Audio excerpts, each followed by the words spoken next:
Awubese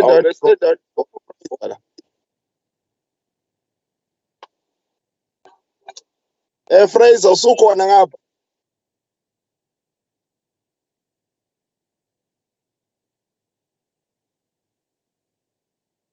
I-EFF isivalele eminyango. Mbali Fraser ukhona. Uhlele endaweni wrong uyeza. Oh sengibona i-EFF nje sithe isiphanyeke lapha ehlalweni. Lamba yangixaka ukuthi bakwenze njani namhlanje. Umhlola. Khona okhala kajana khona baphezulu kwakho.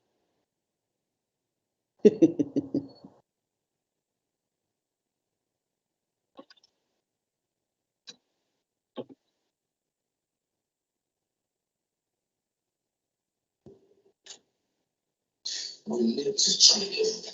We need to know where. Ngathi kozile khumete. Abadu besilahleke nawe kodwa Dube. Namsethi ngiyabhayi ngifica i-EFF igcwele indlu la. Hawu isiyasebenza. Seqaleni ithi isebenze. Sebevulile emsebenzini.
Kazi ngamenzani uRogers?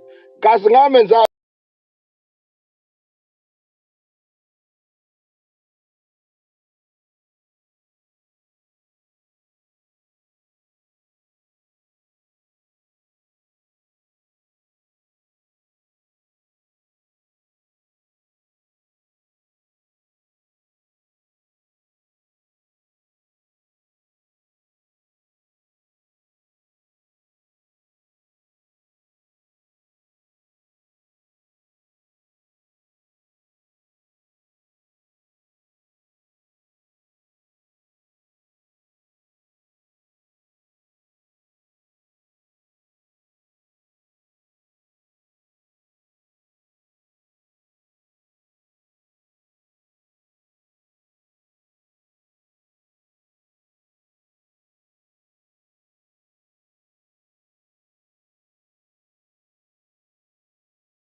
So,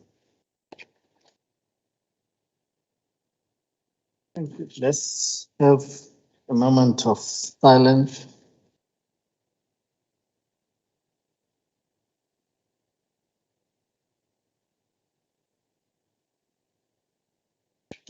Think you can sit down.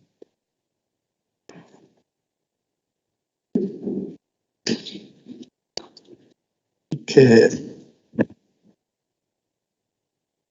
Once again, good morning, honorable members.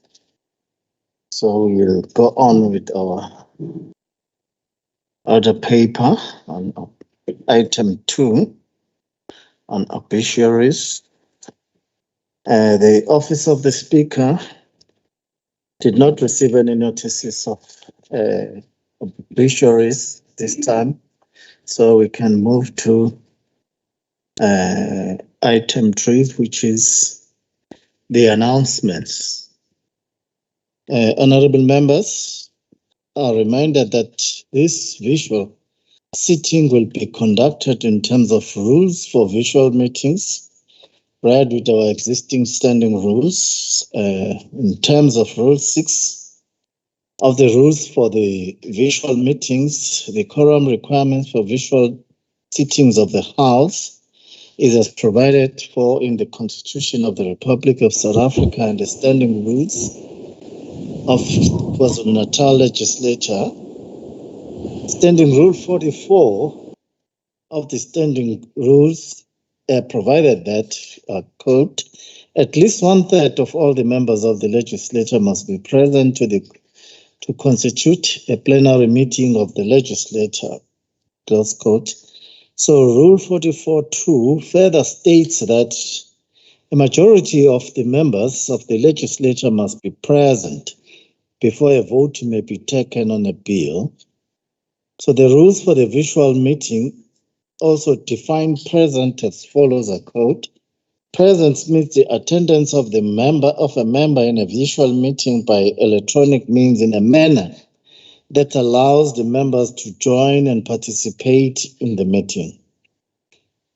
So on party voting, Rule 70 of the rules for visual sitting also states that, quote, the presiding officer must, before or at the start of the discussion on the matter, expressly inform members if a party vote will be taken. Close quote. In line with the above, I confirm that the voting on the debate on the medium-term budget performance reports and the amended standing rules of KwaZulu-Natal Legislature will be done on a party-by-party basis. A party vote is a collective vote on behalf of all the members of the party present at this visual sitting, up to the total membership of that party in the sitting. I will, however, allow an opportunity for any individual member to vote differently from his or her party or to abstain if any member wishes to do so. Now, moving to item 3.2 on apologies. Honorable Mr. S. Zigalala, the Premier of KwaZulu-Natal, is scheduled to deliver his oral testimony at the South African Human Rights Commission. The SAHRC is investigating the recent unrest that led to the death of a number of people in Phoenix. The hearing will be followed by the SANEC program with the Deputy President, Mr. David Mabuza. The second apology is that of Honorable R.R. Pillay, the MEC for Economic Development, Tourism and Environment Affairs, and will join us. The sitting very late. Mr. MEC Pillay have been deployed by the Premier to officially open the Dono Conference on addressing access to health, food, education, and basic sector at the Durban University of Technology Center for African Governance and Development. Honorable Ms. Ernst Melane, MEC for Health, have been deployed by the Premier to attend the presidential program, and Honorable Mr. V.F. Hlabisa had informed us of an urgent commitment, and Honorable A.V. Khoza, Honorable M.W. Twal, and Honorable N.L. Baipeli have organizational engagements. And then there's another one of a member who is not well, Honorable Mr. P.N. Simang. On behalf of the Premier, I can give this opportunity there if there are any announcements or report by the Premier. Any announcements? Looks like there's none. Then we can move to item 5, which is the tabling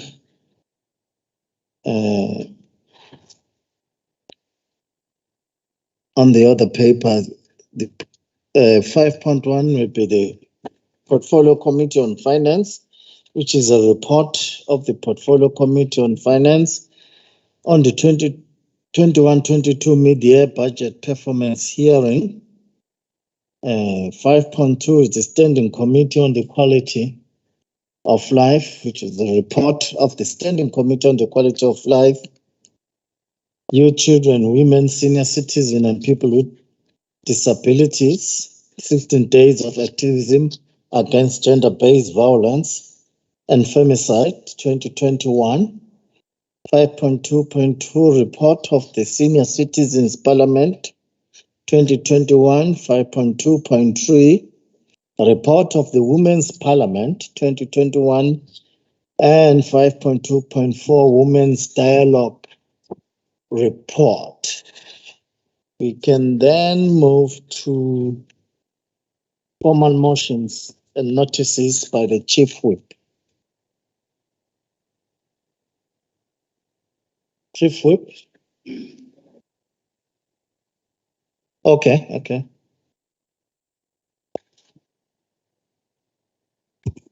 On tablings, Mr. Speaker, sir, I did not pick up the ones of the amendment of the standing rules of the legislature, as well as the report of the Committee on Standing Rules, both the proposed amendment to the House and the report of the Standing Committee on Rules. So we are tabling them? Yes, Honorable Speaker. Okay.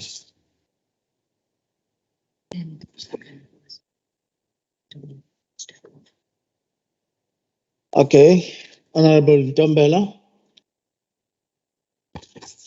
The question arrives to table the report of the Standing Committee on the Oversight of Legislature on mid-year budget review. Okay, thank you. I think they are recorded. So we can move to formal motions and notices by the Chief Whip. Thank you very much, Honorable Speaker. Honorable Speaker, there are no formal motions and notices from our side. Thank you. Okay, notice item 7 will be notices of bills or motion. Do you have any?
Okay, we are going to go through this prepared list.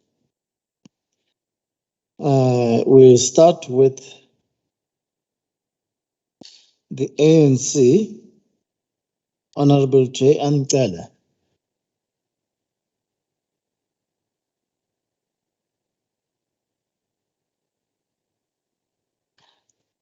J. Antela, are you there? Yes, please. Okay, can we receive your motion? Yes.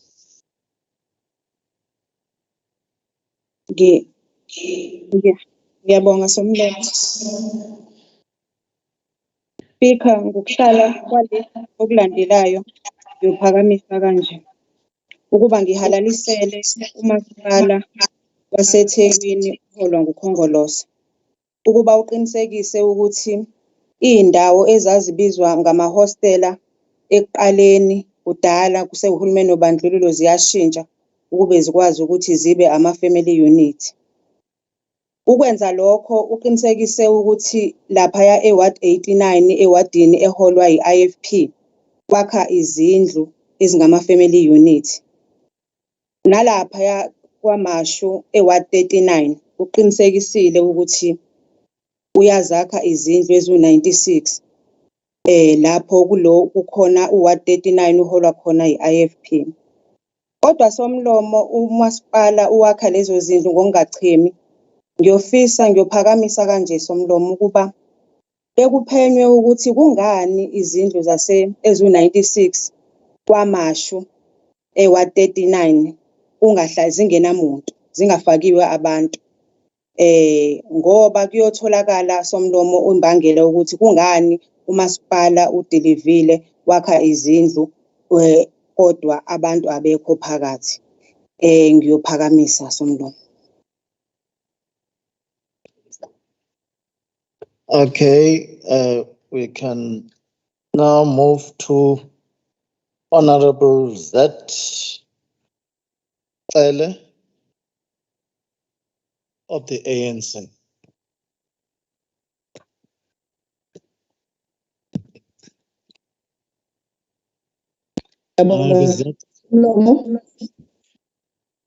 Yes. Okay. Ukuhlala kwalendlu okulandelayo ngiyakuphakamisa. Lendlu yaqaphela kuntshontshwa komasipala ngobuqhophololo amaqembu ahlukahlukene ehlanganisa iqembu lenkatha iDA neEFF. Baloku bethi benza intando yabantu amampunge lawo. Lobu busela bokuntshontshiwa komasipala ngeke bakugcine. Ubugebengu nje lobu nokuntshontshiwa kwama-PRC abakwenza emikhandlwini bayabonwa. Lendlu inquma kanje. Uyeza u2024 umuntu uyovota la ehlala khona. Ngiyakuphakamisa.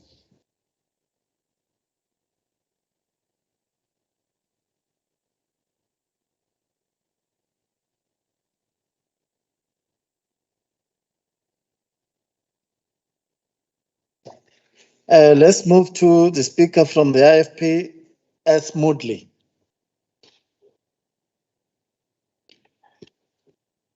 Honorable Speaker, on the next sitting day of this House, I shall move as follows. That with the festive season upon us, the Department of Transport implements strict measures to curb road fatalities and injuries. The RTI officials should be visible and vigilant 24/7, and an ethos of zero tolerance must be adopted for those who break traffic laws. Drunken driving, speeding, unroadworthy vehicles, and other offences must not be tolerated. Those guilty must face the full and mighty wrath of the law, as this results in the loss of innocent lives. We cannot afford to lose more lives, and our roads cannot continue to be associated with death. This I so move. Let's move to the speaker from the DA, Honorable De Boer H. Good morning, Honourable Speaker. I give notice that at the next sitting of this House, I shall move as follows. Noting that the ANC-led eThekwini municipality continues to extensively pollute the Durban harbour by failing to control sewage spills from the Mahatma Gandhi pump station. That the municipal management has been complicit in contravening not only the Bill of Rights, but NEMA and the Water Act.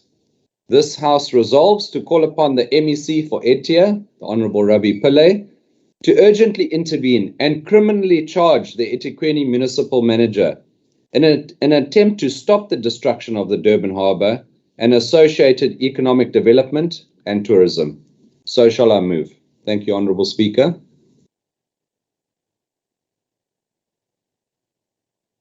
Okay, we can then move to the speaker from ANC, N.R. Machola. Honorable N.R. Machola. Thank you. Phezu kwabo, please. In the next sitting of the House, I shall move as follows. Noting the briefing done by National Minister of Health, Honorable Joe Pahla, on the 25th of November 2021, with the indications showing the detection of the first variant called B11529 by scientists of the country, where 22 cases in the country were confirmed. 2, the proactiveness of the NICD team in adding the variant to the World Health Organization monitoring list. The third one, the high alert for the health authorities on the emergence of this new variant with high transmittable rate. This House resolved, regardless of the emergence of the new COVID-19 variant, the importance of the non-pharmaceutical intervention should still stand and unchanged, e.g. the social distance, wearing of the mask, utilization of the air-ventilated accommodation wherever we are. I shall so move.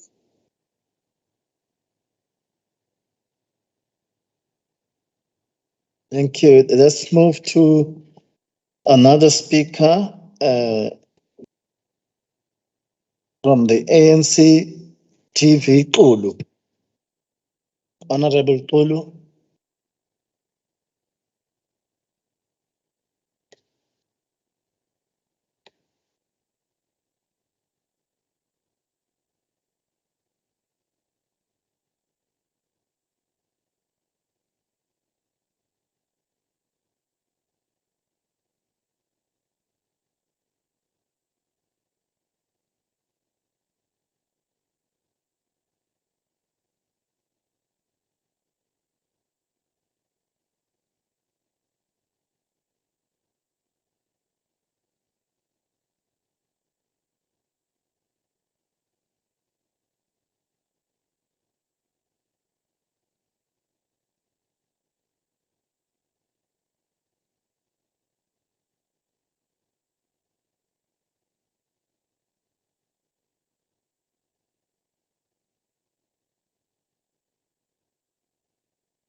We'll come back to you, Honorable Xulu. Can we then go to a speaker from NFP, El Shinga? Honorable El Shinga.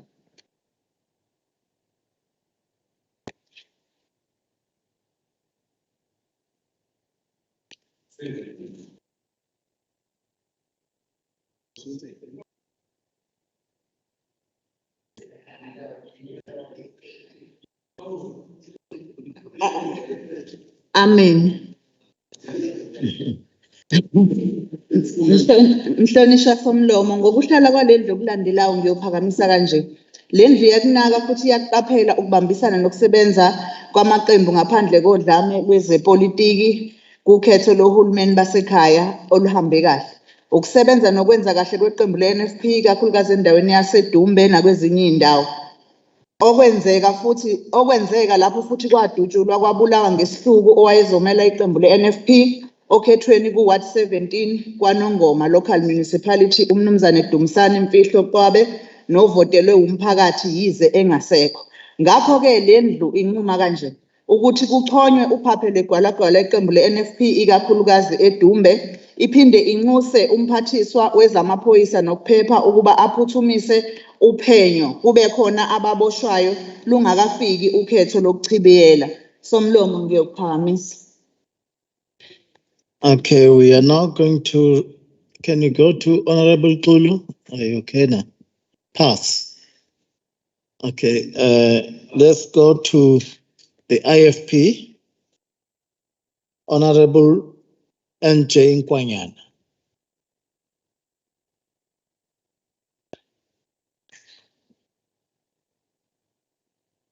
Honorable Nkwanyan from the IFP.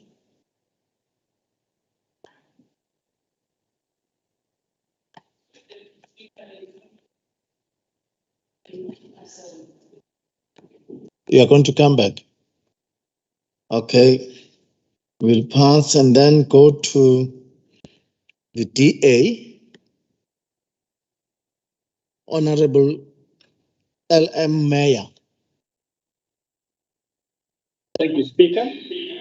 I hereby give notice that I shall move to the next sitting day of the House as follows. This House notes that in some municipalities there has been disruptions of inaugural meetings, some even leading to violence.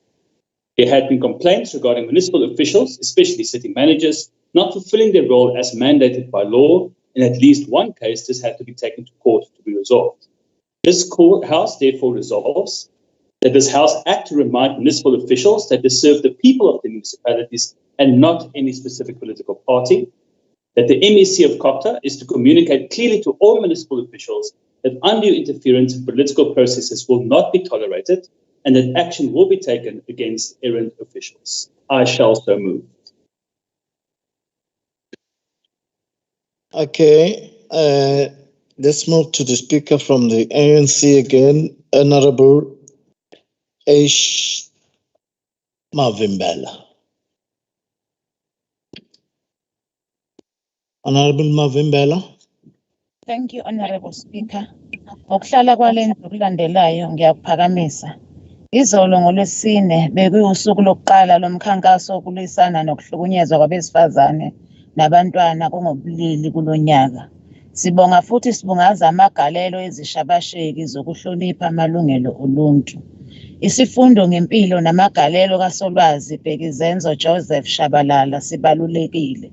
Leli qhawe kwezongoma busuku silibone ledlulisa umyalezo wobumbano, ubunye, ukungacwasi umuntu, lisebenzisa ubuciko balo. Okwenze sizigqaje ngayo ukuthi usebenzise ungoma busuku ngenkulu impumelelo njengoba lolu hlobo lomculo belubukelwa phansi, ikakhulukazi ngoba belilanyaniswa nabangancwadile. Kodwa ukuzethemba nokukholelwa kwayikho okwenze umshengu wadlondlobala, wahlonishwa kumazwe omhlaba. Ukwembulwa nokwedluliswa itshe lesikhumbuzo kumndeni koba uphawu lokuhlonipha nokuqinisekisa ukuthi umlando waleli qhawe awusoze washabalala. Akudingi ukuthi ube usopolitiki ukwakha isizwe nokugqumezela ubunye, kodwa ukuthanda isizwe, inhlonipho, ikhono nobuciko bungenza ukuthi sibe isizwe esiyisibonelo. Ngeke bayiqede i-ANC.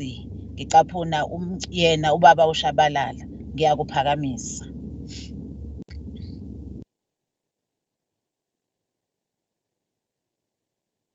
Okay, we can move to the Speaker from the DA, Rabe.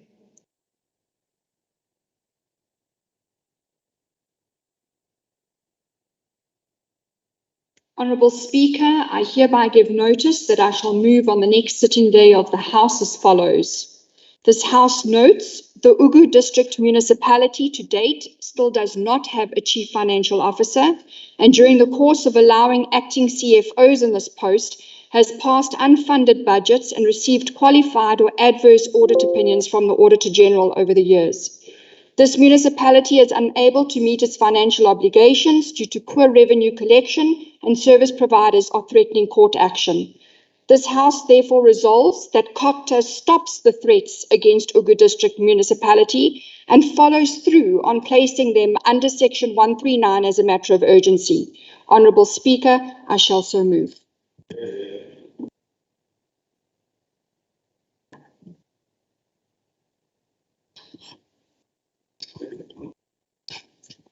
Okay, Honorable Tulu, are you ready? Thank you, Honorable Speaker. Ngokuhlala kwalendlu okulandelayo ngiyawuphakamisa. Masibongeleke uKhongolose emkhandlwini waseRichmond, waseMshwathi, waseMpendle. Ngokuhlala ngaphandle kokuphuzwa by any other opposition nokuthi uzwinele nje ngamalengiso.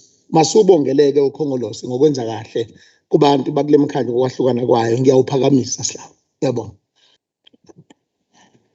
The last speaker on the motions list will be our Honorable R. Virana from the DA. Thank you, Mr. Speaker. I hereby give notice that I will move at the next sitting of the House. Noting one, the identification of the new COVID-19 variant B11529, ongoing research to determine the full transmissibility and the effects on vaccines, morbidity and mortality. Two, the most important preventative measures are non-pharmaceutical, including hand washing and sanitizing surfaces. Both require water. And three, large parts of the Ugu District municipality continue to have severe water outages, affecting both healthcare facilities and residents alike.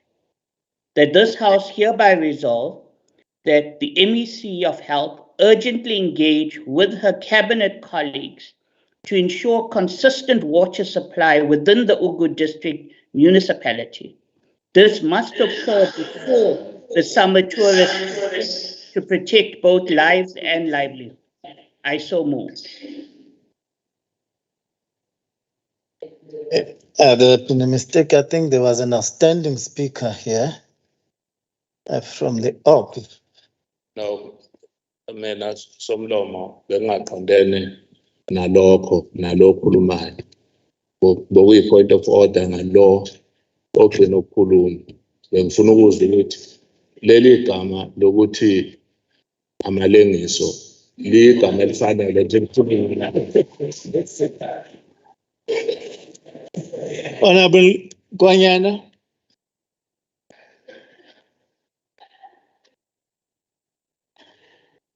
Honorable Deputy Speaker, on the next sitting of this House, I shall move as follows.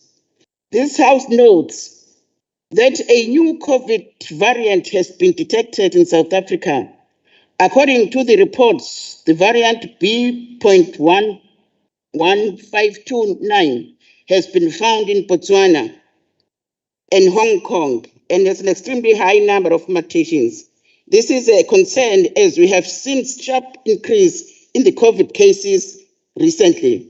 This House resolves, one, to call upon the experts to work around the clock with all established surveillance systems to understand the new variant and what the potential implications could be. Two, to urge the KZN Department of Health to continue educating people about the importance of vaccination. I so move.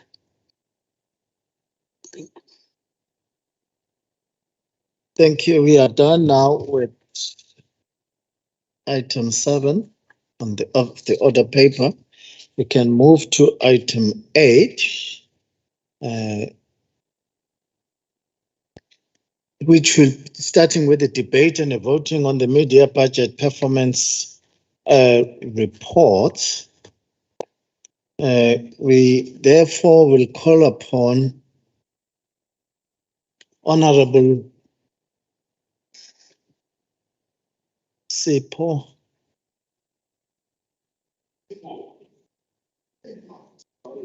Ngozi for 10 minutes.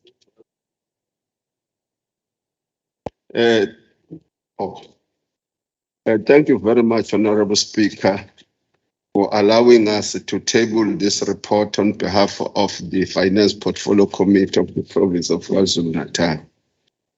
We are indicating that on the 12th of November 2021, the Finance Portfolio Committee received a comprehensive briefing from the Provincial Treasury on the midterm budget performance report for 2021-2022 financial year. The Provincial Treasury also assisted our committee on the pre-hearing briefings that we engaged on. The committee extends its sincere appreciation to the Provincial Treasury for the ever-increasing support that we enjoy from them. The Portfolio Committee held midterm budget reviews with 7 departments and 3 entities. Prior to each hearing, the committee received a comprehensive briefing from the Provincial Treasury on each department's and midterm budget performance. These briefings included each department's revenue collection at mid-year, projected end-of-the-year revenue collection, budget performance including expenditure, rollovers, environments, shifts and other adjustments, conditional grants, as well as the infrastructure spending. The pre-hearing briefings were very, very important to our committee because we were sure of what we had prepared, that it was in line with the work of the experts. During the hearing, the department had to respond to all issues raised by the Portfolio Committee based on this period that is under review. These pertained to the expenditure of the departmental budgets at mid-year, as well as the projected expenditure at year-end. Portfolio Committee chairpersons and members of the Portfolio Committees were invited through the cluster managers to attend hearings relevant to the portfolios. Some Portfolio Committee members attended the hearings and participated in the discussions. The role of the Portfolio Committees is very, very important, Honorable Speaker, in ensuring that in their monthly meetings, they follow up on the issues that were discussed. Furthermore, Portfolio Committees were urged to scrutinize the responses to resolutions by departments, as well as to monitor closely the expenditure and implementation of turnaround plans in instances where departments are requested to provide these in order to ensure balanced expenditure at the end of the financial year. The province, Honorable Speaker, in aggregate, collected 1.275 billion rand in the first half of 2021-2022. That is translated to 66.9%. That's what was collected. About half of the departments under-collected against the revenue projections, while the other half over-collected. Revenue collection was quite low at 34.9% at the adjusted budget, which is significantly lower than the straight line benchmark of 50%. In aggregate, the province is projecting to undercollect by 377.029 million rand. The largest projected under expenditure is displayed by the transport, where 240.906 million is projected to be undercollected, followed by the Provincial Treasury at 85.125 million and ATIA at 55.5 million rand. Also, health is also expected to undercollect by 27.5 million rand. Total spending for the six months was at 95.6%, marginally lower than the amount projected for the period, with 3 departments having overspent against medium projection, while the remaining departments have underspent against their mid-year projections. At mid-year, Honorable Speaker, the aggregated projected actual expenditure amounts to 144.766 billion rand, compared to the adjusted budget of 137.9 7.630 billion rand, resulting in the projected year-end over expenditure of 7.136 billion rand. If National Treasury allocates additional funding for the 2021 wage agreement to the province, this projected over expenditure will reduce significantly, and want you to expect not the good news that 7-point-something billion rand, and one is not certain whether you are going to receive it as a province. On the conditional grant spending, actual conditional grant expenditure was 10.189 billion rand, which was at 43.9 of the adjusted budget of 23.2 billion rand spent as at the end of September 2021. All grants reflect a balanced budget at year end, which is quite encouraging, and we hope that that would happen. According to the provincial treasury, the net monthly bank balance of the province remains positive.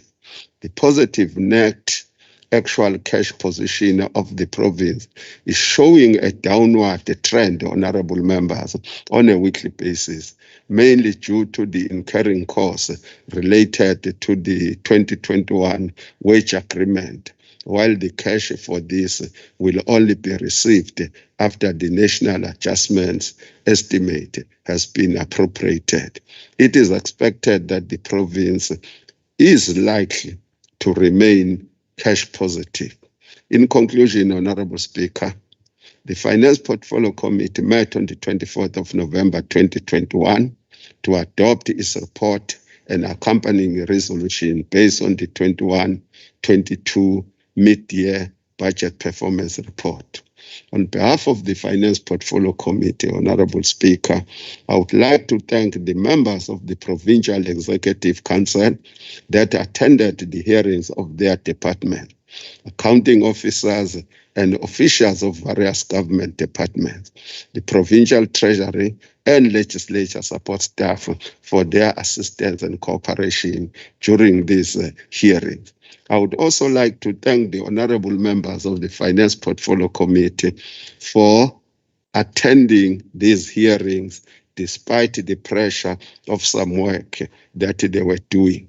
So, Honorable Speaker, the 42 resolutions that we took during these hearings on the 2021-2022 mid-year budget performance report are hereby submitted for the adoption by this august House, and we are hopeful that you are going to support them.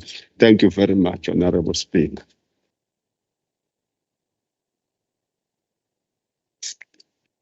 Thank you, Honorable Nkosi.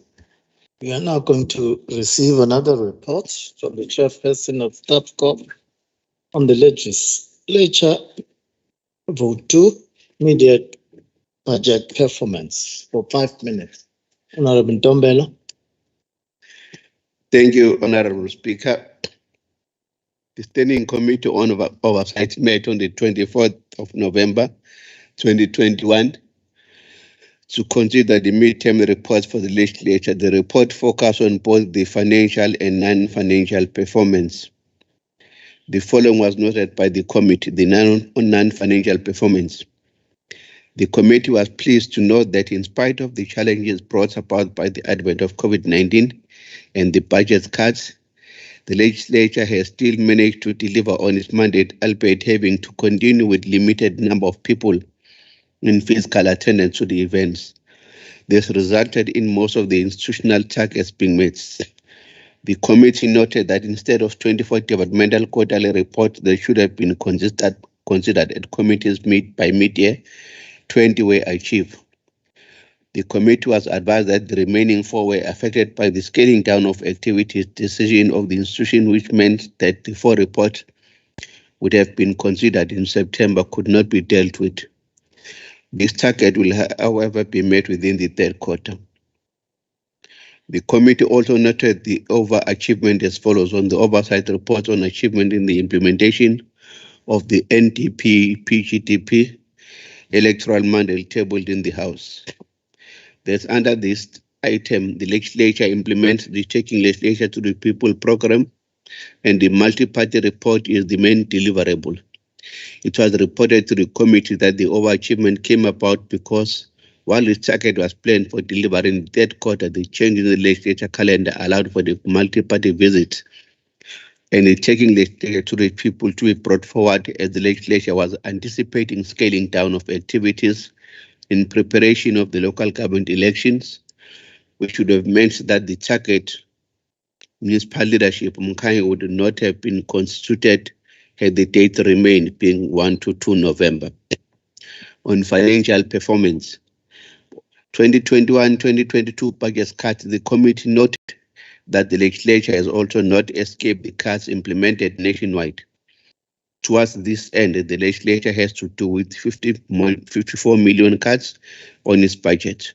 Whilst the committee would wish for the legislature not to be amongst those institutions experiencing the cuts, the reality is that in order for the country to be able to service its debts and to fight the COVID-19 pandemic, amongst others, it is necessary for all institutions, including the legislature, to make some sacrifices.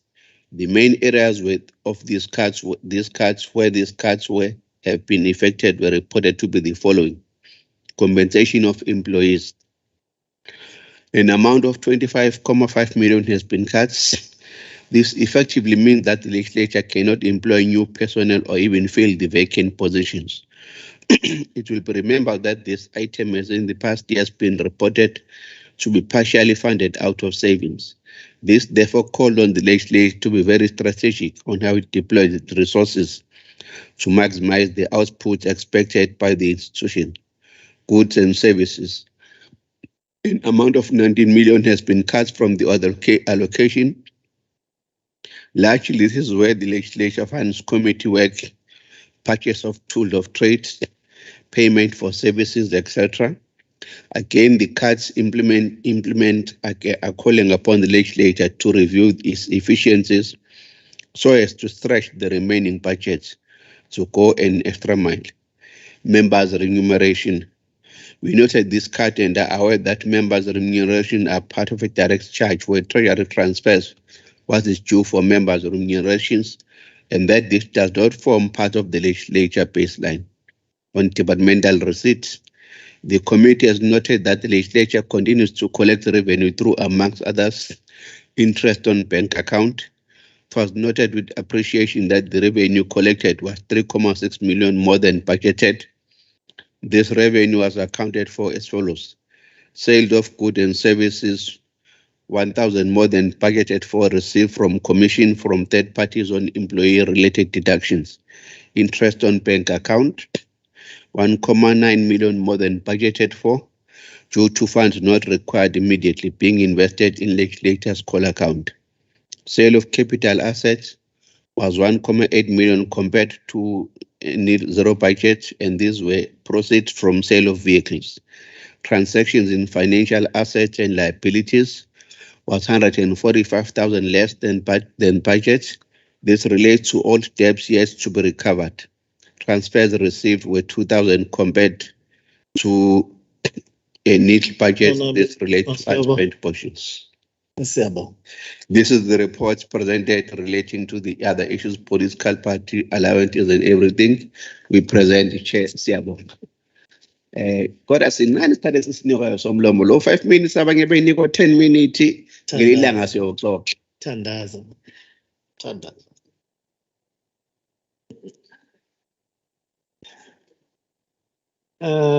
We are now going to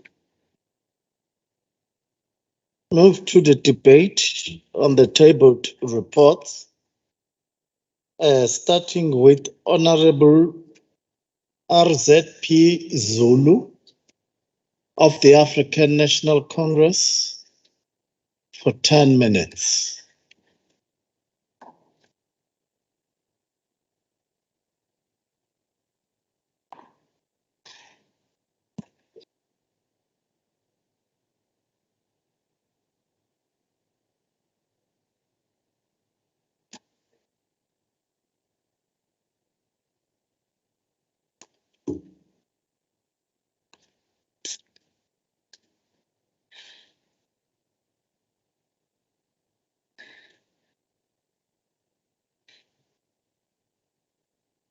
Honorable Deputy Speaker,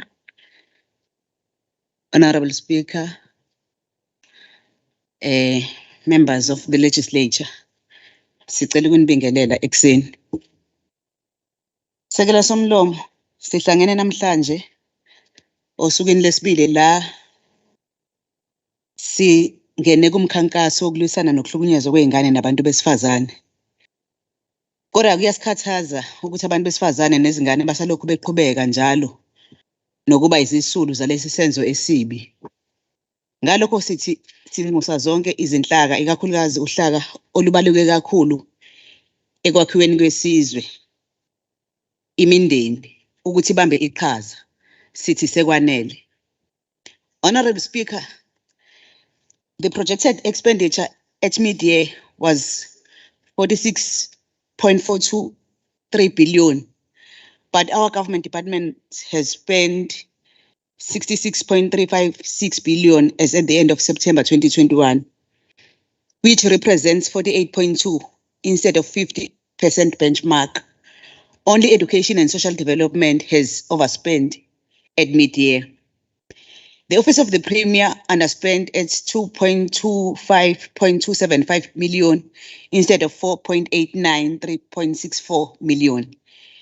Areas of underspending were clearly explained in the hearing. Close scrutiny shows a projected overspending of 9.3 million caused by 2 programs. The engagement between the OTP and the Finance Portfolio Committee reached an agreement that there will be no overspending at the end of the financial year because the Office of the Premier will develop a clear turnaround plan to wipe out an overspending. Concerns were also discussed around the unfunded 2021 wage agreement. Those concerns were allayed by the news that the National Treasury would fund it. The quantum for funding is not yet known, as in the past, the National Treasury could not fund it in full. If that happens, the Office of the Premier will have to negotiate in the reprioritization of the budget so as to fund the shortfall.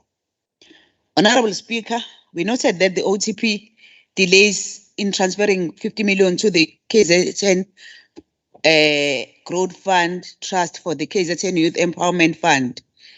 Agreement was reached that the OTP will ensure that such transfers are done on time because the process have already started.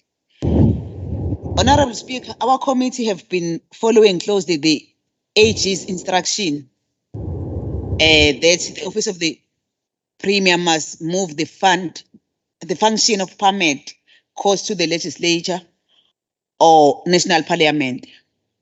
And the OTP is ready to do so. Hence, the decision have been taken. The OTP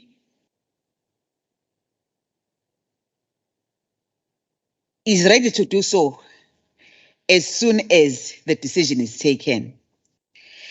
The OTP underspent on infrastructure related to the maintenance of lifts and aircons in Moses Mabhida building. The main problem is the Department of Public Works, which delays the release of the invoices. So we are appealing that also we need to move with speed in this particular aspect. There is a huge understanding of specifically and exclusively appropriated funds where only 100 out of 50.5 million was spent at mid-year. I have no reason to repeat the underspending of KZN Youth Fund, which I have also discussed above. Honorable Speaker, education spending was almost 100% at mid-year. The main worry in this department is the projected overspending of more than 3.8 billion at the end of the financial year. We resolved that the turnaround plan to wipe out this over expenditure be developed. Our committee was quite encouraged. Our committee was quite encouraged by the fact that education has already started identifying the areas of savings in this regard. We also received the good news that the National Treasury was going to fund the 2021 wage agreement. We also welcome the 2.291 billion additional money for education in order to give relief to pressures experienced. The main challenge is to get 80.6 million top up to the 14 million towards the renovation of 144 schools, which were damaged during the July unrest. We are also crossing our fingers on the negotiations between the Department of Education, of Basic Education and the Department of Education on the matter affecting the screeners and cleaners. We also encourage education to pursue the repayment of debts owed by present and past employees so as to address some funding pressures. Honorable Speaker, education spent over 2.25 billion out of 1.783 billion for conditional grants. This overspending shows that the department is prepared to spend all conditional grants by the end of March 2022. We need to point out our displeasure about the underspending on infrastructure budget, mainly due to withholding of invoices by Department of Public Works. We are frustrated by the underspending of the allocation for the sanitary dignity project as well as the ECD budget. We also sympathize with the Department of Health on the absorption of COVID-19 staff already appointed until March 2022. We reiterated our previous resolution that health must develop a clear HR plan talking to specifics on how it intends absorbing such employees so as to bring relief to the shortages in the health facilities so as to avoid collapse. Both the provincial and national governments must now shy away from this challenge. Lives of our people matters.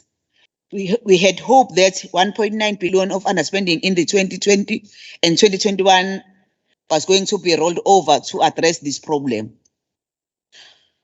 Honorable Speaker, the medical legal claims pose a financial problem to this department. The specialized units and centers of excellence seem to have not taken off as expected. More effort must be put in them while the National Health is developing a kind of a lasting solution on this matter. Health has always done well in spending the conditional grants, but at mid-year of only 4.75 billion out of 5.65 billion was spent. The problem was that 6 out of 7 programs underspent. Health was then ordered to accelerate spending so that no money reverts to the National Revenue Fund. Health has done very well in spending the infrastructure budget, whose spending was at 1.9% in the mid-year. The same can be said on the ring fence fund, which stood at 1.66.1%. Honorable Speaker, the ANC fully supports the report. I thank you.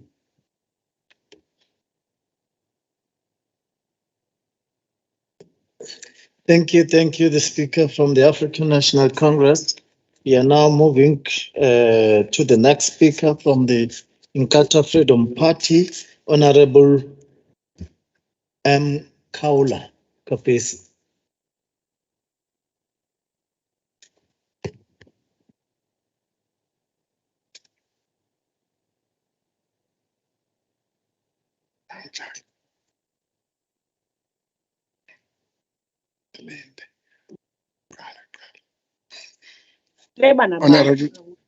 Honorable Deputy Speaker, honorable members. As internationally acknowledged and observed, the present times are highly challenging to the economic situations of governments. KwaZulu-Natal as a provincial government is not aloof from this situation, hence the repeated calls for spending with care and cutting each coat according to the size of the cloth. It is extremely important for each portfolio committee of our legislature to ensure that we monitor spending of departmental budgets to be exactly in line with what was appropriated. Every underspending is a sin. In the same vein, every overspending is equally so. On behalf of the IFP, I want to appreciate the report that we have been given by Treasury highlighting spending patterns on each department. It helps us to can be able to focus on what might be if things continue in a particular trend. I also wish to express gratitude to the Finance Portfolio Committee for their continued evaluation of our financial situation in each department. But like I started earlier on, we all have a duty to watchdog the finances of our departments in our portfolios. It is pleasing to note that even under these circumstances, Treasury reports a positive net monthly bank balance for the province. Mid-year budget performance is an indication of where we are going to and where we are likely to land, what problems lie ahead if the redirection does not happen come financial year end. Government officials have become accustomed to the practice of wanting to balance books and make them clean towards the end of the financial year at the expense of service delivery and fruitful spending. At the end of the last financial year, colleagues, we saw departments handing over money to education on the basis of them declaring that these were going to be underspent. On the side of those departments that made these declarations, this was as good as fiscal dumping. On the side of education, it was a gain well deserved because of the financial pressures they were experiencing, though unintended consequences from the original plan. Proper planning, proper budgeting, and proper execution of the plan should eliminate these kinds of practices. The IFP is extremely concerned with departments that report underspending on compensation of employees when so many thousands of our youth graduates remain unemployed. This is unethical, unnecessary, and must be viewed as failure to deliver. In the same vein, underspending on goods and services robs businesses of our province the returns they may be earning in providing services to their government. When government fails to spend what Parliament has given to them in financial resources, the communities on the ground suffer the consequences such as poor infrastructure, poor services, and poor social provisions. This is what we are here to monitor. What is due to Caesar must be given to Caesar. Financial mid-year performance report of the province reflect a conglomeration of spending patterns. Some are under collection and underspending mid-year reflections. Others are over collection and overspending mid-year reflections. When one talks to under collection and the reasons given thereto are COVID-19 and lockdown-related reasons, one then asks oneself a question. Those departments that were able to overcollect under the very same circumstances given by others for undercollection, how did they do it? In one government of the same provincial administration, such inconsistencies should not be prevailing. The Office of the Premier reflects a mid-year revenue undercollection of 22.3%, but is very confident that it will show overcollection performance by the end of the year. At mid-year, OTP has underspent at a low of 54.4%, but projects overspending by 9.3 million by the end of the financial year. Provincial legislature reflects an enormous mid-year overcollection with a projected end-of-year overcollection of 3.8 million. Legislature mid-year budget performance is high with an end-of-year performance projection that is balanced. Agriculture and rural development reflects a higher than projected mid-year revenue collection with a projected overcollection by year-end. The department's mid-year budget performance is low with a projected end-of-year budget overspending attributed to the unbudgeted 2021 wage agreement. ETIA reflects a mid-year revenue undercollection, also with a projected undercollection by the end of the year. The mid-year budget performance of the department is low at 92.2%. It's low by 139 million. This remains cause for concern, and this department is about lifting and developing the economy of the province. However, the department is projecting a balanced budget spending at the end of the year. Whilst the mid-year budget performance figures at education remain well within the projected figures, the department projects end-of-year overspending of 3.8 billion. The department anticipates that the National Treasury will reduce its budget pressures by injecting 2.1 billion for the 2021 wage agreement, which will reduce the projected overspending to 1.6 billion. The department argues that its wage agreement relief injection from National Treasury does not equate to the employment figures of the department. This is very serious, Chairperson of Finance. A question needs to be asked. Why should National Treasury fund KZN education at employment figures that are not consistent with real employed home bodies in the province? This is a matter that all our financial stakeholders in the province need to engage on and thrash thoroughly with National Treasury. A rigorous calculation exercise of the actual employment cohort at education and other departments needs to be undertaken in order for National Treasury to correct their funding model for KZN departments. Another great concern is the Department of Health, with a mid-year under-collection of 35.2% and a mid-year budget underspending of 1.2 billion. Yet, the department is projecting an end-of-year overspending of 3.2 billion. But the same department ended the previous financial year with an underspending roughly of 1.9 billion. During the previous financial year, Health requested a rollover that was not approved. Hence, they ended up surrendering 795 million to education. Colleagues, the Health Department management remains a great cause for concern in this province, especially on finance issues. Transport, another great concern. Their mid-year revenue collection stands at 57.5%. That's already projecting an end-of-year under-collection. The mid-year budget performance of transport is underspent by 455 million, pointing to a definite underspending again at the end of the year, as it happened the previous year. Arts and culture. Honorable members, arts and culture needs a careful scrutiny. Their mid-year expenditure stood at a low of 55%, underspent by 225 million. What is surprising is that the department is projecting a balanced spending at the end of the financial year. Even more concerning is in the department is the Community Library Services Conditional Grant underspending at 40% of the mid-year and 19.5% of their annual budget. Province will be running the risk of forfeiting this grant if this situation persists. Slow progress in the rationalization program of provincial entities is hindering provision of services and impacting negatively upon some provincial operations. The IFP appeals to the provincial executive to speed up progress in finalizing these processes. Due to the rationalization program, most posts were put on hold in all the entities. Staff in almost all of them are not certain about the future, thus frustrating performance. This state of affairs has been going on for far too long. Finality must be reached. The chairperson of Finance Portfolio Committee informed us that the Portfolio Committee issued a strong warning to departments against underspending on conditional grants. This is because if a conditional grant has not been spent fully and with adherence to conditions at the end of the financial year, province is likely to lose that funding even for good.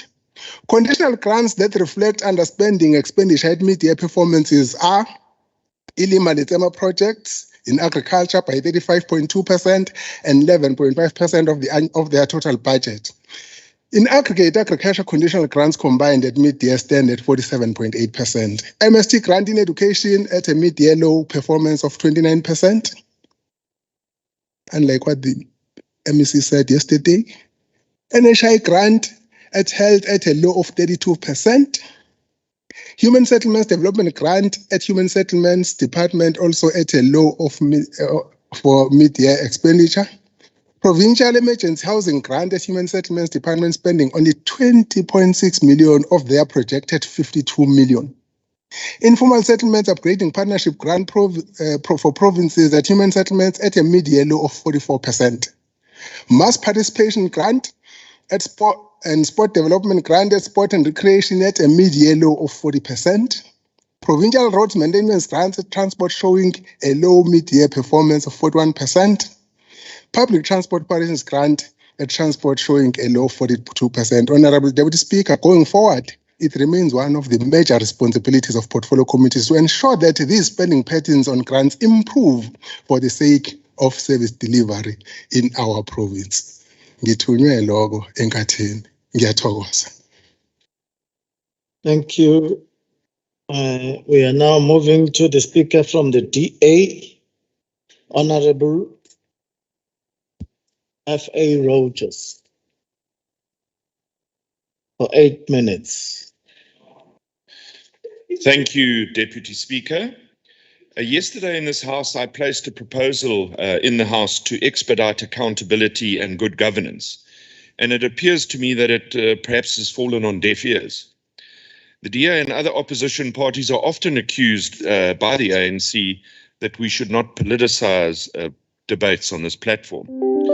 The reality is that when the ANC doesn't listen to the opposition, then we can only deduce that the ANC does not have the appetite for change or to address the current situation.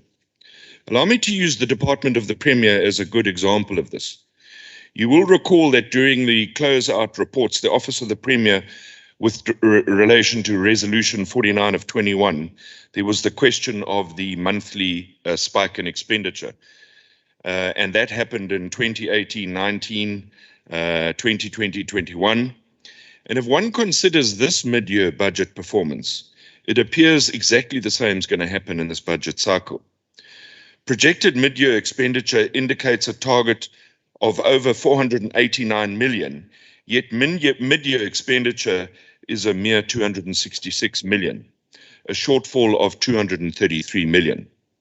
It appears that this will now be the fourth year of what's called fiscal dumping in this department, as the Honourable MEC of Finance, Dubengube, referred to herself yesterday.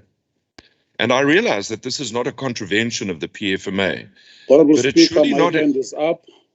But it's surely not a good example of good governance when it is a recurring problem that has now been highlighted by the Finance Committee. This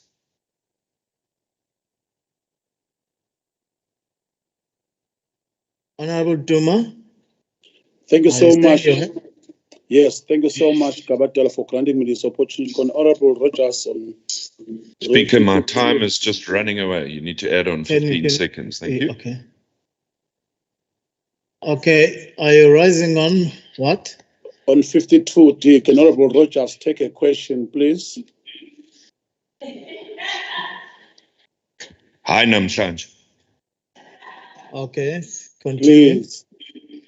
The province finds itself in a precarious fiscal situation, caught between a rock and a hard place. In financial terms, do we underspend in certain departments to avoid the fiscal cliff that appears to be creeping ever closer? The unaudited closeout indicates slow spending in certain departments. However, the midterm budgets indicate serious overexpenditure. In order for the province to remain cash positive, this becomes our challenge. If we get it wrong, we'll most certainly find the province with future unfunded budgets, placing our cash balance in the red. Simply put, Deputy Speaker, the province will be at the mercy of loans and loans that attract interest, thereby adding additional cost burdens. In layman's terms, to address the socio-economic disparities that continue to plague the province, we will have less. Nationally, this has become a burden, and debt service costs are and will continue to impact on provincial allocation. This challenge is highlighted in the mid-year budget, which currently reflects a projected over-expenditure of just over 7 billion rand.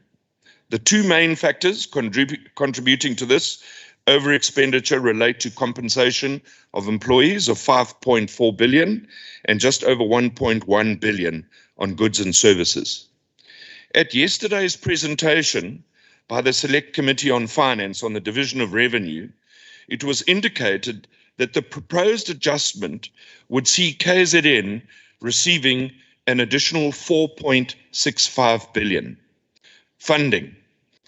Of this amount, 3 billion rand is for the wage agreement shortfall. Currently, the midterm budget review indicates over expenditure of 5.4 billion on compensation of employees. So with the additional allocation of 3 billion from the Division of Revenue Amendment Bill leaves us with a shortfall of 2.4 billion rand in compensation on employees. The fact that the province has not filled critical vacant posts and are still to be filled will in no doubt negatively influence this projected deficit. The end result is that the province could well face an almost 3 billion rand deficit should the spending trend as reflected in the midterm continue. Obviously, our current provincial contingency fund will not be near enough to address this deficit. This scenario will place an enormous burden on our province and could well ultimately have a severe impact on service delivery. More than ever before, we need departments to reprioritize departmental budgets. We will have to reprioritize our expenditure, focusing on the need to haves and not the nice to haves. If this process is not undertaken with sincerity and with laser-like focus, KZN could well find itself in the fiscal darkness, as it were. Forewarned is forearmed. Provincial Treasury continues to play a crucial role in departmental expenditure. However, our oversight role in committees will now more than ever before become critical to achieve our outcome. As the chair of SCOPA yesterday proposed that departmental resolutions should become a standing item on departmental committees, then so should cash flow projections and actual up-to-date departmental expenditure become a standing item on all committee agendas. Two particular departments with massive projected over-expenditure come to mind, those being health and education. Collectively, these amount to a projected overspend of 7 billion. And I commented earlier that the bulk of this is made up of compensation of employees. Even with the 3 billion rand adjusted allocation, we will still face a 2.5 billion rand shortfall in projected expenditure.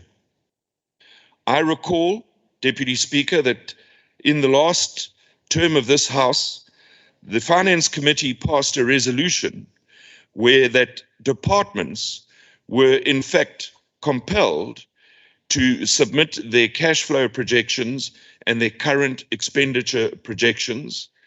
And I'm not certain that this has been undertaken in all departments. And if we're going to avoid the situation that now faces us, this is going to become a critical part of our oversight in this province.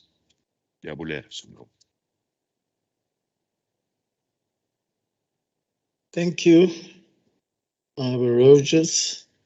Let's go now to EFF. Honorable Algie Serger for 9 minutes.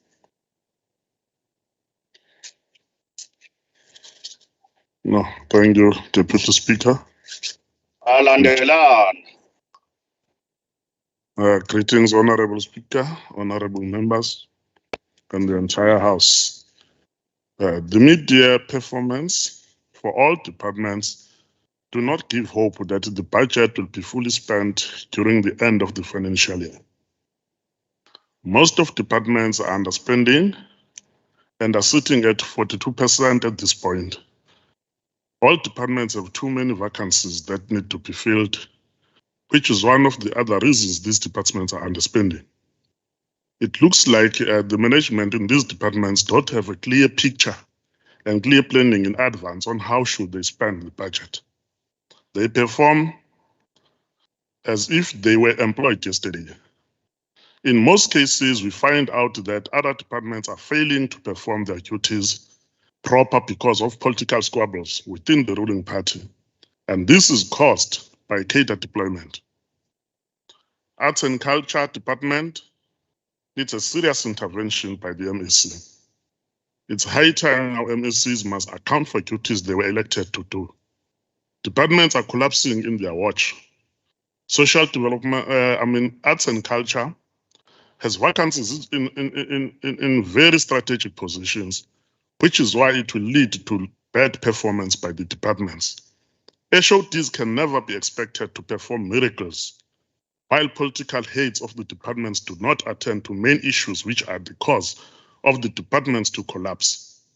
It is even worse for the Department of Transport when it is underspending, since it is the department that is expected to employ more people around the province. When this department is underspending, it means our people don't have jobs. We can't build a nation that will rely on 350 rands grants to survive when we are a caring government. It means the ruling party is failing our people.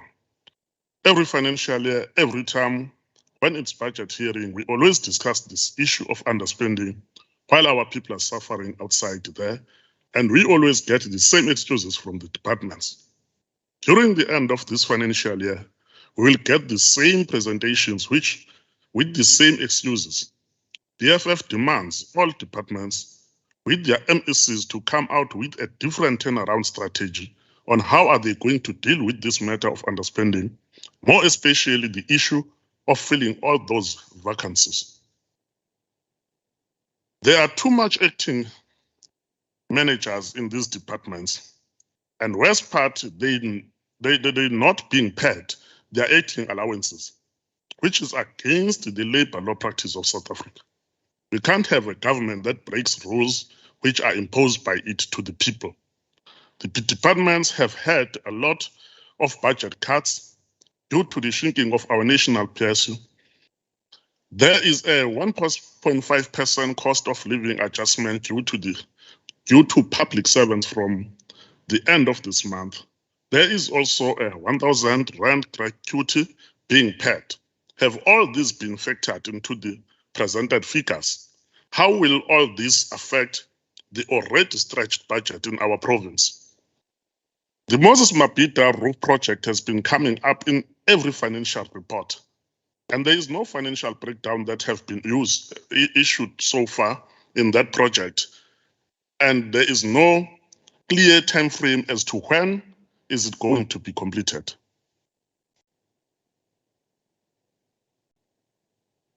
IMA Grant Fund. This grant is forever underspending.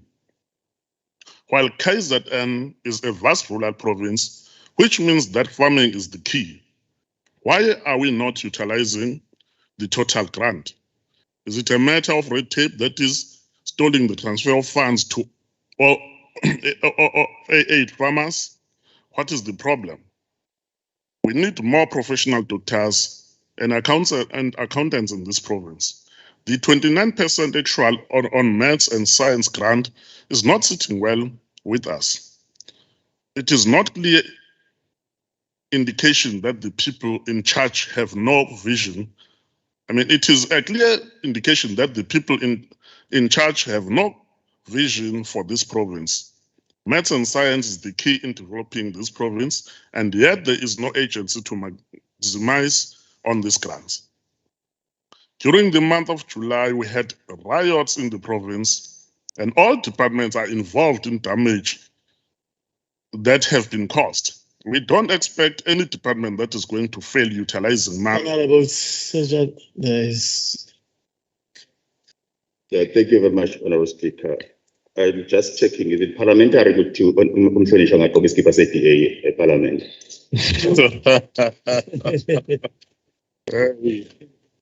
Thank you, Somlo. During the month of July, we had riots in the province, and all departments are involved in the damage that have been caused. We don't expect any department that is going to fail utilizing money when there is a huge mess to be fixed. Infrastructure was damaged, schools, clinics, roads, etc. That means we need to spend each and every cent that we have in our budget. How far are we in preparation of the fourth industrial revolution? The past year has demonstrated to us that we need to move quicker to ensure we are technology ready to work from home and maximize productivity. The numbers presented do not depict anything that tells us how much has been set aside to make all this technology new way of working possible. Medical legal claims have skyrocketed by 100% plus, and we are not even at year end. What is happening at the Department of Health? Why so much negligence? What is being done to ensure we cap these claims? Are we taking steps to discipline the clinicians involved? Must we not maybe force professionals to take up indemnity to cover this? Our purses are bleeding, and yet we have these fruitless expenditures. So thank you very much, Somlomo. Thank you, Honorable Surgeon. Thank you for time. Now we can move to Honorable Zulu from the African National Congress for 10 minutes.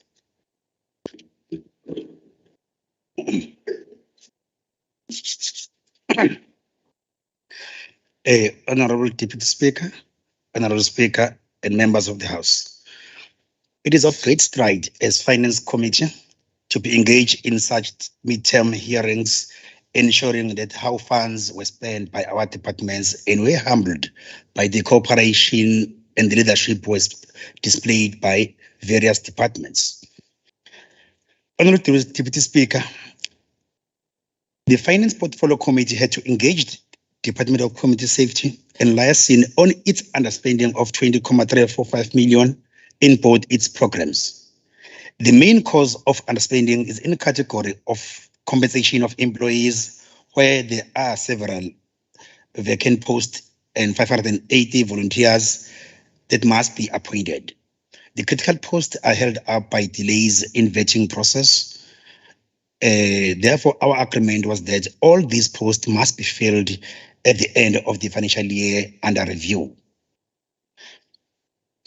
The department is doing exceptionally well in the spending of conditional grants, which were spent at 99.5% by mid-year out of the budget of 2.170 million rand. The department assured us that the whole allocation will be fully spent by the end of March 2022. Honorable Speaker, Community Safety and Liaison is doing exceptionally well in the spending of the infrastructure budget. Only 3.667 million rand out of 7.153 million was spent by mid-year. One of the reasons is the delay of the Department of Public Works to issue invoices, and this is been crippling most of the departments. The Finance Portfolio Committee also had an engagement with the Department of Transport on a worry of underspending of 455.891 million rand by mid-year. Out of the budget of 5.351 billion, only 4.896 billion was spent. The areas of under expenditure include COE due to high vacancy rate. Finance Portfolio Committee has called upon this department to provide a turnaround strategy to clear out these blockages in this area. Honorable Speaker, two major contracts are still not yet sorted out that the irregular identified by the AG more than 2 years ago is addressed. Painfully, this affected this Bambele program, which employs most of the poorest of the poor in our communities. The other challenge is the weak SCM unit, which lacks capacity due to understaffing. One cannot remember how many years Amakosi have stopped the mining of quarry, which is a critical area in the rehabilitation and regraveling of our gravel roads in the rural areas where Amakosi are leading. This is caused by the Ingonyama Transport, ITP, which demanded that the Department of Transport applies for the mineral rights from each.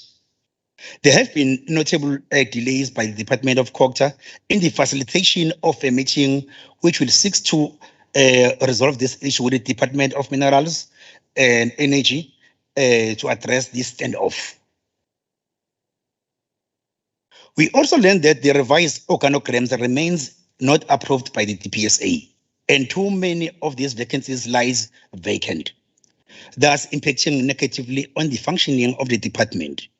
We're also informed that the Office of the Premier approved all these over 650 posts out of more than 1,000. But, Honorable Deputy Speaker, we are impressed of the work prepared and done by the department in ensuring that it moves from the cost centers to districts, which will be seen realignment with other departments in the province.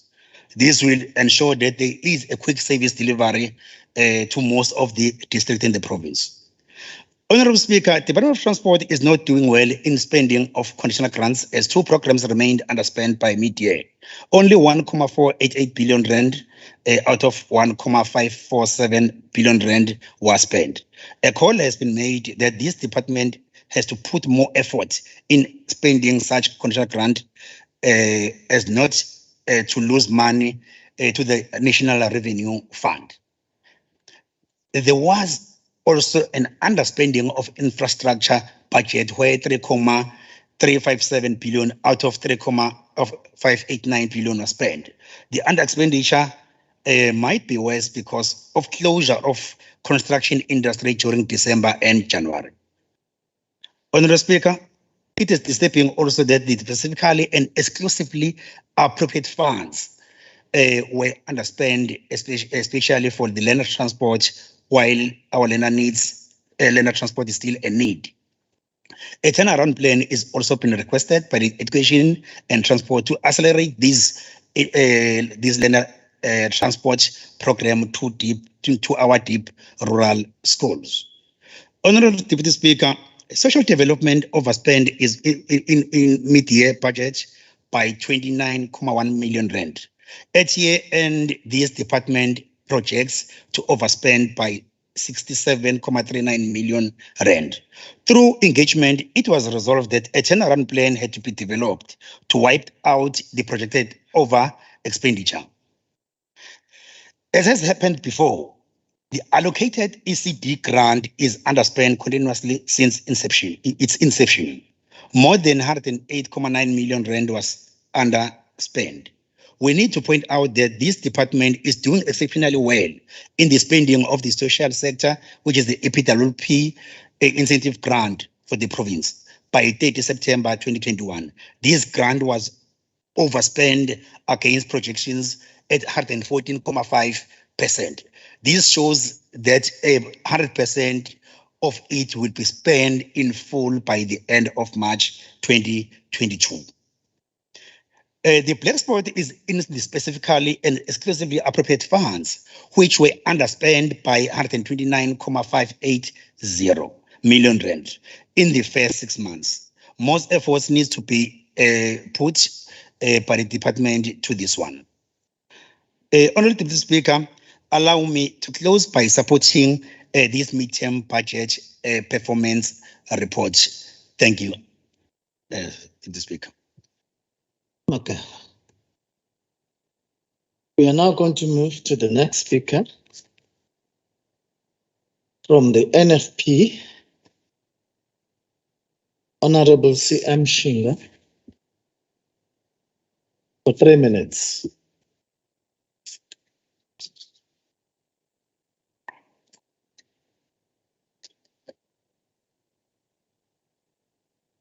Honorable Deputy Speaker, members of the House, greetings.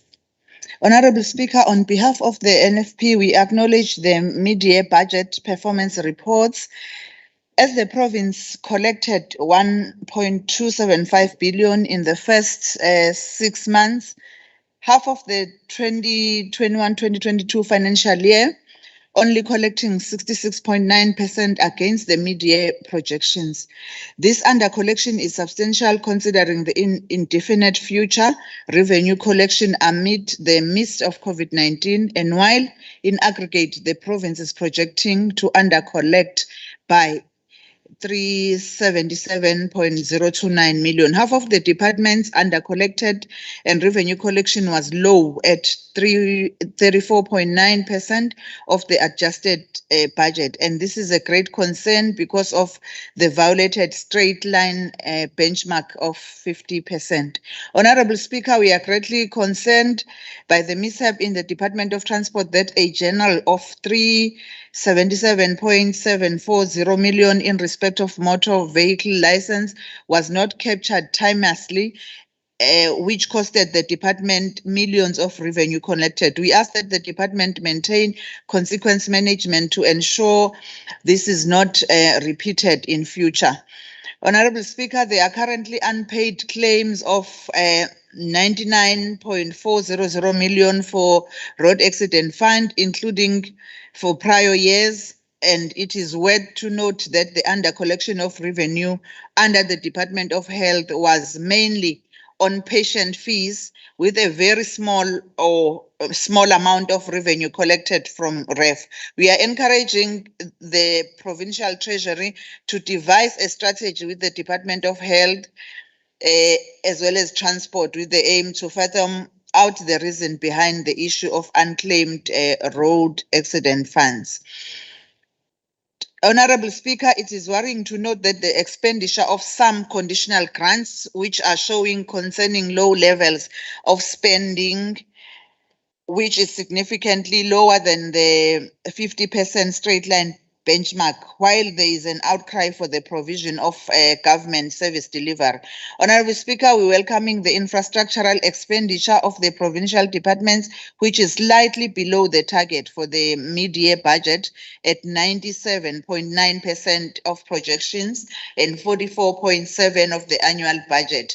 This is within the supporting guidelines. We appeal to the accounting officers of the departments to ensure a thorough turnaround strategy to mitigate. Thank you, Honorable Speaker. Thank you, Honorable Shpinga. We're now going to receive the debate from the minority front. Honorable Esther Rashpansi. Thank you, Honourable Speaker. The minority front's concern remains the slow spending across departments. This scenario calls for more executive statements by Honourable MECs, more sittings in this Honourable House, and robust debates to guide fruitful expenditure. For example, since most departments lay the blame on COVID-19 disruptions, it is imperative that this Honourable House has monthly statements from the Honourable MEC of Health on what more can be done to arrest this pandemic, as well as to advise on areas where activities should be focused. There is much gloom in communities, Honourable Members, in light of the new variant discovered. Yet this is a time, and of course, it is reflected by government revenue under collections. Yet this is a time for government to spend on infrastructure and create jobs. Grants which reflect balances at the end of the financial year is actually not good, since this is not a saving, but actually an underspending. Yet most grants have more relaxed guidelines now. Honourable members, there are enough opportunities to improve the spending in each department. What is key before we go into the next financial year is a transformed strategic goals list, given the lessons of COVID-19 year impact, and every portfolio committee needs to be engaged by the departments to inclusively adopt a plan that will work to match activities and revise budget guidelines for each department. What we cannot afford is fiscal dumping at the year end and the opening of gaps for corruption. Honourable Premier, we have to fill the vacant posts because there are many graduates who are languishing for jobs in this province. Honourable Speaker, it is very important for this Honourable House to host a workshop early next year and call on civil society experts to address issues raised in the 42 resolutions which will be adopted today. Thank you. Thank you, Honorable Takarash Bansi. We now move to the Speaker from the African National Congress, Honorable M. Govender, for 10 minutes. Thank you, Honorable Deputy Speaker. Let me commence by commending Ms. Greece and Ms. Barbados for announcing that they would not participate in the Miss Universe contest, which is being held in Israel. As we are all aware, Israel has been oppressing the people of Palestine for many decades, very much along the lines of apartheid and economic oppression that Black South Africans have experienced. The struggle of the Palestinian people is a just one, which all South Africans must support. Let us hope that Miss South Africa will also refuse to participate in this contest that is being held in Israel. Honorable Deputy Speaker, I will be dealing with the Department of Arts and Culture and 3 provincial entities, the Dube Trade Port, Ezemvelo, and Richards Bay IDZ, which are amongst the major revenue collecting entities in the province. In terms of the collection of own revenue, Dube Trade Port collects a substantial amount of owned revenue from property rentals and appears to be on track to collect in line with the adjusted budget by year end, having already collected 63.9% at mid-year. The Richards Bay IDZ draws its own revenue largely from property rentals, land leases, as well as project funds derived from the DTI. By mid-year, the entity had collected 87.3% of its budget and is projecting an over-collection of approximately 8.12 million by year end. And these are mainly VAT refunds that had been under budgeted for. Of course, there has to be a spoiler. You know, Honorable Deputy Speaker, I hesitate to say rotten apple, but Ezemvelo KZN Wildlife's own revenue collection is not a good story. Whilst it had collected 50.8% at mid-year, drawing mainly from tourism income, as well as from donations and project implementation fees, there is a projected undercollection of 25.175 million due to reduced tourism income. Now, whilst the entity is saying that this is due to the continued negative impact of COVID-19 and restrictions of the lockdown, we have to point out that this situation has been prevailing from way before the pandemic hit us. As the Finance Portfolio Committee, we have been concerned about the poor state of the facilities at Ezemvelo and the general lack of maintenance that has resulted in people opting for alternate, better accommodation, thus reducing the revenue potential of the entity. Sadly, Honourable Speaker, this situation does not appear set to change anytime soon. The mid-year expenditure of the entities under discussion is of concern, and this is why the Finance Portfolio Committee summoned them to appear before it. Dube Trade Port at mid-year was sitting at 19.8% expenditure, Ezemvelo at 42.6%, and Richards Bay IDZ at excuse me, at 25.7%. Some of the contributory factors to this under-expenditure, Honourable Deputy Speaker, include the high vacancy rate that entities have, and they are claiming that they are saying that posts were frozen pending the completion of the rationalization process. So this completion, Honourable Deputy Speaker, cannot take place too soon. The impact of COVID has, of course, taken its toll. Now, Ezemvelo is not projecting a balanced budget at year end, and we are quite frustrated with its poor performance. Time and again, we are fed with the story of a lack of management and technical capacity and the inability thus to oversee infrastructure projects, including much-needed maintenance. But this is actually a chicken and egg story. The entity has not filled much-needed vacancies year in and year out, and is thus unable to do the necessary in terms of infrastructure development and maintenance. Another key area lacking capacity is supply chain management, and this is another one of those chicken and egg stories, vacancies and therefore SCM not being done properly. The entity is projecting to underspend by 3.038 million against the adjusted budget, but chances are, Honourable Speaker, that the amount will be much higher. Now, Dube Trade Port envisages spending in line with the adjusted budget, But this also seems to be slightly unrealistic, given that the filling of vacant posts is still awaiting the Premier's approval. Construction on the multi-purpose building in Block D has still not commenced at mid-year, and several construction projects had to be deferred pending the appointment of technical personnel. Richards Bay IDZ had slow spending of 25.7% due to ongoing construction of top structures for some of its tenants, land purchases still being the subject of negotiations, and security upgrades awaiting permission from the landlord. Although the entity's projection is to spend in line with its adjusted budget, this depends on the conclusion of land acquisitions. Now, Honourable Deputy Speaker, let me now talk about the midterm expenditure of the Department of Arts and Culture. And I'm going to preface my comments by saying that, unfortunately, this department has been a chronic underspender for several years now. Many of the issues that the department is raising as spending challenges are historic issues, predating the advent of COVID almost 2 years ago, and it has under expenditure at mid-year of 225.874 million. There's a high vacancy rate, which the department attributes to delays in advertising tenders and therefore under collection on tender fees. That's some of the delays apart from the vacancy rate.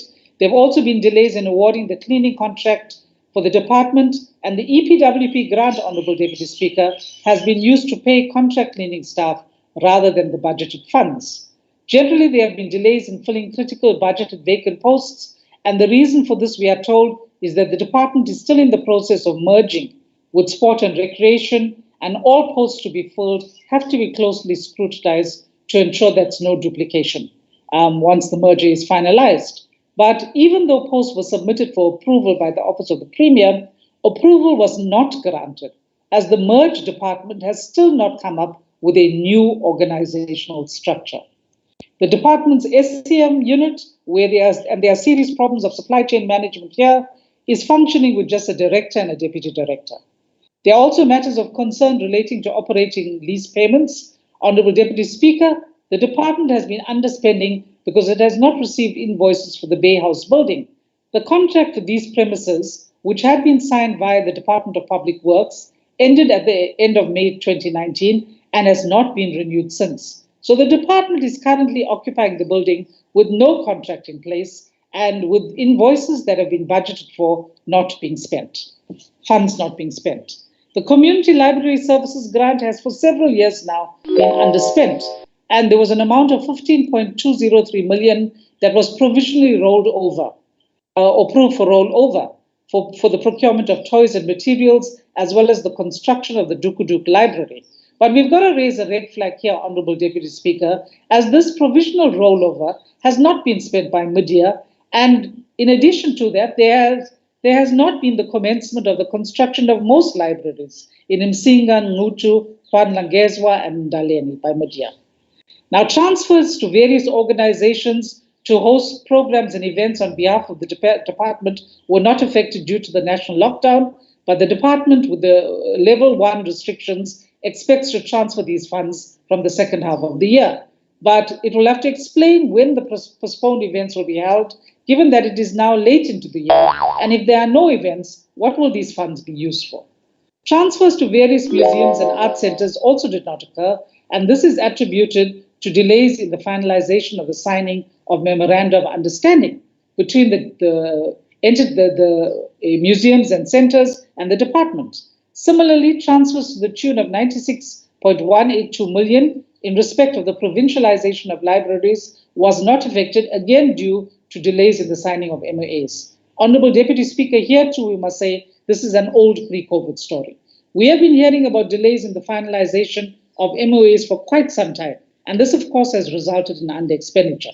But now the department tells us the process has been finalized and funds will be transferred from the third quarter onwards. This will have to be monitored. What we want to hear about is how these transfers to municipalities will be monitored, what measures are in place to ensure that the transferred funds are spent according to the MOAs, and we recommend that the department only transfer funds according to work in progress by municipalities. Honourable Speaker, we are also concerned about sponsorships made by the department to the 1860 Heritage Centre and the Bayview Flat Residents Association, which relate to previous year's expenditure around the Indian Indentured Labourers Memorial Project. I am certain that these sponsorships have been put to good use, but our issue is that the department did not obtain Treasury approval for the introduction.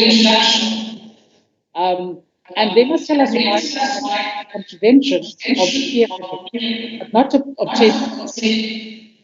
Honourable Speaker, my time up. Yes. Thank you very much, Speaker. The ANC will monitor this. Thank you, Honorable Governor. There is an apology from the ATM. So we'll go straight to ACDP. Honorable Mangale.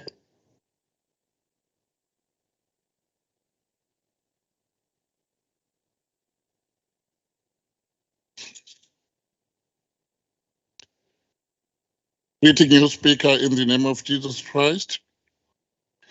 Underspending is underperforming. It affects all of us directly or indirectly, more especially those we are representing who need service delivery. To those departments with major problems, performance evaluation reports should be issued so that those people who are not prepared to increase the level of performing should be released at work. Poor performance is attributed to the employees being neither rewarded nor sanctioned for good or poor performance, respectively. There is no consequences when the department performs poor. According to the research, South Africa has the highest unemployment rate in the world, and the country's youth unemployment crisis is at 74.8% for those aged between 15 to 24%, which is deemed a catastrophe. As of October, State South Africa shows that 102 million people aged between 15 to 24 years, which is 32.4%, approximately 33.3 million, were not in employment, education, or training, which tells us that close to 1 to 3 young youth Africans between the age of 15 to 24 were disengaged with the labor market in the first quarter of 2021. KZN is rated most violent province in the country, with one of the highest rape statistics. According to the Pognet Economic and Finance article of 7 August, I quote, "The labor market could be linked in murder crime in KZN, and that a social policy aimed at creating jobs for young people can be an alternative act of combating murder crime in the province. And underperforming, when we are still underperforming, we cannot achieve that goal.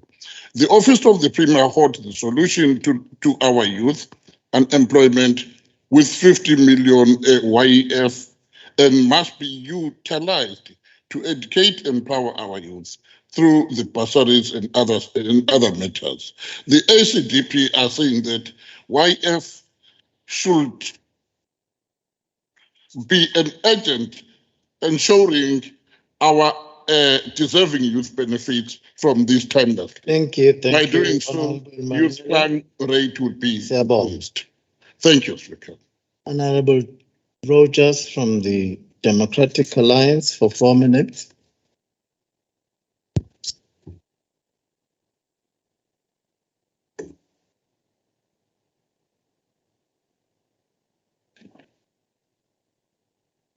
Thank you, Deputy Speaker.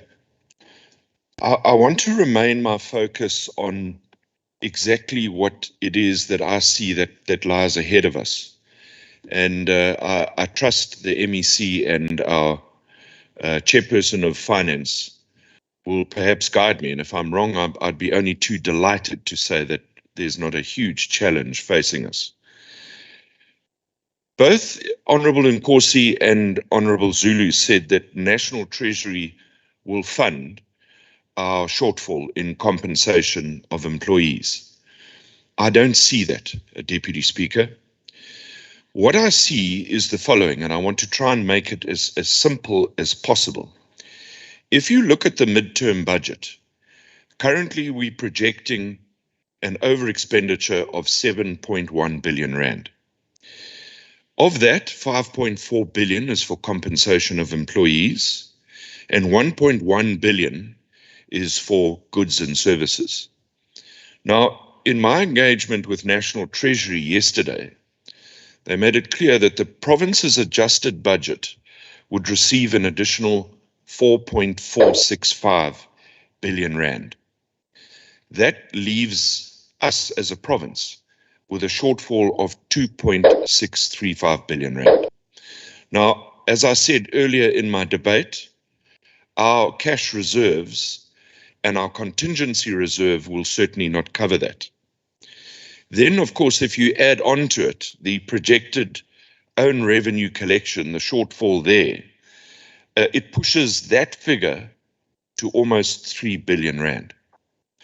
Now, under normal circumstances, we could talk about under expenditure in departments, but my concern is if this trend is true and this allocation is true, then, as I said earlier in my debate, we've got to relook and reprioritize and make sure that we don't end up in a situation where we have a 3 billion rand shortfall in the province.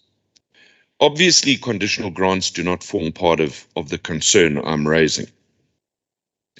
So one's got to think very carefully now about filling of vacant posts and departments that are underspending.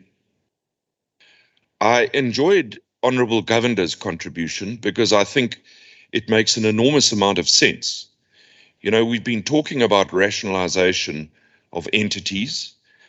We've been talking about Ezemvelo. We've been talking about commercialization strategies. Yesterday, I raised the issue of Ntingwe tea. And Deputy Speaker, I think the time for talking is now over. If we are going to save this province fiscally, then we need to collectively put our shoulders to the wheel and we need to come up with a solution. Because for us to enter into a new financial year with a deficit projected of 3 billion rand is going to take an enormous amount of time for us to recover from that. I thank you, Deputy Speaker. Thank you, Honourable Rogers. We are now going to take a speaker from IFP, Honourable M. Kaula.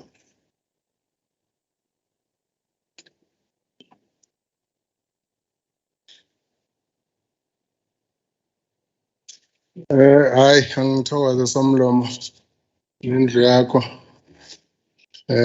Dubeli Mthembe hlonishwa ngqongqoshe kase ngimenyile Somlomo kodwa ke sengithi nje ngoba naku uyangipha isikhathi angikhumbuze ufinance ukuthi kunama red light ka health kunama red light kwezemvelo kunama red light of late kunama red light kwa transport kunama red light of late kwa arts and culture and nama committee oversee these departments. They really should take these red lights very, very seriously. Kodwa ke mhlambe okunye okubalekile Somlomo umhlonishwa ngqongqoshe imithetho ephethe iKwaZulu-Natal ekhululekile yenziwa yini ingahambisani nesimo sokuthi singabantu bakwaZulu yini iqhubeke nokuba ihambisane nobuntshonalanga kanti sasi ifuna inkululeko yokwenzana ngiyalapha ke Wangisho. Ekuthini umntwana waphindanga nokwayikhuluma lento. Ukuthi uma ngabe kungekho isilo esihlalweni akusho ukuthi ubukhosi abukho. Now i-budget yesizwe ibhekene nosesihlalweni, ibhekene nobukhosi. Akusho ukuthi oNdlunkulu bese nabekho kodwa imoto azisafiki. Bakhona kodwa oNdlunkulu. Number 2. Umntwana wakwaphindangene ushilo wathi thina njengesizwe okwethu sesikwenzile okukahulumeni lokhuya osekusele. In other words saying we have a sitting king. Why can't the budget honor that if the budget is inclined to us being Zulus and not pro-West? Why can't the budget honor that the nation has a sitting king and honor that? Ngithi angizibuzele nje somlomo. Bese ngiyathokoza ukuthi umntwana waseke wabuza ebuza kulapha yasengibuza ke la endlini ukuthi if the budget was intended for this purpose and the nation already has got something, why withdraw the budget? Thank you.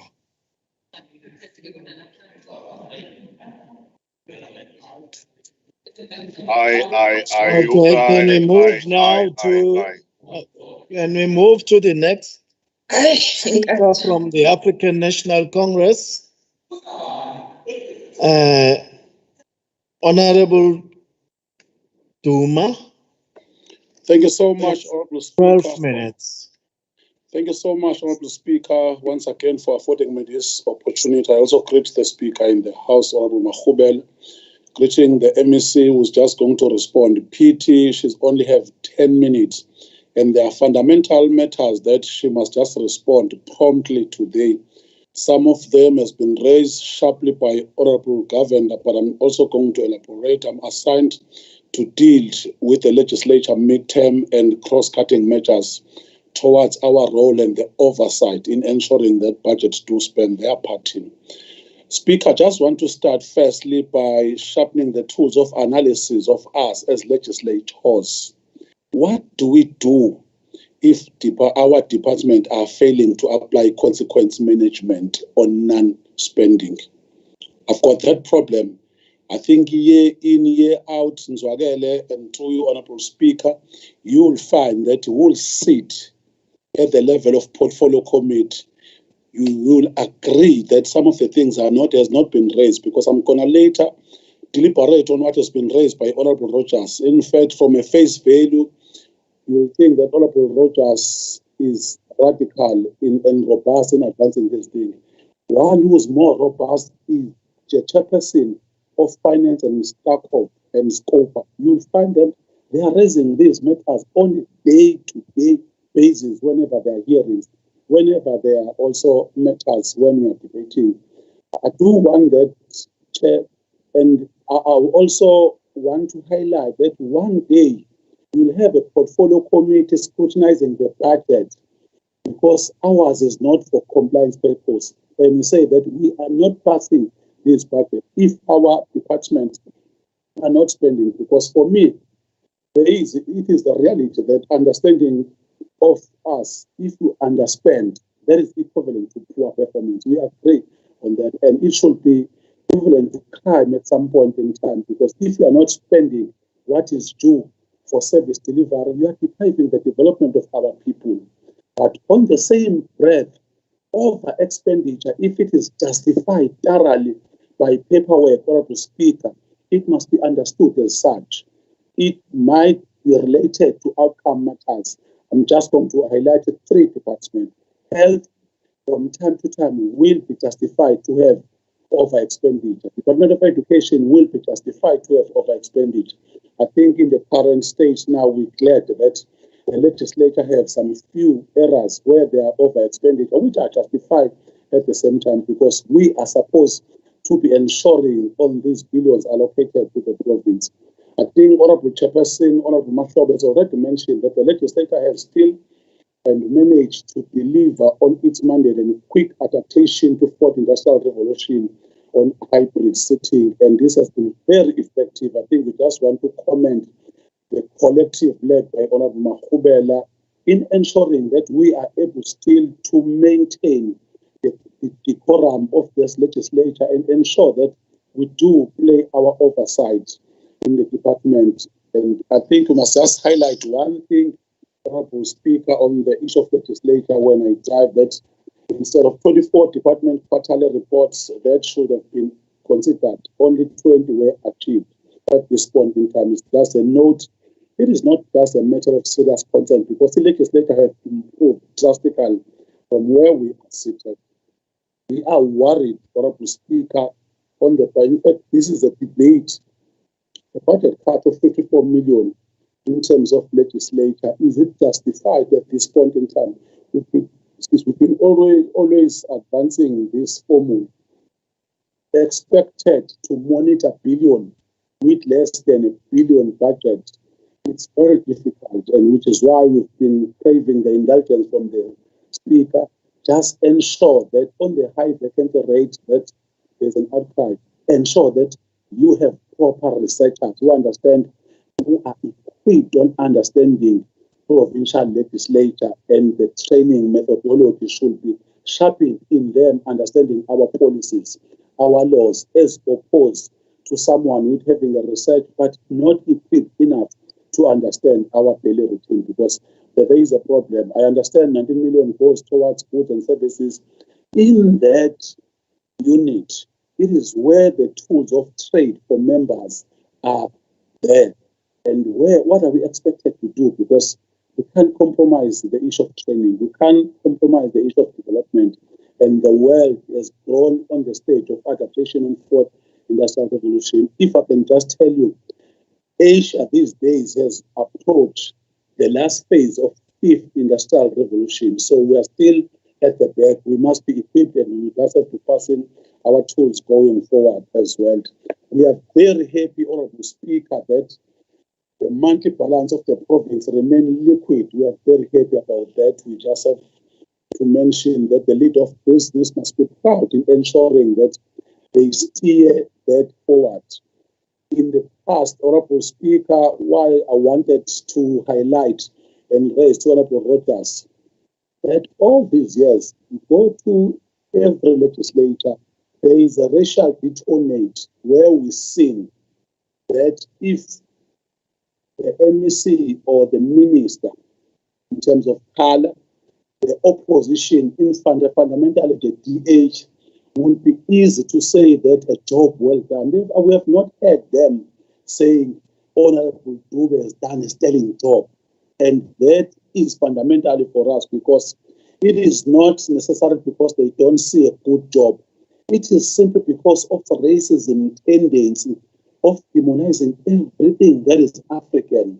If Treasury is doing a nice job, we must just maintain that it has been done through her leadership. Going forward, we must also highlight some of the things I've already mentioned, Honorable Speaker, that we are worried on the expenditure pattern of department. And I would want to understand, and my question, Honorable Speaker, is directed to our leader of government, because she's the one who's just going to respond. Why do we have department? In fact, there is this tendency.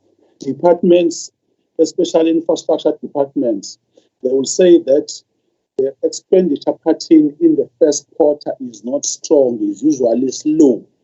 Then the argument will say that they will start spending on the second quarter. In the second quarter, when you evaluate and scrutinize them, they will say that no, they will heighten and advance in the third quarter. By the time you reach the third quarter, things have fallen apart and they are not going to achieve. That is where we agree with what has been raised by Honorable Governor. We even on this one, we agree with Honorable Rogers that there is an understanding that this shortfall will just be addressed by miracles. The issue of expenditure will only be understood and addressed thoroughly if there's a consequence management. If certain department has failed, like for instance, let's take Ezemvelo for instance, if there is a red light, what do we do?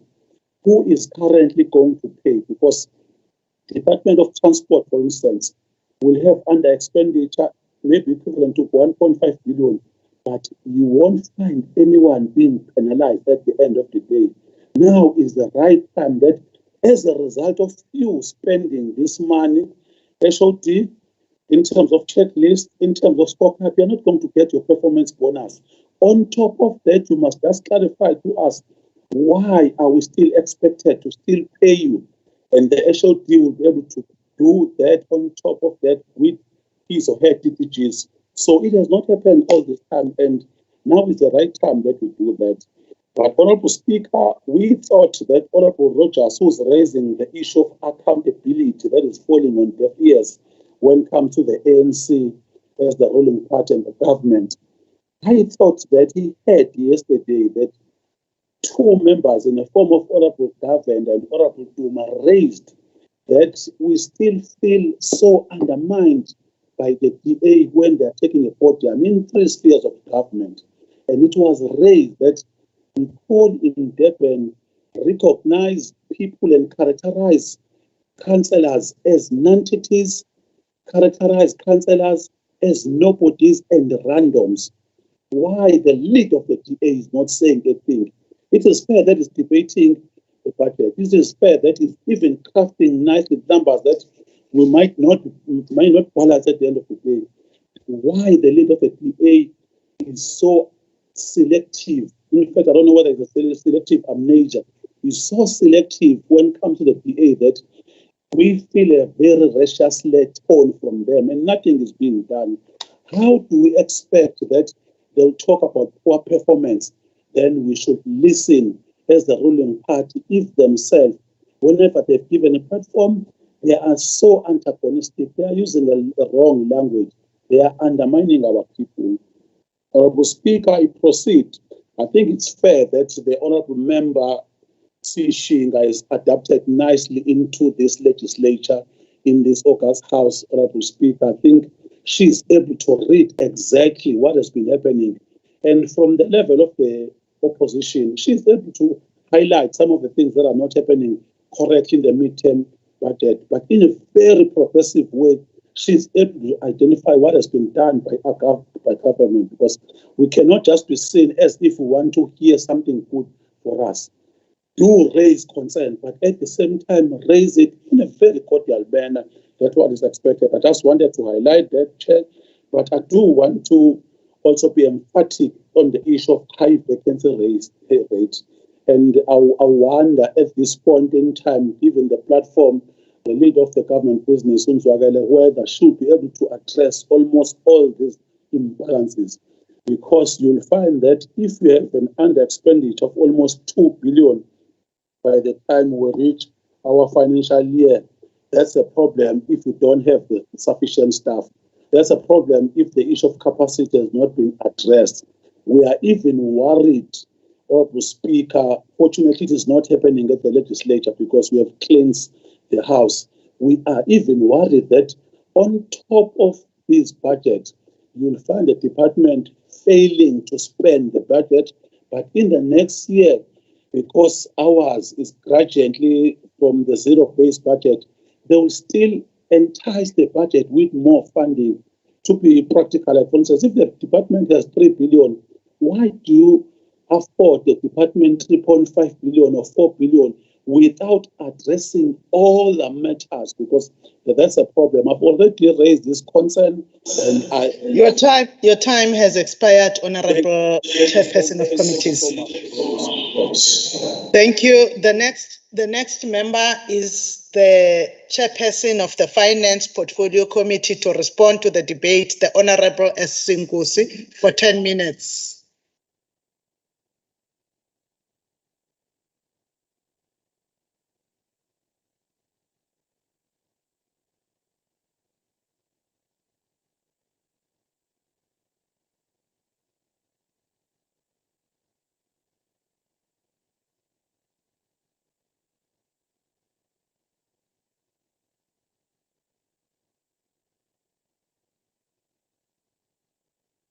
Thank you very much, Honorable Speaker, for allowing us to respond to this debate.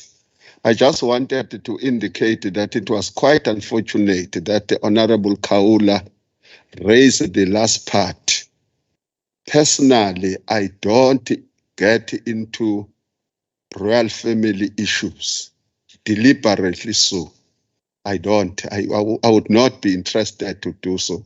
That's why then I've requested the Honorable MEC to deal with that part.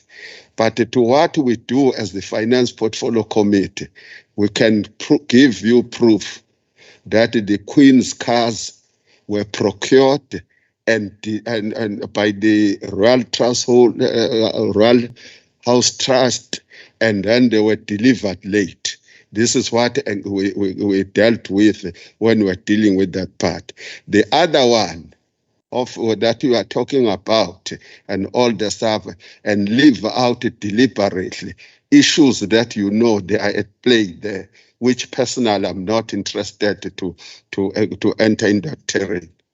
The first thing that I want to indicate on the debate is that all honorable members debated things that arose in the engagements that we had. That's one point that I wanted to indicate. And the issues that you raised are similar to the issues that we found out when we were scrutinizing the closeout. Similar things. Want to be frank about that. That's what I was making when I was comparing the notes of what happened in the closeout and currently. That's what I wanted just to indicate. And we addressed them yesterday. I'm not going to address them all. There were issues that I didn't give you specifics so that you understand other areas that we have gone through as the Finance Portfolio Committee. On the conditional grant spending and the specifically and exclusively appropriated funds, we are not going to shift any goalpost. We are calling for the spending of those in full. That is one thing that one. And when you talk about the specifically and exclusively appropriated funds, we would want them spent for the purpose. This is what we do. That's what the law requires of each and every department to do. Then in the presence of Honorable MEC Dube Ngube, there is one thing that I want to declare with you, Madam MEC, is that we as the Finance Portfolio Committee are openly in support of the Department of Health around the areas of HR. It is on the basis of that in November last year and during the closeout report, we are insisting that they must develop an HR plan so that they combine the two things. There's something in health they call the minimum staff establishments vis-a-vis the COVID posts in order to make sure that our facilities are having employees that are going to make sure that the work is done on a daily basis. We have reiterated that particular position in the hearing that we had with them recently, that would want that to happen that way. Having said so, would want also to indicate that their own request is in line with what is happening in Gauteng. One of my daughters got appointed in Gauteng in Krisani, Baragwanath Hospital, because that's the route that that particular Department of Health took. But the reality of the matter must be exposed in this debate, that the conditions are not the same. What happened in KwaZulu-Natal affecting Gauteng and the KZN in 2011 has got a bearing to some of the challenges that we're having. As KwaZulu-Natal, we have been experiencing cuts over cuts of billions of rands annually as a result of what happened to the census of 2011. We'll have to remember all those things, you know. These are the things that we will have to understand that are causing some problems in the whole thing as KZN. So Gauteng, instead of getting the cuts, what did they get?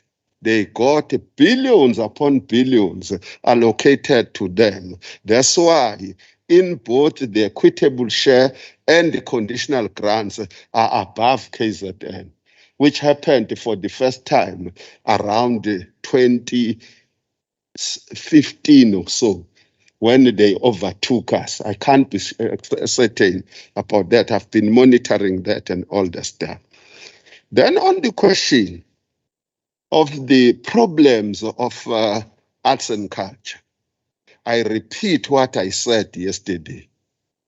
We have analyzed the problems, and more specifically around the question of underspending in the area of the library services is caused by one main problem, is that there is no chief director and the director in planning the spending in that area. Understand that the library services, you know, is not history that Honorable Kaula and KK taught when they were teachers.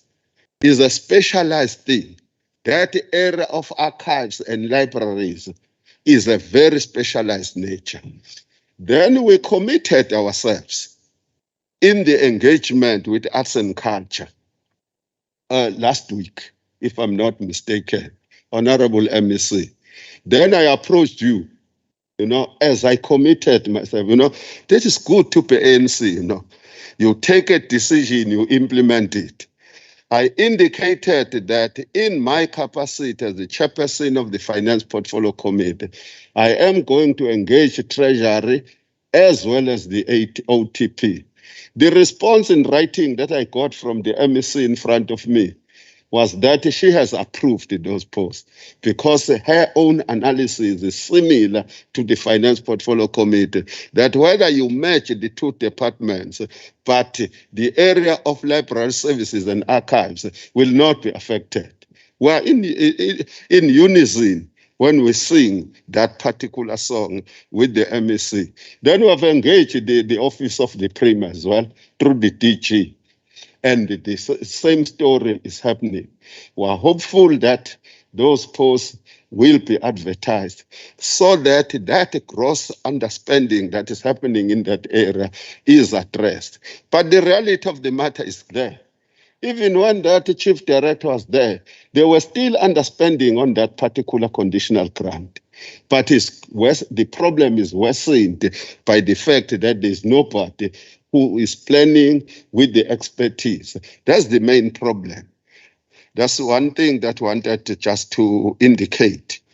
Then we also want to indicate around the question of the projected overspending.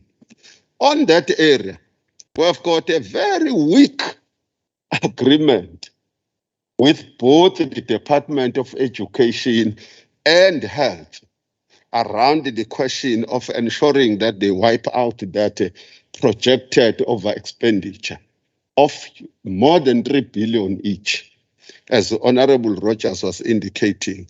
That's the reality of the matter. But we have called for the turnaround plan with the understanding that what I've said about health earlier on is going to be considered by the Provincial Executive Council. But the reality of the matter is there. If the National Treasury does not fund the wage agreement in full, then we'll be having a big challenge as a province. Let's be living to that reality. It's a reality. You know, signals will be found on Tuesday, on the 1st. I think it's Wednesday on the 1st, where we'll be engaging the National Treasury. And we are going to be overboard on that particular issue if it happens that they don't fund that area of wage agreement in full.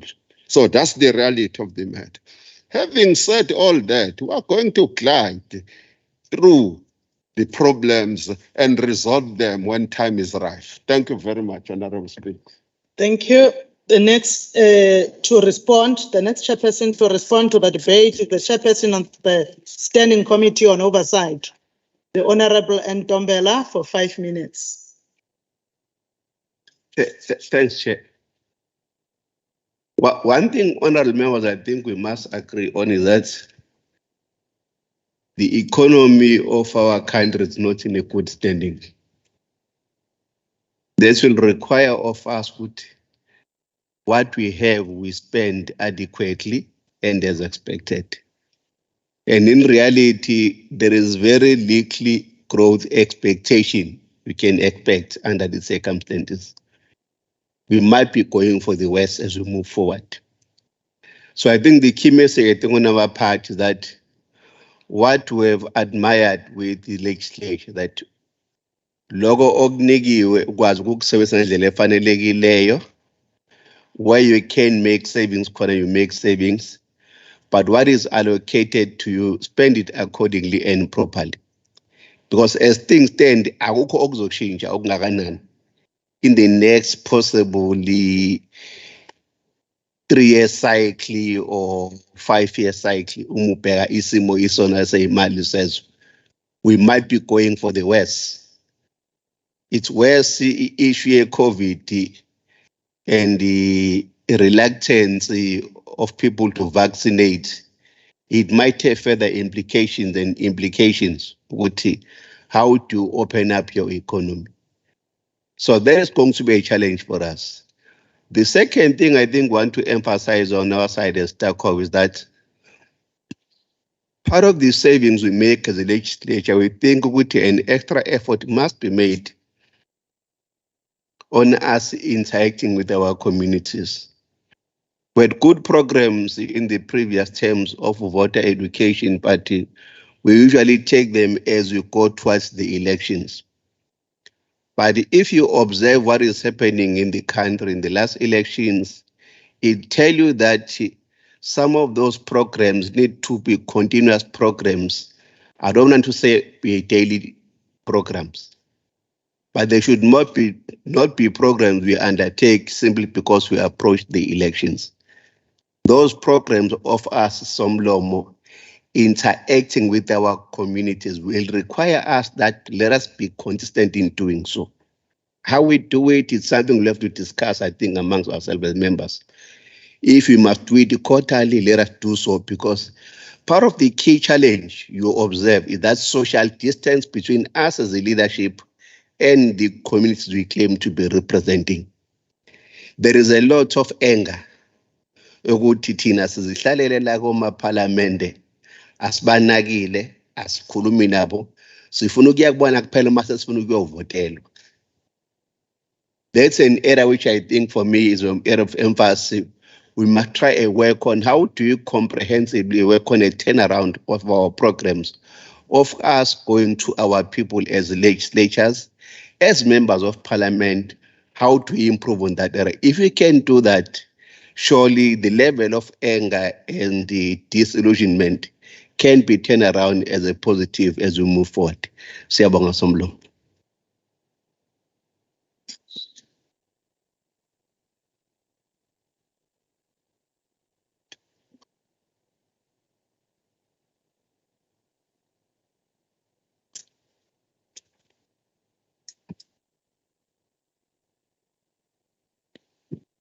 Thank you, Honorable Ntombela. We are now going to receive a response from the MEC for Finance, Honorable Nomusa Dube.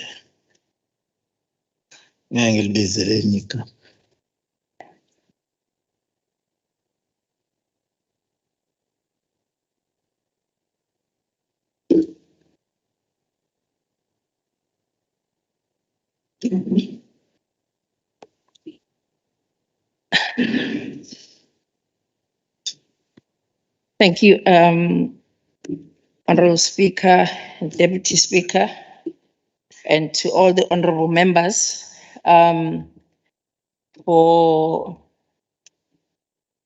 that lively debate. And I also wish to thank the chairperson of STACO, as well as the chairperson of Finance Committee, as well as the SCOPA for their sterling work in ensuring that the work of the oversight is done to the T.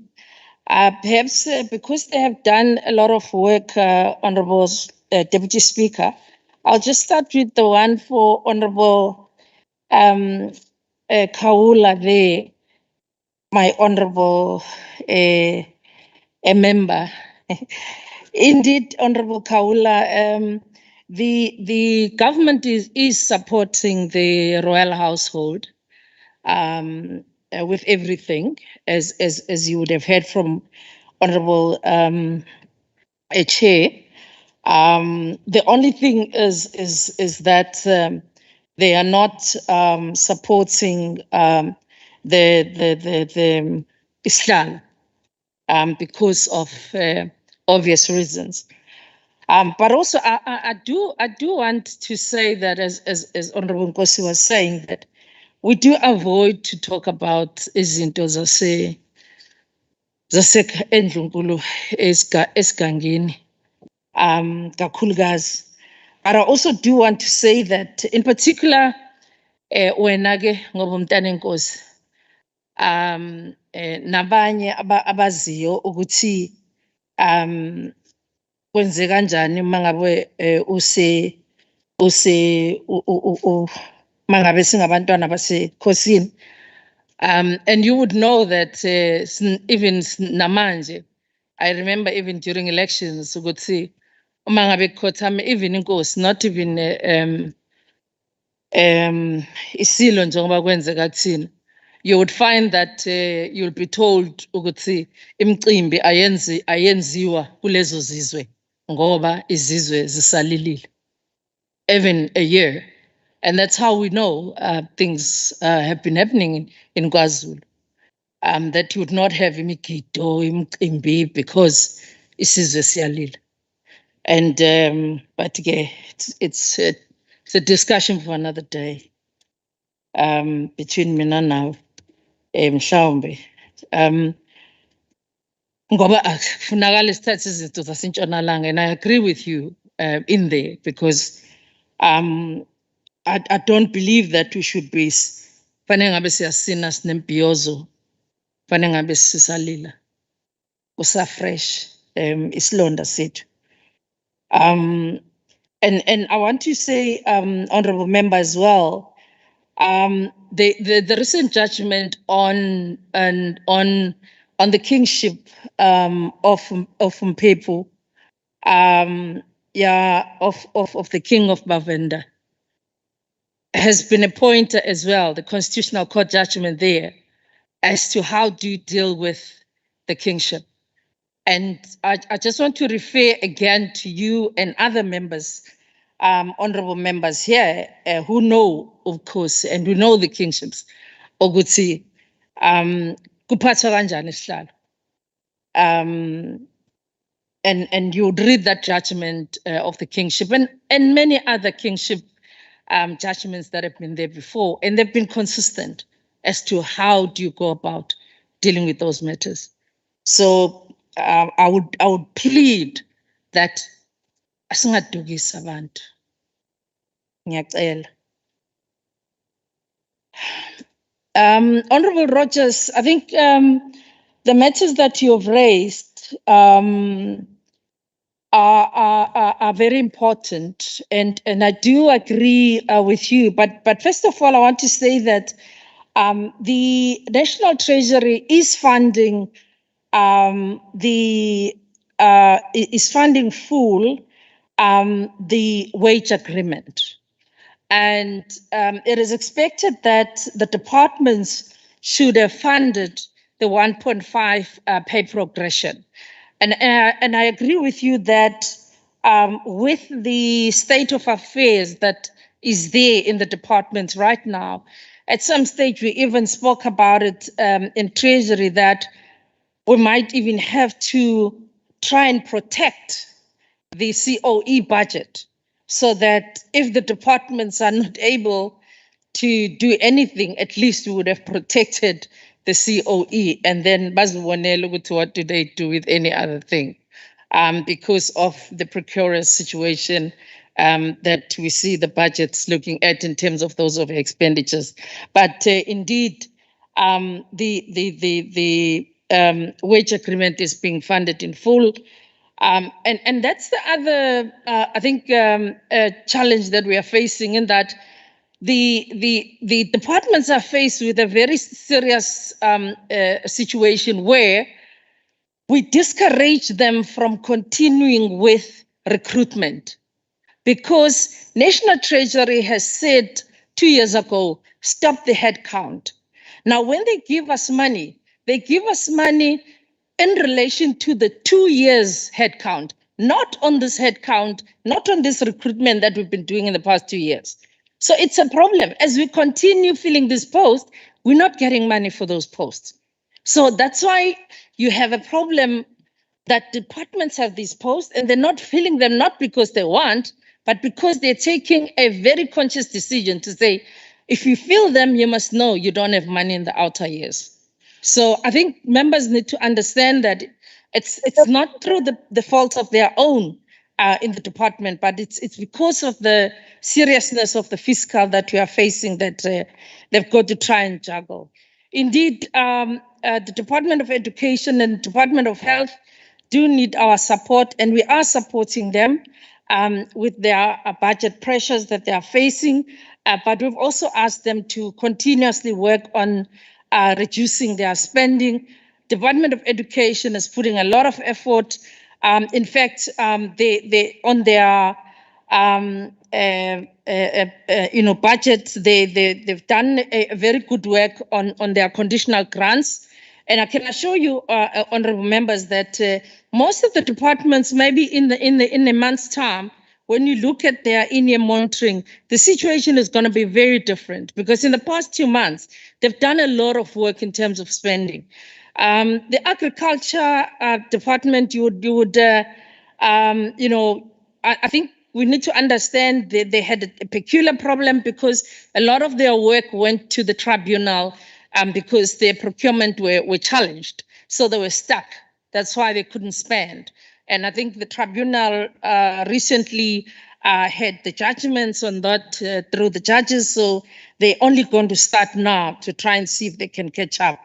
Honorable Seja, yes, I've dealt with the issue of those vacancies as to how we are trying to juggle between those two.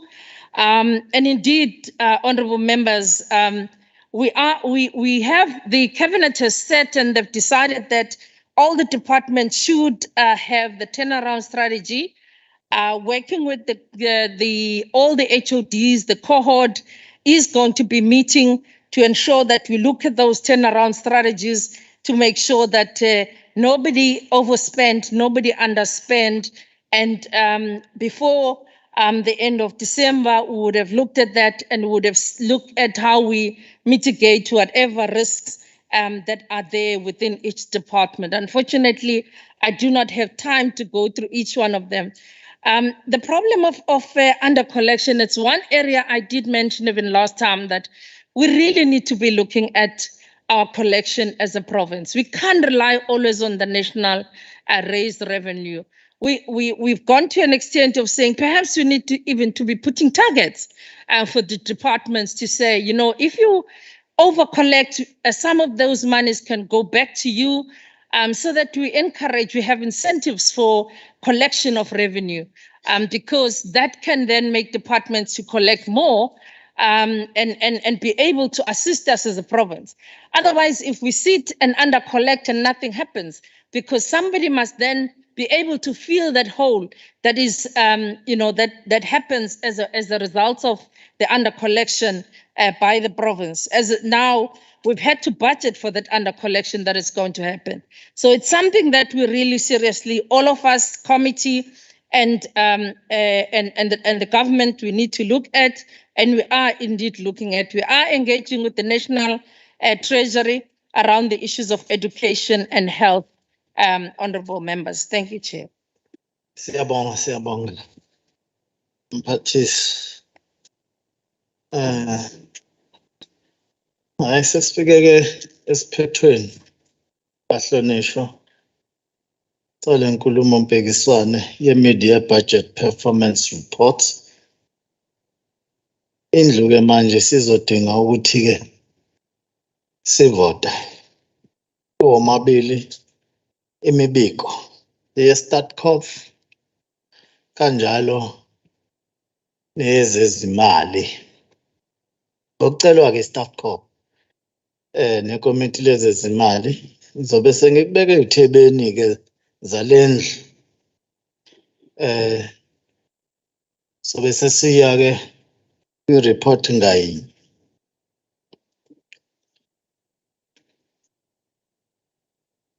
So, as indicated prior to the start of the debate, I will now go back party by party to obtain a vote and thereafter check if any member wishes to record an individual vote. Sengizoya-ke ngokwe party ne-party, starting with Inkatha Freedom Party.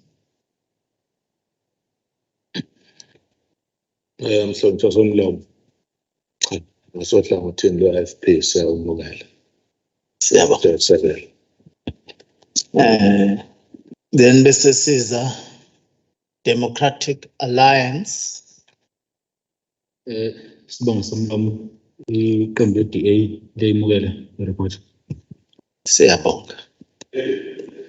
Size nge-EFF.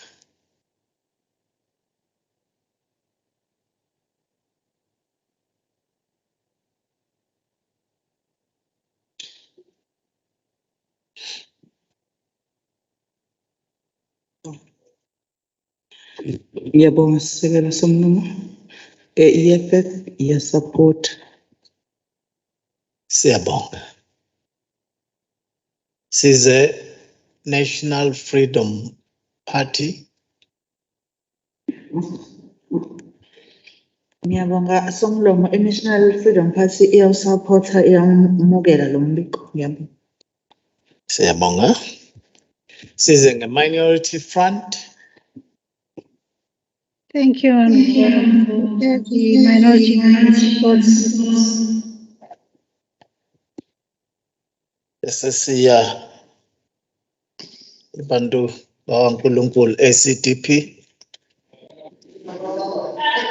Kunjalo somlomo abangcwele bayayiseka le ndaba.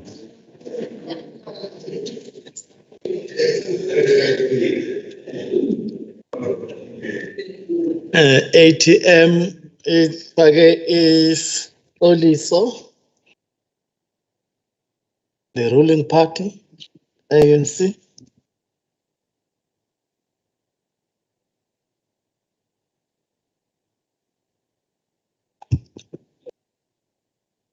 Ngiyabonga somlomo umbutho wabantu ukhongolose uyayisekela. Thank you, members. I have the votes of all parties. So is there any member who wishes to express an individual vote that is different from their party vote or to abstain?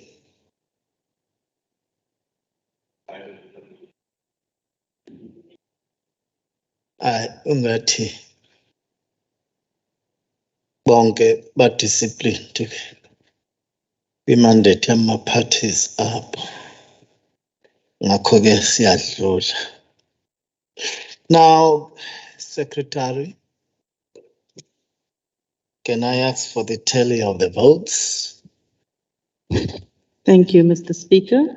The votes in favor, 60. Votes against, no. Abstentions, no. Thank you. So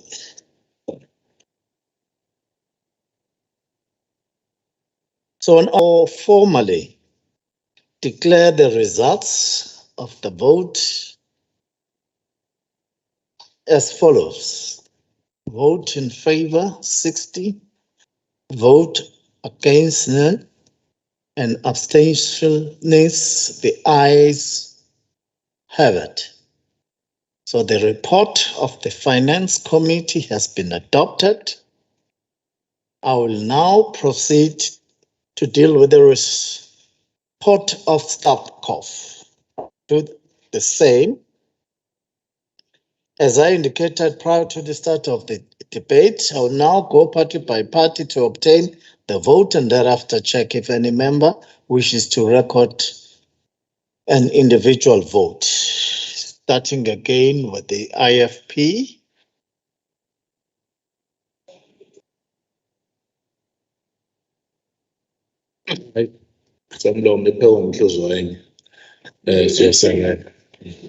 Thank you, IFP. Then the DA.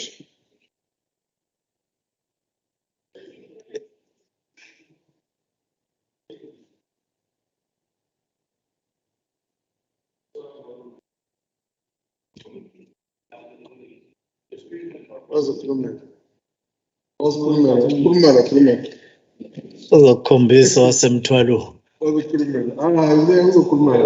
Disabled. Sangwayela ngaphandle mina. Sibonga somlomo. DA support. Thank you, DA. EFF.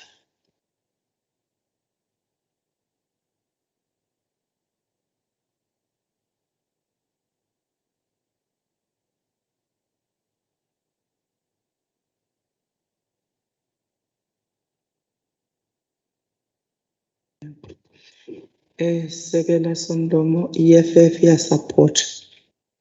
Thank you, EFF. NFP. Siyabonga Somlomo, the National Freedom Party is in support. Yabo. Thank you, NFP. ACDP. ACDP support cool. And njengoba ngishilo MF Support. Thank you. Thank you. Minority Front, ATM in Stoliso, sesizoya ke kwi-ANC. Siyabonga Somlomo, ANC uyayiseka. Thank you. Members, I have the votes of the all parties. Is there any member who wishes to express an individual vote that is different from their party vote or to abstain? None. No, Paul. Thank you, Mr. Speaker. Votes in favor 62, votes against, no. Abstentions, no. Okay. So, honorable members, I therefore formally declare the results of the vote as follows. Votes in favor 62, vote against nil, abstention nil. The ayes have it. Now, both reports have been adopted. Thereafter, we can move to the second item, the following item of the order paper, which is the debate on the report of 16 days of activism against gender-based violence and child abuse. We are going to call upon the Honorable P.H. Mbatakela to give us a report for 10 minutes.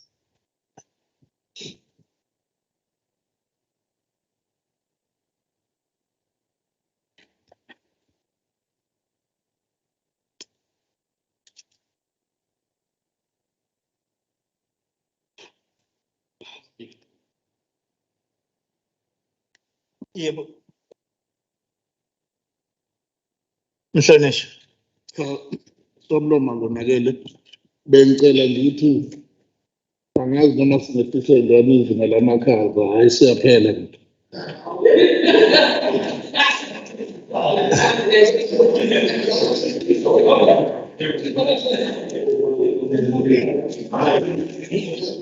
Asazi abekho blanket njengasebhanoyini.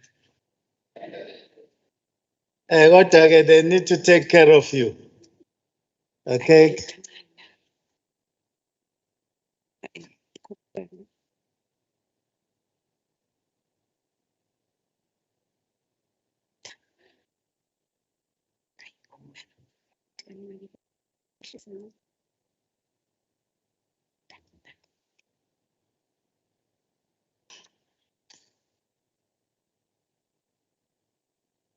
Yeah, Thank you, Honorable Deputy Speaker, Honorable Speaker, Honorable Premier, Honorable Leader of Business, of Government Business, Member of the Executive, Honorable Members of the Legislature, officials, ladies and gentlemen. Honorable Speaker, I rise to present the report on 16 days of activism against gender-based violence and femicide 2021 on behalf of the Standing Committee on Quality of Life and Status of Women, Children, Youth, Senior Citizens and People with Disability. The 16 days of activism for no violence against women and children's campaign is a United Nations campaign which takes place annually from 25 November to 10 December. Within this period of 16 days, there are other key commemorative days during this period, which includes World AIDS Day on the 1st of December and the International Day for Persons with Disability on the 3rd of December every year. The International Day for Persons with Disability is one of the very important days in our calendar as the Quality of Life Standing Committee. The 16 days of activism against gender-based violence and femicide campaign is the peak of the 365 days government commitment and civil society activists to eradicate gender-based violence. The 16 days campaign is essentially the platform for both government and civil society to raise awareness against all forms of abuse and to further showcase the government's services and programs rendered to people towards eradicating the scourge. It is worth noting that despite all the interventions made, the scourge of violence and abuse continues to terrorize our communities, leading to the loss of lives. The 16 days campaign is generally aimed at achieving the following: to generate an increased level of awareness among all South Africans about the negative impact of violence and abuse on women and children, stand up to perpetrators of these offenses to change their behavior, enhance and increase partnership between government, the private sector, civil society, faith-based organizations, and the media to spread the messages, provide survivors with information on these services and organizations that can help reduce the impact of violence on their lives, to engage actively with men and boys in the sketch about combating violence in our homes, our communities, and in the workplace. Highlight the stories of survivors of gender-based violence and child abuse and the impact that the campaign has had on their lives. The global theme for the 2021 16 Days campaign is Orange the World, End Violence Against Women Now, close quote. According to the European Gender Institute, gender-based violence is a phenomenon deeply rooted in gender inequality and continues to be one of the most notable human rights violations within all societies. Gender-based violence is violence directed against a person because of their gender. Both women and men experience gender-based violence, but most victims are women and girls. GBV can impact anyone regardless of their geographical location, socioeconomic background, race, religion, sexuality, or gender identity. While women and girls are the most at risk and the most affected by gender-based violence, boys, men, and sexually and gender minorities also experience gender-based violence. GBV can have serious physically, mentally, and economic and social repercussions. According to the crime stats released by the police minister for the first quarter of 2021-22 revealed that 10,006 people were raped between April and June 2021. This is an increase of 4,201 cases, amounting to a 72.4% increase compared to the reporting period. A sample of 5,439 rape cases revealed that 3,766 of the rape incidents took place at the home of the victims or the home of the rapist, and 487 rape cases were domestic violence related.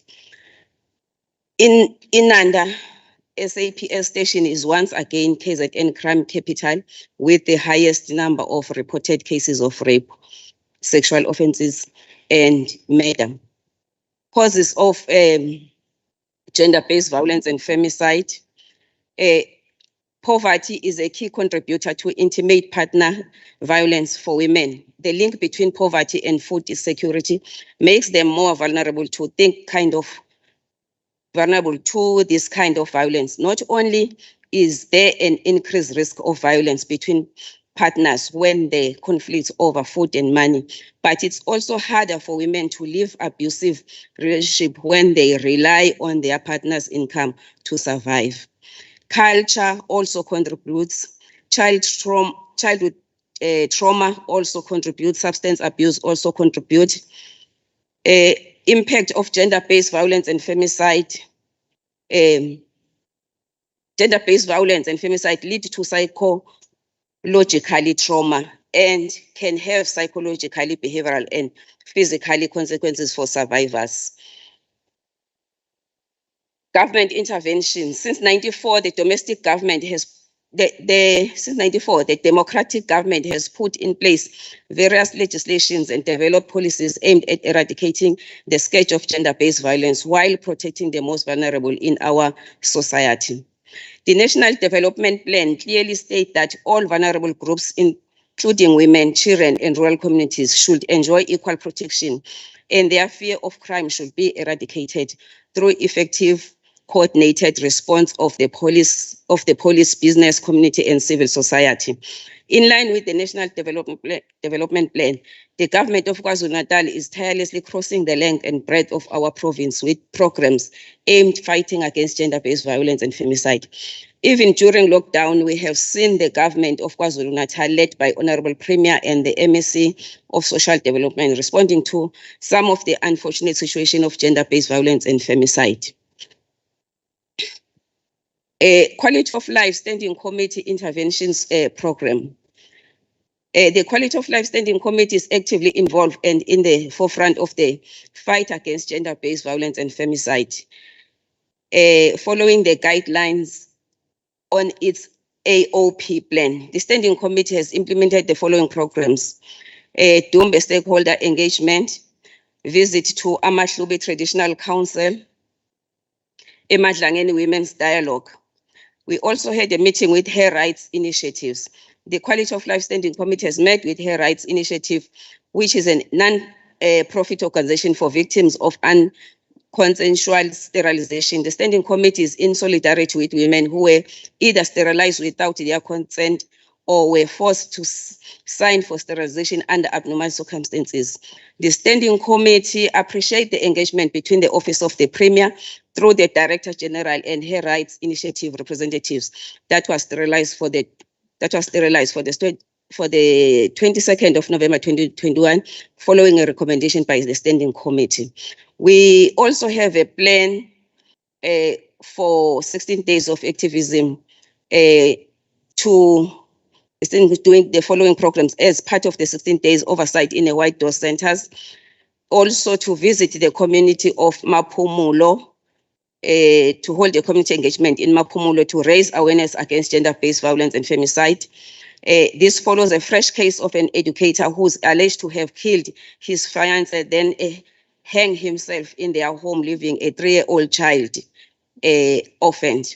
In conclusion, we wish to call upon all citizens of our province to play their part in eradicating the scourge of gender-based violence. We must all be whistleblowers in exposing those who are perpetrators of gender-based violence, and further provide the necessary support to all the victims.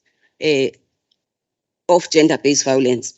Lastly, Chair, I wish to take this opportunity and thank all members of the Standing Committee for their honest contribution to the work of the Standing Committee without politicizing it. Also to thank the Quality of Life supporting staff for giving their support to the committee. To thank the Office of the Premier for always being there when the committee needs them. And also lastly, to thank the Department of Social Development for working tirelessly with the Standing Committee, since we are entrusted with the similar work, Ogama vulnerable groups. Speaker, the report was adopted at the hybrid meeting of the Standing Committee on Quality of Life and Status of Women, Children, Youth, Elderly, and People with Disability held on the 18th of November, 2021. I thank you. Thank you, Honorable Batakele. Now we can receive the debate, starting with the African National Congress, Honorable Gloria Porboy Tombe. Thank you, Honorable Speaker. Honorable Speaker, I don't know whether you can hear me. Sigul Ragasa, loud and clear. Thank you, Honorable Speaker.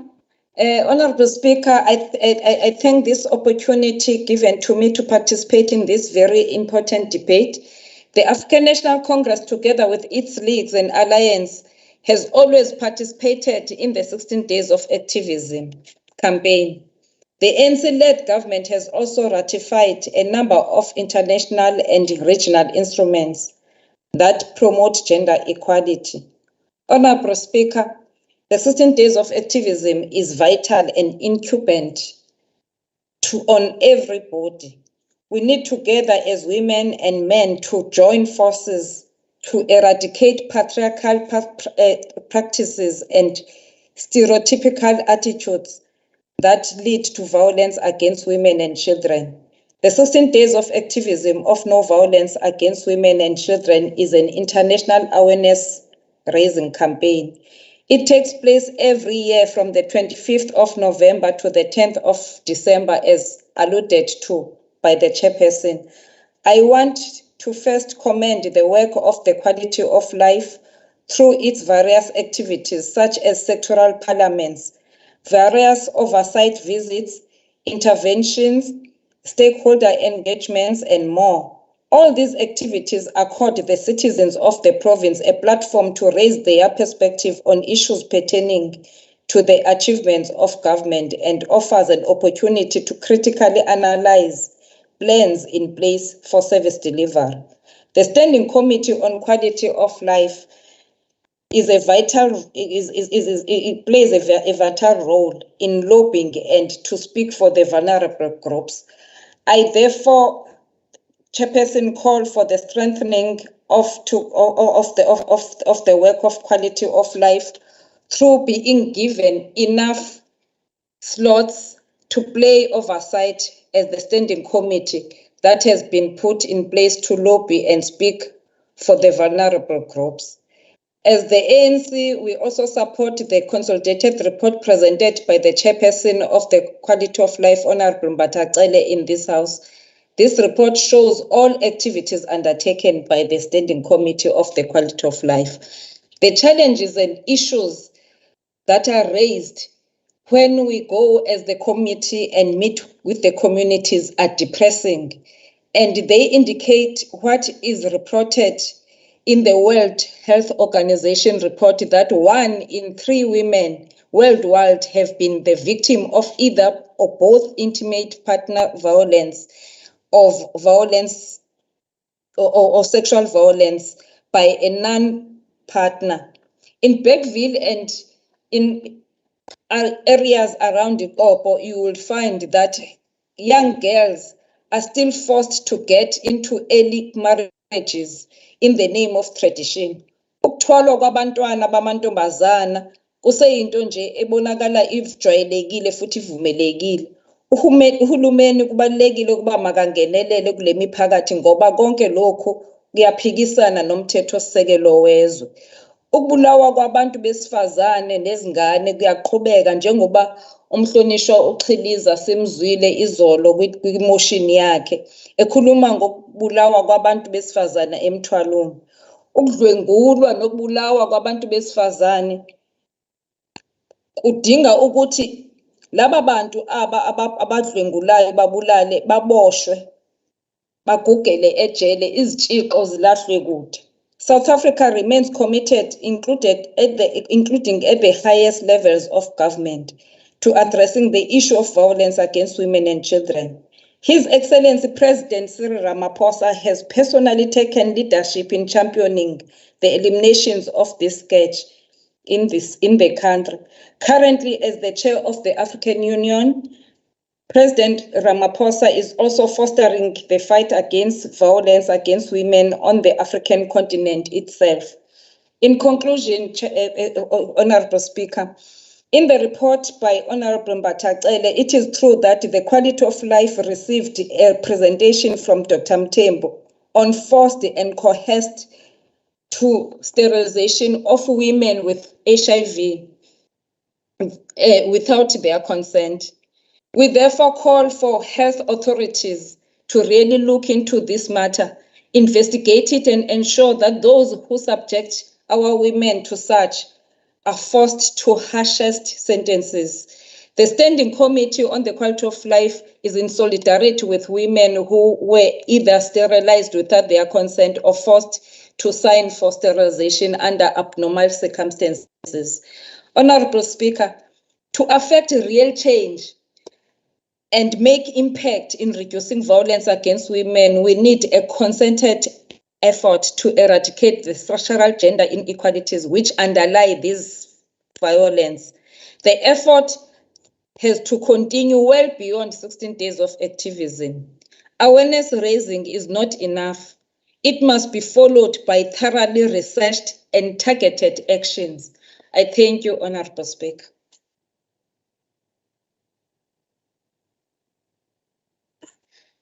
Thank you, Honorable Swadboy. We now move to the speaker from the IFP, Honorable NJ Nkwanyana, for 10 minutes.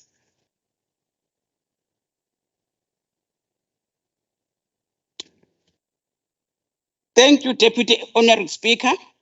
Before I dwell on my today's debate speech on behalf of Inkatha Freedom Party, I would like to condemn the scourge of kidnappings in the country, which includes children, as it has been reported in Gauteng and Limpopo. The IFP urges law enforcement agencies and the justice system to ensure that anyone involved in the kidnapping and killing punished severely. We urge parents to ensure that their children and loved ones are safe at all times. As we debate 16 days of activism for no violence against women and children, it is disheartening that even though we have been more vocal in our condemnation of violence against women and children, the truth is that very little progress has been made in halting violence against this section of our society. South Africa is still home of high levels of violence against its women and children, despite a well-renowned constitution and legislative overhaul that safeguards women's rights. We also debate this issue under difficult conditions of COVID-19 pandemic, which forced the government to divert funds to the emergency response, impacting GBV programs. However, the pandemic also brought socio-economic consequences that exacerbated GBV in the country. The rise of gender-based violence in South Africa is not checked. If it's not checked, will not only have permanent adverse effect on the lives of those affected, but also erode the country of most needed human resources. Is preventable, GBV is preventable, and therefore it should be prevented. Negative social and gender norms have been identified as conduits of perpetuating all modes of types of GBV in South Africa. The IFP believes that without attitudinal change amongst us all, we are fighting a losing battle. The IFP challenges everyone to do a self-introspection and have a change of attitude if we want to eradicate GBV. The global theme for the 2021 16 Days campaign is Orange the World, End Violence Against Women Now. The IFP has on numerous occasions stated that 16 days are not enough to address GBV. The IFP believes that the fight against GBV must be a 365 days project. Society is incorrectly mobilized to pay attention to issues of women during Women Months, and therefore we carry on. The same has happened to the question of gender-based violence and women abuse. We only talk about it when there is a case, and once the disease has been buried, public debates are washed away to the dustbin of history. Furthermore, there is a tendency to only talk about GBV with commitment during the 16 days of activism against gender-based violence, only to stop when the child calendar period lapses. We want to see the Gender-Based Violence and Femicide Response Fund launched by President Ramaphosa, which has to date received some 1.141 million to pledges, fulfilling its mandate to address GBV, as many companies make millions of donations to this fund. The purpose of the fund is to provide finances and the financial infrastructure required to implement the GBV plan. Moreover, the IFP is concerned about the recent crime stats released by the police minister, Minister Bheki Cele, for the first quarter of 2021 to 2022, which revealed that 10,006 people were raped between April and June 2021. In addition to this, the issue of Inanda police station, which has once became the KZN crime capital, with the highest number of reported cases of rape, sexual offenses, and murder, is concerning. In this regard, serious questions have to be asked, such as what action has been taken by SAPS management in KZN to address crime in Inanda, because this is not the first time the police station is leading on crime cases. Urgent action must be taken to address crime in Inanda, and urgent investigation must be conducted into why there is a high rate of crime in Inanda. Criminals must be flushed out in Inanda, and our communities must feel safe every time. The IFP notes that the government of KwaZulu-Natal is tirelessly crossing the length of breadth of our violence with programs aimed fighting against GBV, but it feels that more still needs to be done to eradicate GBV. In such activities, all political parties represented in the KZN legislature must be included in such events. Sexual education. It is an undisputed fact that many children are subject to some form of gender-based violence, including mistreatment, bullying, psychological abuse, and sexual harassment in or on the way to school. The IFP believes that the comprehensive sexuality education to prevent gender-based violence is important at school, and schools can play a pivotal role in stamping out gender-based violence. But many people, CSC is seen also taboo and remains a topic of contention. Education young people is the only true long-term solution to gender-based violence, However, it must be highly quality, age-appropriate, and evidence-based comprehensive sexuality education.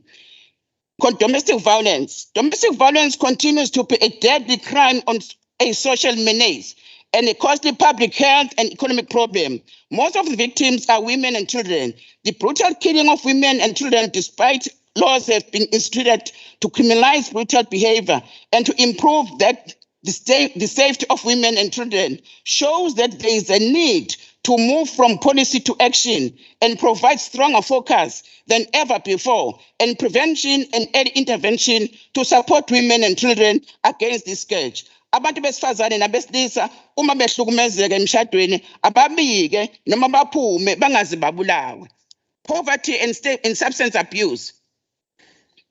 As it is many countries, the harsh reality is that women and children in South Africa are facing neglect, exploitation, abuse, living in abject poverty and violence, which is against the future and hope of the world.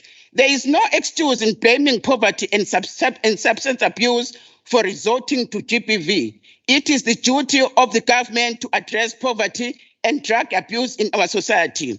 Access to justice. Our laws must have sharp teeth to bite. The IFP believes that GBV victims must have access to justice.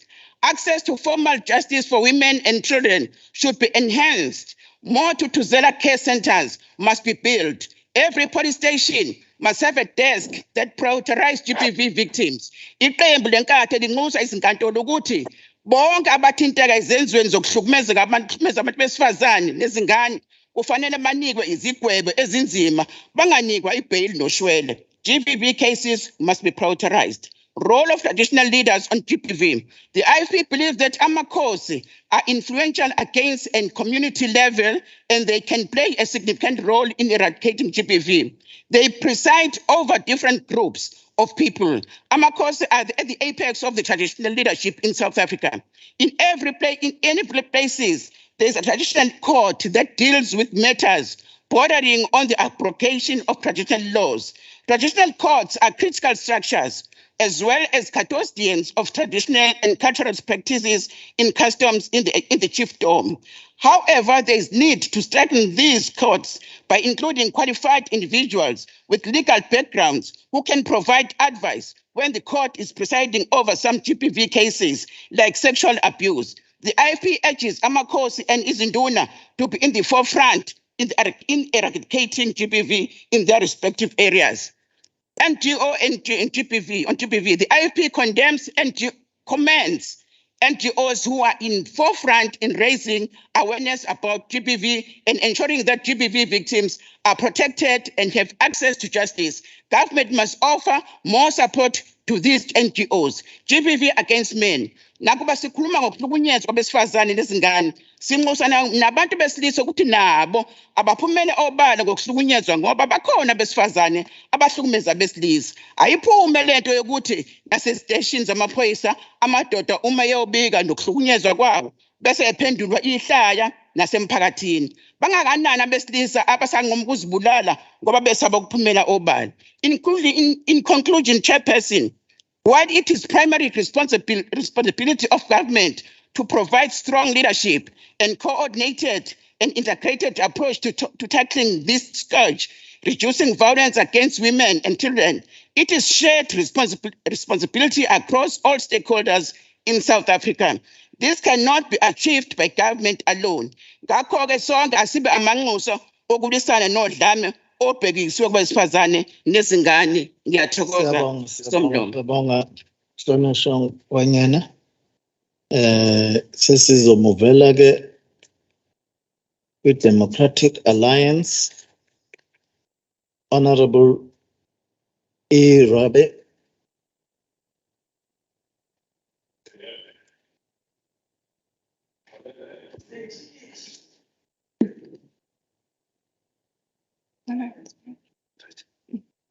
Thank you, Honourable Deputy Speaker. Greetings to all members, as well as the ladies and gentlemen who are watching our debate live today. Honourable Deputy Speaker, year on year, I stand here and debate with my fellow colleagues on the scourge of gender-based violence and femicide in our province. And year on year, I get more despondent because it feels like our women and children are on one of those playground roundabouts, not able to get off. The National Development Plan clearly states, and I quote, all vulnerable groups, including women, children, and rural communities, should enjoy equal protection, and their fear of crime should be eradicated through effective coordinated responses of the police, business, community, and civil society, close quote. I must tell you that I believe it's a great policy statement, but it couldn't be furthest from implementation. And every year we say the same things over and over again. There are promises, plans, programs, but it means nothing until our government implements what they've set out to do to fight and combat this pandemic, which is ravaging our communities. And I won't even start on our inept justice system. It is truly disgraceful. According to an IOL report last year, 51% of women in South Africa said that they have experienced gender-based violence. 1 in 5 women reported that they have experienced violence at the hands of their partner. More sickening, though, is that 76% of men said that they have perpetrated gender-based violence at one stage in their lives. If that statistic does not make you sick to your stomach, then I honestly don't know. Sadly, our beautiful country is notorious for its high levels of GBV, even though there is huge underreporting of rape. Most alarmingly, intimate femicide is 5 times the global average. What that means is that our country is just not safe for women and children to live in. Stats SA shows that women are 5 times more likely to be killed due to gender-based violence perpetrated by men in South Africa than any other country in the world. The only word that comes to mind when hearing this, disgusting. The second quarter crime statistics for South Africa revealed that 9,556 people were raped between July and September this year. If you do the math, that is nearly 104 people per day. Again, those are the cases that we know of and doesn't reflect the more than 2,400 sexual offences reported to the South African Police Service for the same period. Here are some sobering and gruesome statistics for you. 41% of people raped in South Africa are children. Only 1 in 9 rape cases are ever reported, and of those reported, only 4% result in prosecution. Let us look at a snapshot in KZN, right on our doorstep this very week. Lifeline Director Sinikiwe Biyela from Pietermaritzburg revealed that between 500 to 600 cases of gender-based violence are being reported to Lifeline per month in the Umgungundlovu district alone. The sharp rise in cases is of serious concern in the district, and we can no longer have a blanket approach to fighting GBV. We need a multi-pronged and district-focused approach. Not so long ago, the National Department of Public Works and Infrastructure provided every province with numerous facilities to be used for the establishment of shelters for victims of GBV. Every province, besides the DA-run Western Cape, has only gotten as far as conducting site verifications and preparing costing to open those prospective shelters in the 2022-2023 financial year. This is not made up, ladies and gentlemen. And it is not to score political points. It is a fact, and it comes straight from the Minister of Social Development, Lindiwe Zulu herself. Emlonyeni wehash. To make matters even worse, in March last year, following a total shutdown and mass outcry demanding justice and action, a 21 billion rand plan aimed at eradicating gender-based violence by 2030 was approved, and a National Council of Gender-Based Violence and Femicide was to be formed within 6 months to oversee the implementation of this plan. Masibulele Buso, the managing director of the Uyeneni Foundation, said, and I quote, 20 months later, we're still waiting. In fact, the Minister of Women, Youth and Persons with Disabilities, Ms. Nkwana Mashabane, pledged that the so-called council would be in place by December this year. Another promise by our government, but no action. I'm sure, though, I'm not surprised. And while the foundation waits on government, the South African Police Service reported that between April and June this year alone, rape increased by 72.4% and sexual offences increased by 74.1% compared with the previous reporting period. Our communities are like sitting ducks waiting for their turn to become a part of the statistics. This must stop. Much more needs to be done in schools to educate our children about this scourge. Parents need to take the time to teach their boys how to treat a lady with respect she deserves. And our young girls need to be taught what is acceptable and what is not, and where to find help when they need it. As parents, you and I, we need to play an active role in eradicating this pandemic. We must try. I often ask myself, when will it finally sink in? I mean, when will the second pandemic be realized as just as devastating as the first?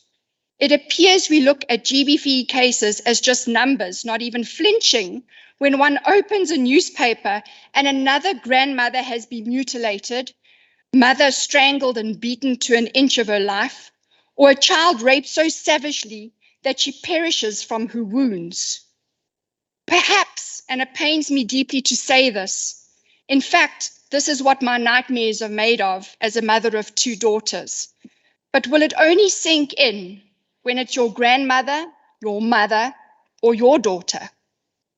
I'd like to quote Aisha Taryam, the editor of Chief of the Gulf Today, who said, and I quote, "If we are to fight discrimination and injustice against women, we must start from the home. For if a woman cannot be safe in her own house, then she cannot be expected to feel safe anywhere." Close quote. In conclusion, Honourable Deputy Speaker, I shudder to think that we'll be back again next year debating the same scourge with increased numbers, even worse horror stories of our grandmothers, mothers, and daughters being slaughtered like goats, while our hands remain tied or perhaps folded. The second pandemic of gender-based violence and femicide needs action, not tomorrow, not next week, or next month, but right now. I thank you. Thank you, Honorable Rabi. We are now going to move to the EFF. Honorable Anzamini.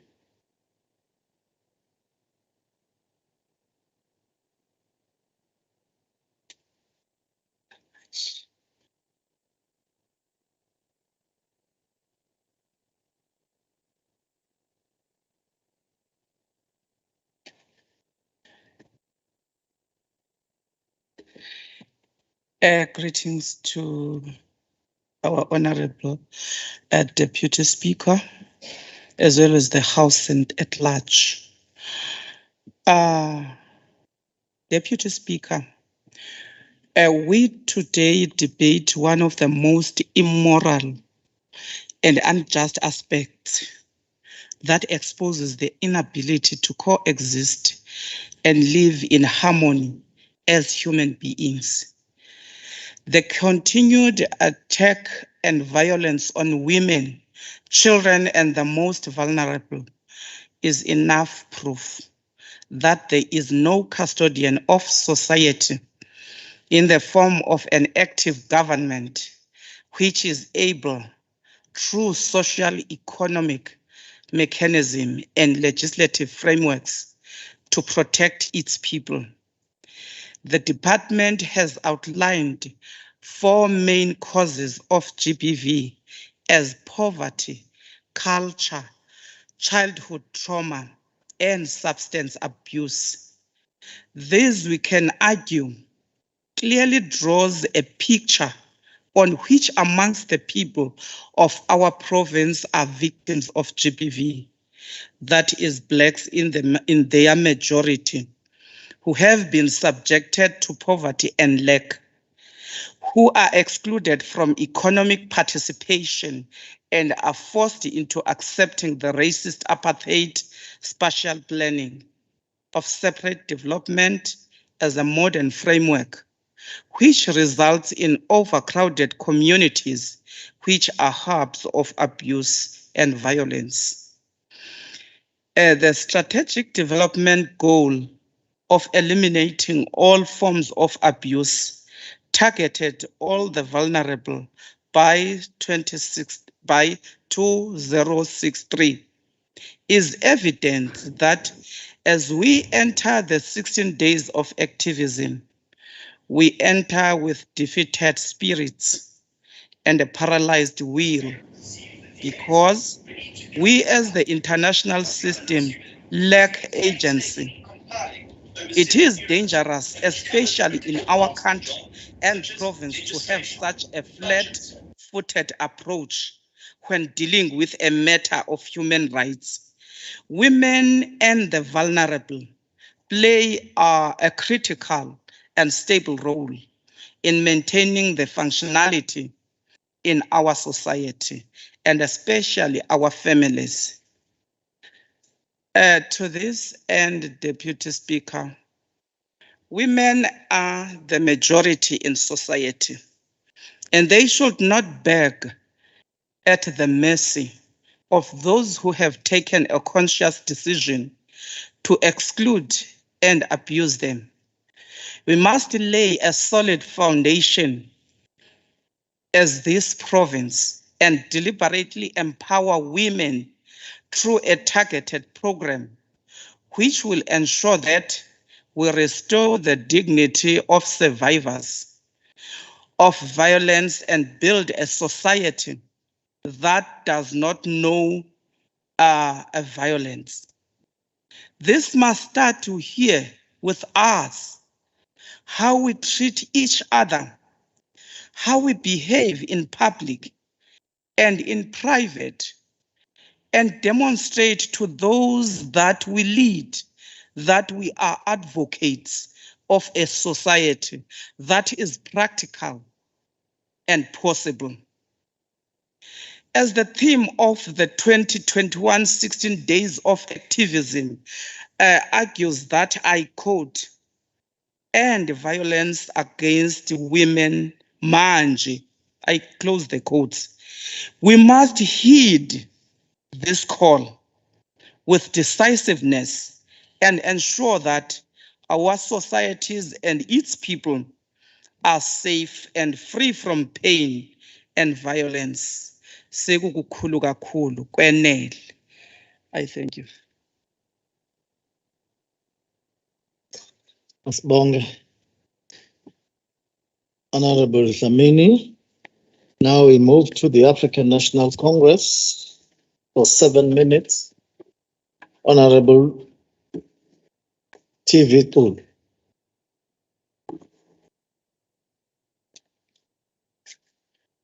Somlomo angibingelele nabahlonishwa bonke bengaphakathi.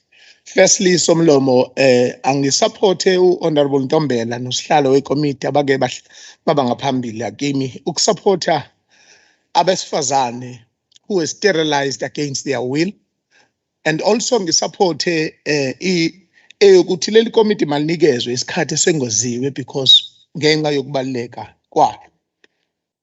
Somlomo, I want to firstly quote former President Nelson Mandela on the 9th of August 1996 addressing the Women's Day expressed, and I want to quote him when he said, "Women vow to stubborn oppressor that they will resist and fight for liberation.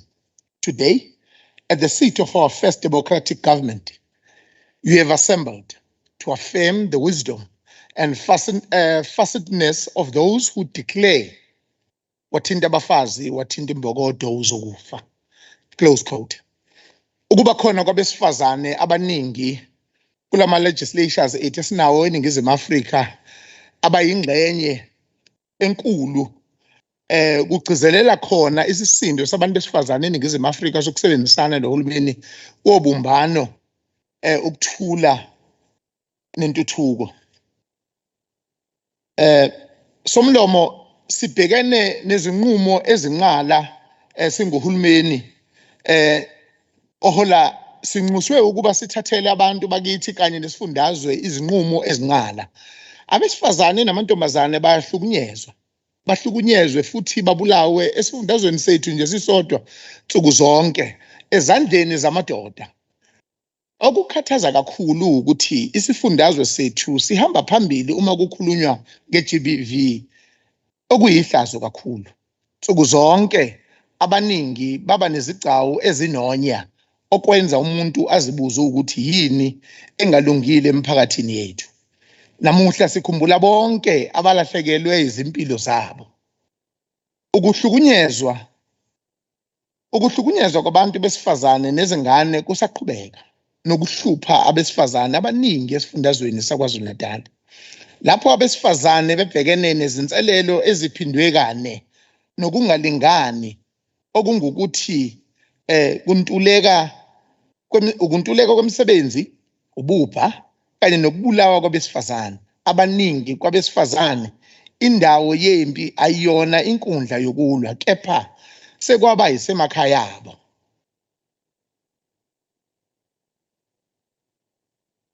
Kanjalo nezindawo zabo zokusebenza, ukuhlukumezeka ngokuvamile kuhlelwa abalingani babo noma abaqashi, abantu okuhloswe ukuba babavikele. Somlomo usomqulu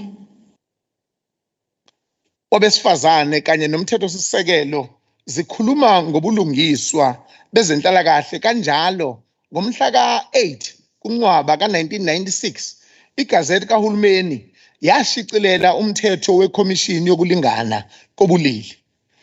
Ngesikhathi kugujwa usuku lwabesifazane kuzwelonke okuqala eNingizimu Afrika ngo-1995, abesifazane ezweni lonke bakujabulela lokho becabanga ukuthi lo mgubho uzokwehla izinga lokuhlukunyezwa kwabantu besifazane. Kepha izinselelo zisamile kuze kube nanamuhla, yize zikhona izindlela zokuqeda izigameko zokuhlukunyezwa.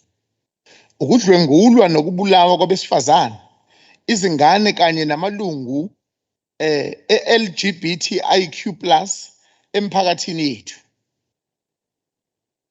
Izimbangela zezizathu ezivamile zodlame zichazwa kanje: ukungalingani kokubulili kanye neqhaza lobulili kuphawulwa njengenye yezinto ezinomthelelo omkhulu ngoba abanye besilisa bazazi benelungelo kanye nenkolelo ehlehlayo ukuthi babonakala bephakeme kunabesifazane.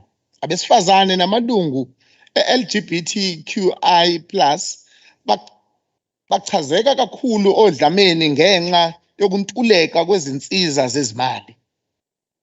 Iqhubekisela phambili amaphethini odlame nobumpofu okwenza kube nzima kakhulu ukuthi izisulu zizikhulule. Futhi lapho amadoda ethintwa ukuntuleka kwemisebenzi noma ubumpofu, angase asebenzise izindlela ezinonya ukuze abonise ubudoda bawo. Also, comparative assumptions of women are passive, nurturing, and submissive reinforces women as weak, powerless, and dependent upon men, which has resulted in an unequal power relation between these genders. The National Strategic Plan on Gender-Based Violence and Femicide, produced in April 2019 to respond to the GBVF crisis following the historic 2018 Presidential Summit on this subject,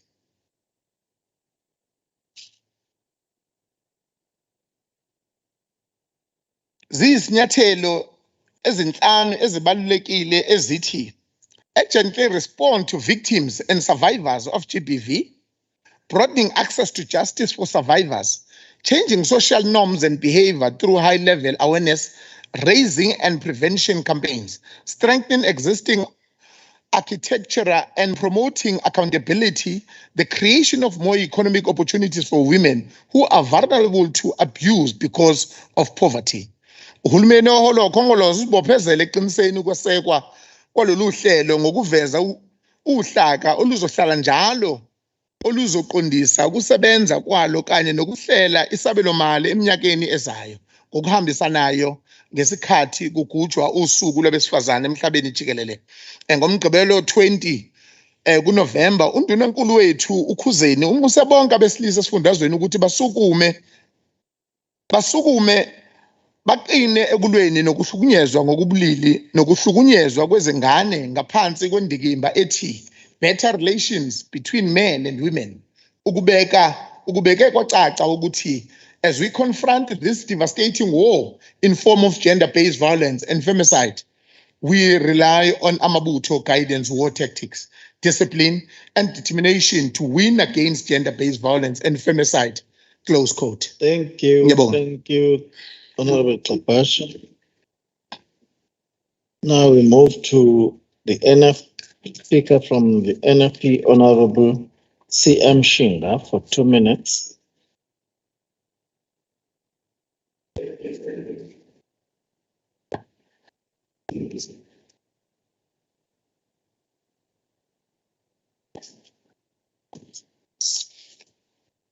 Honorable Speaker, the honorable members in the House. Honorable Speaker, on behalf of the NFP, I would like to highlight the vital role played by the Standing Committee on Quality of Life, raising awareness against all forms of abuse and especially gender-based violence and femicide through its active programs.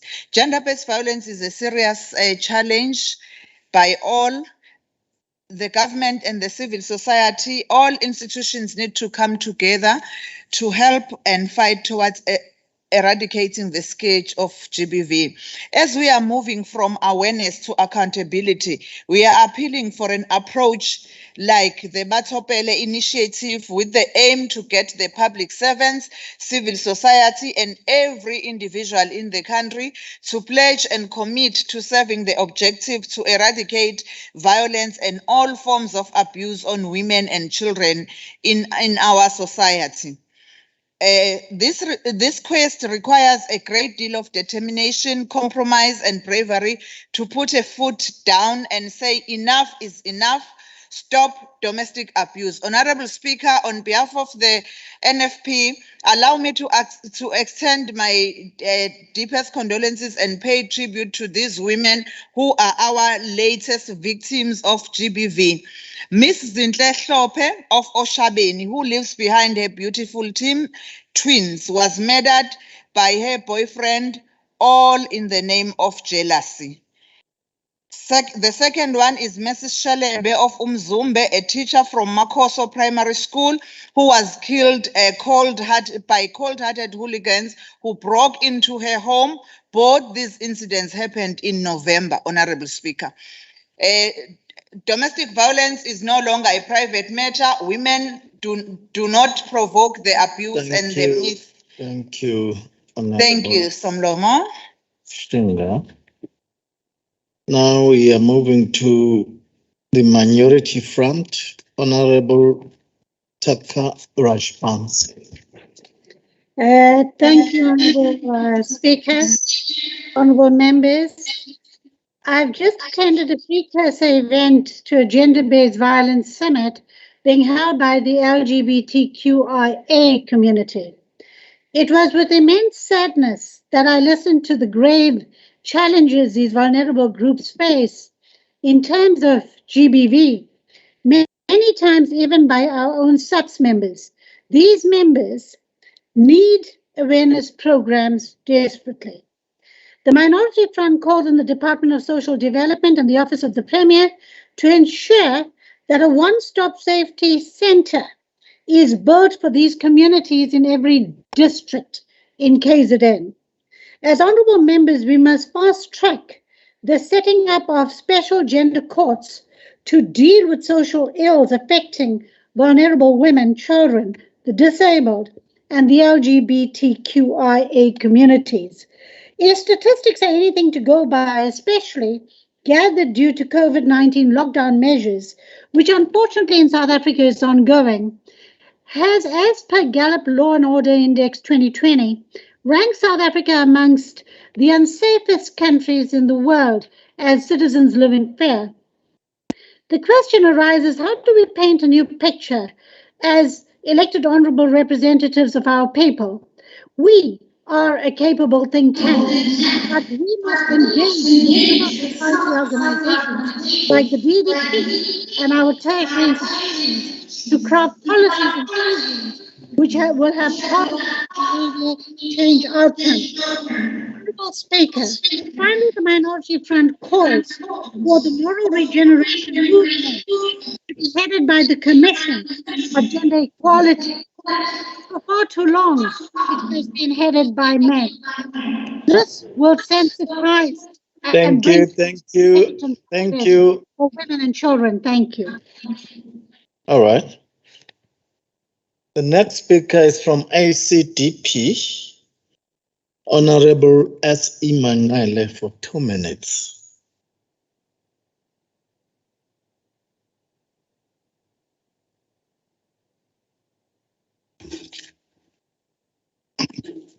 Somlomo said, the second Chronicles chapter 7, verse 14, it says, if my people who are called by my name will humble themselves and pray, seek my face, and turn from their wicked ways, then I will hear from heaven, and I will forgive their sins, and I will heal their land.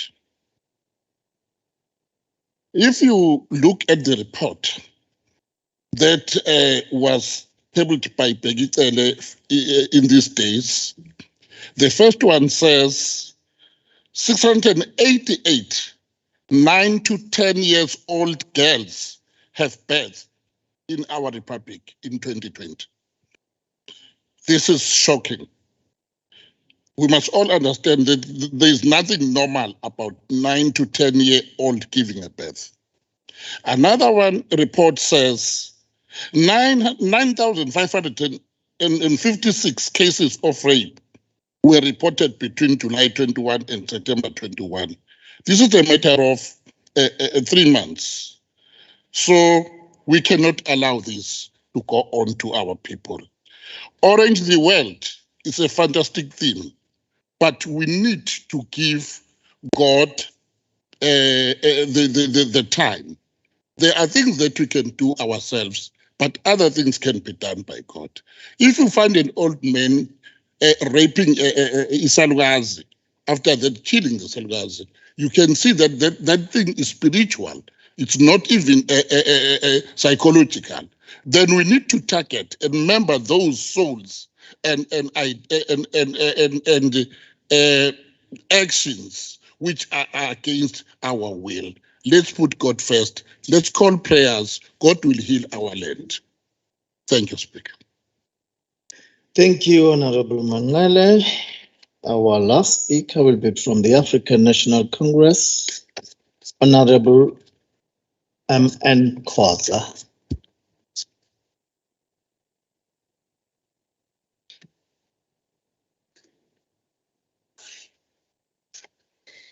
Greetings and thank you, Honorable Speaker. Thanks for the opportunity. Greetings to yourself, the Honorable Premier of KwaZulu-Natal, all the members of Executive and the members of the Provincial Legislature. Thank you very much for the opportunity given to us of this year's commemoration of 16 days of activism against women, of violence against women and children. We launched the 16 days of activism for no violence against women and children campaign in eThekwini under the theme, the year of Charlotte Manya Maxeke, 16 days of activism, moving from awareness to accountability. In the name of our great grandmother, the one who made us proud, we call that 16 days of activism should move from awareness to accountability. Our former First Lady, Graça Machel, put it well when she said, and I quote, "If we are here in solidarity with this beauty of unity in our pain, we have to pledge to do something to make this country of ours a country which is safe," and I close quotes. We should build a province that is safe for women and children to live in. As the ANC government, we took a different approach in quest to fight the scourge of gender-based violence to the end. We do this because we understand that abuse damages a person for life, and that damage is in no way diminished by the ignorance of the perpetrator. It is only with the uncovering of the complete truth as it affects all those involved that a genuinely viable solution can be found to the dangers of women and children abuse. As government, we are not on our laurels because we understand that we should lead from the front as the people of this province mandated us to ensure that their lives are safe. As a provincial government, through DSD and the Office of the Premier, we have customized the National Strategic Plan to our context and have provincial strategic plan for that we are implementing to end gender-based violence. And ours include preventions, police treating victim of abuse correctly, reported cases of rape, and abuse attended to the fullest and effective arrest of the perpetrators. To that notion, Honorable Speaker, together with Social Development Minister Honorable Lindiwe Zulu and the Premier of KwaZulu-Natal and MEC for Health, we took time to visit Inanda Police Station, Honorable Nkwanyana, as you have suggested, to see for ourselves if indeed a friendly victim room do exist. A number of sectors is also on board to fight gender-based violence or abuse of women and children. The ANC government has established a relation with churches, traditional healers and traditional leaders, the structures which might have seen during the commemoration of International Women's Day hosted in Durban, Mbumbulu. As Honorable Ulu have said, we have identified Amakosi Nezinduna as right people to help us to educate young men and boys on how to relate with girls and women around them. Before the event, the Mbumbulu event, izinduna amabutho ehlangene nezinsizwa bahlangana nezinsizwa nabafana ukuxoxisana nokuthola izixazuluzo zobhubhane lodlame lozobulili. Lapho besinomhlonishwa undunankulu zikalala, inyosi yesilo esakhothama ubhejana phuma esiqiwini, umnumzane umdletshe kanye nezifundiswa zakithi futhi ezazi usiko. Sikwenza lokhu ngoba siyazi ukuthi injobo ithungelwa ebandla. Ngakho amakhosi esizwe anendima enkulu ayidlalayo ekulwisaneni nalesi sihlava. Honorable members, the nature of atrocity as a result of gender-based demanded that we up the ante regardless of existing intervention we have as this government. Hence the relationship established with Abo Santako as amongst the other important stakeholders. We stand here understanding that not all men practice violence against women, women and children, but all women and children live with threat of male violence every single day at homes, at work, in churches, in schools and in society. We are engulfed by the COVID-19 storm. Our nation and our way of life dramatically altered. Perhaps forever, there is no time to despondently advance our programs to curb abuse, rape, that lead to teenage pregnancy and must be effective.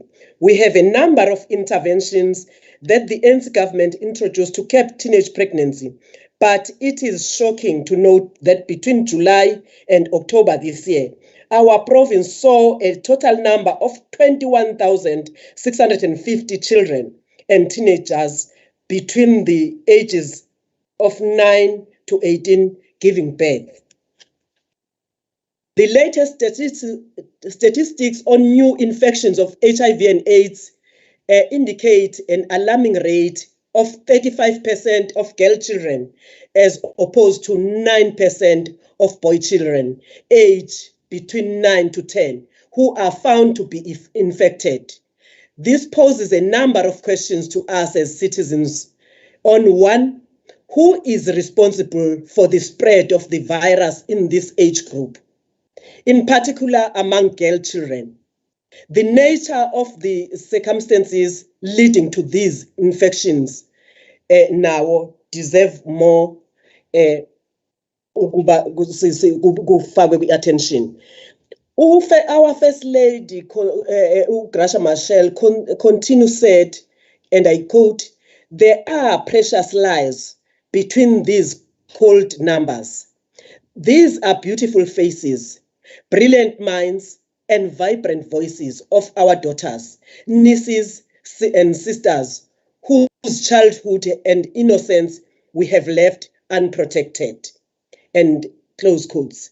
Based on this, it means that we need to ensure that families are playing their role in protecting children from rape and abuse, that they suffer from their fathers, uncles, in some cases their brothers.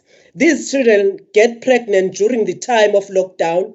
Who are the fathers? Because there could be statutory rape cases that we need to find out, even conducting the DNA in the families. We have dealt with the case, one case, Honorable Chairperson, case of Bulwa, where a father started to sleep with his daughter while she was only 12 years old. But we can deal with these issues, Honorable Speaker, when the cases are reported, correctly reported. The government is not folding arms, honorable members, while the rights of women and children are violated. We are a government at work, and we need to end these cases together and stop politicking with such crises facing our society. We need to think about the lies behind the statistics.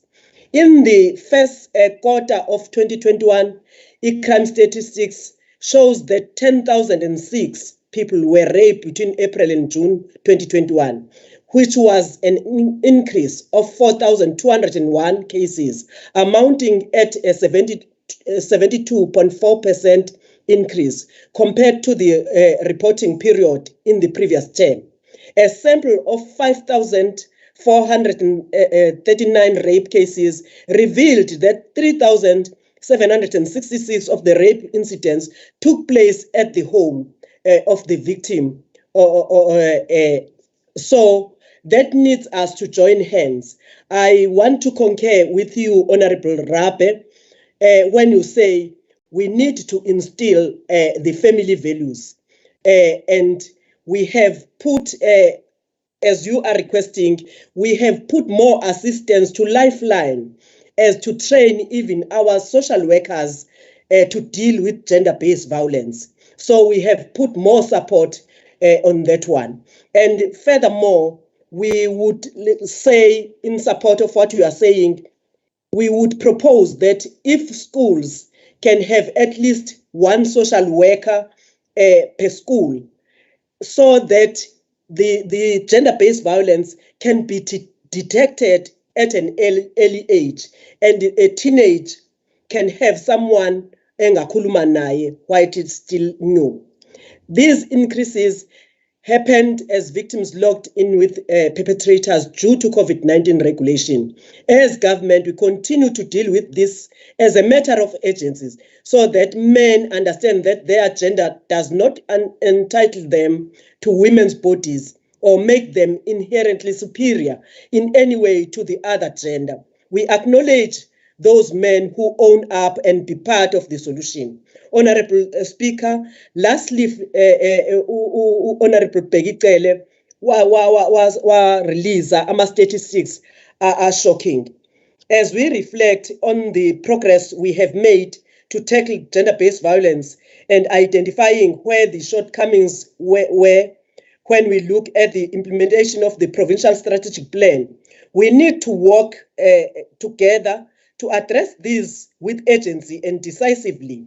We should work together to ensure that this year's 16 days of activism have a meaningful impact, that it moves beyond mere words, but results in real change of the lives of the women and children in our province. Our government has upped the ante in implementation of the plans to curtail abuse, rape, and murders of women and children. We continue with our strategies to ensure that our children and women are safe, establishing shelters for women, for men who are victims of trafficking and other forms of abuse, meaning we want them to have time to reflect on the challenges they face. Few months ago, this government hosted a first of its kind, colloquium, Honorable Speaker, where we asked as social development why men are angry. This was done in partnership with DUT. We concur with you, Honorable Swarpo Ntombela, in saying we need to have research. That's why today, Honorable Speaker, I can tell you that we are holding research, we are doing research prison yaseKokstad ebhekayo ukuthi what happens in the mind of a perpetrator. So that's why we are conducting continuously research of that nature. On the 9th to 10th, we will be conducting we will be hosting a boys' assembly, which seeks to deal with boys at a tender age. That's why what we have. Those are the programs we have, Honorable Speaker, to ensure that we curb gender-based violence at an early age, and men and boys leading programs. Honorable Speaker, government with its social partners drives strong initiatives to turn the tide against gender-based violence. We are ensuring that women get different skills to be able to survive on their own with dependence. Asibonge input yakho Honorable Khoza. Thank you. We are now going to receive a response from Honorable Kimba Tatele for 5 minutes. Thank you, Chair. Thank you, Speaker. Cela uqala nje ngibonge onke ama honorable members ababambe iqhaza kule debate. Siyavumelana ngazwi linye ukuthi udlame olubhekise kubantu besifazane nezingane alwamukelekile. Siyabonga kakhulu ngiqala ngokubonga uHonorable Swartboy Ntombela ngokuthinta ezithinta ezamasiko. Kukhona la sicasha khona kakhulu uma sesifisa ukwenza lezi zinto ezingalunganga bese sithi zingamasiko, ikakhulukazi ukuthwalwa kwabantwana bengakakulungeli ukuthi ke nababe amakhosikazi. Lokho ikusasa labo siyalinciphisa kakhulu. Ngiyafisa nje ukwenza isibonelo esinye laphayana ku-Amahlubi Traditional Council where umama uMrs Mlabe washonelwa umyeni ngo-2020. Umphakathi wahlangana wathi uma engafuni ukuzila akaphume endaweni kuze kuba ubuya mase kuphela u12 months. Umama uMlaba wayengazi ukuthi mayesuka endaweni uzoshonaphi ngoba yena nomndeni wakhe babevumelene ukuthi akeze ukuyimbatha ingubo ezimnyama. Kodwa sakwazi njengekomiti la Quality of Life ukuthi siyongenelela sahlala nenkosi sabonisana savumelana ukuthi umthetho sisekelo uyamsupporta umama wagcina umama engasahanjiswanga. Honorable Kwanyana, siyabonga kakhulu ukuthi uveze ukuthi kusekuncane kakhulu esikwenzile, kodwa into ebalekile ukuthi sonke kufanele ukuthi sibambisane sikhulume ngazwi linye silwe nalolu dlame.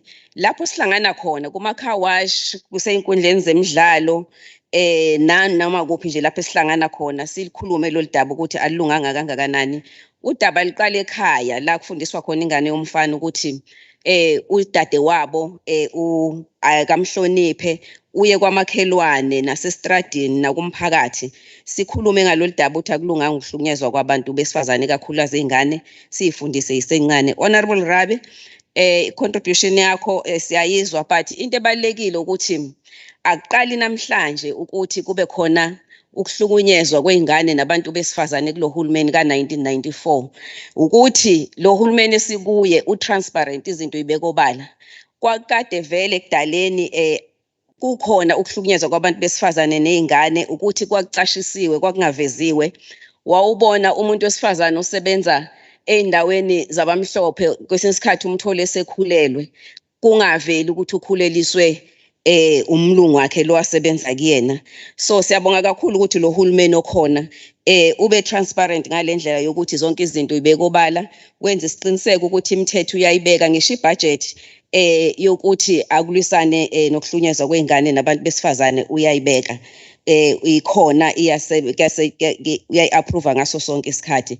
So uhulumeni okhona wentando yeningi utransparent kakhulu. Comrade Honorable Ulu, siyabonga kakhulu njengomuntu wesilisa nino Honorable Manqele ukuthi niveze le ndaba nibe ingxenye yale debate ukuthi not in your name ukuthi abantu akuhlukunyezwa abantu besifazane nezingane. Siyacela ukuthi nibambe. Honorable Shinga, siyabonga nokusikhumbuza ukuthi sibakhumbule labo abangasekho abasishile ngalo lolu dlame. Honorable Rashbans, sibonga kakhulu nakwena. Honorable Khoza MEC, sibonge kakhulu ngokuthi ube ingxenye yale debate nanokuthi nawe i-department yakho idila kakhulu ngabantu aba-vulnerable okuthinta abantu besifazane nezingane nabantu asebebadala. Siyabonga kakhulu i-contribution yakho oyivezile namhlanje.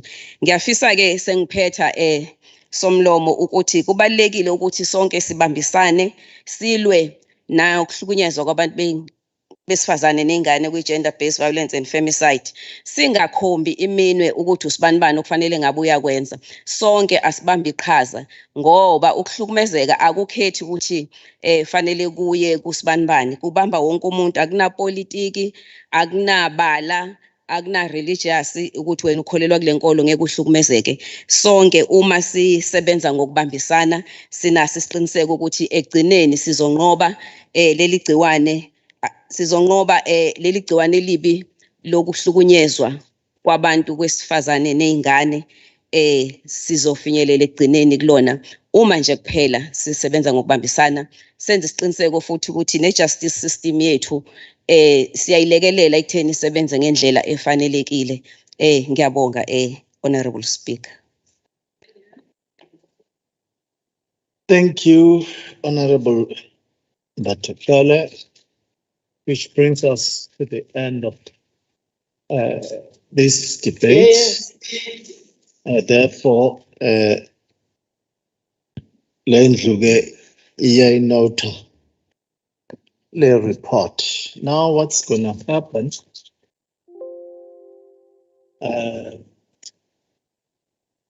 We are going to adjourn for approximately 30 minutes. So we'll be back here at exactly 22. Cool. For the next item.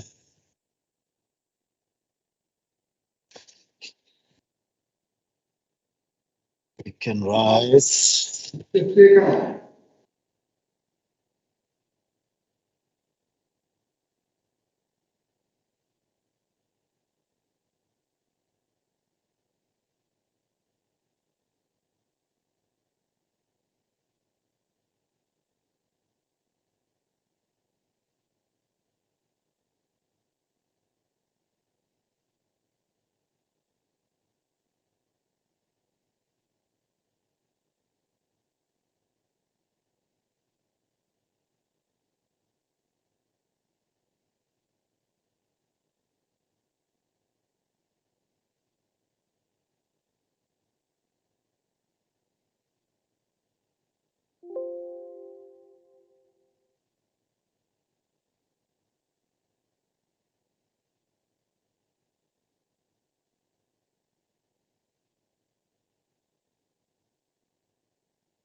Okay, we are going to proceed with our other paper. We are now moving to sub-item 8.3, which will be a debate and voting on the amended standing rules of the KwaZulu-Natal Legislature. I'm now going to call upon Honorable Nontembeko Boyce to deliver the report for 5 minutes. Strictly 5 minutes. 5 minutes.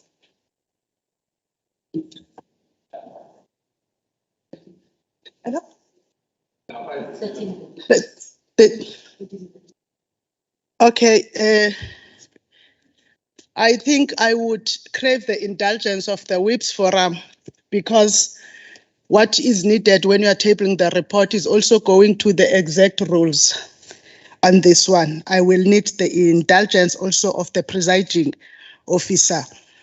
Kwisesheni yokwakha amaqhinga esishayamthetho kwagqama ukuthi kunesidingo sokwenziwa kangcono nokubuyekezwa kwemithetho emileyo ukuthi imelane nezinguquko esezikhona kanye namagebe abonakele kule mithetho yendlu. Kwakhishwa ke umyalelo wokuqaliswa kokubuyekezwa kanye nokuchitshiyelwa kwemithetho emileyo.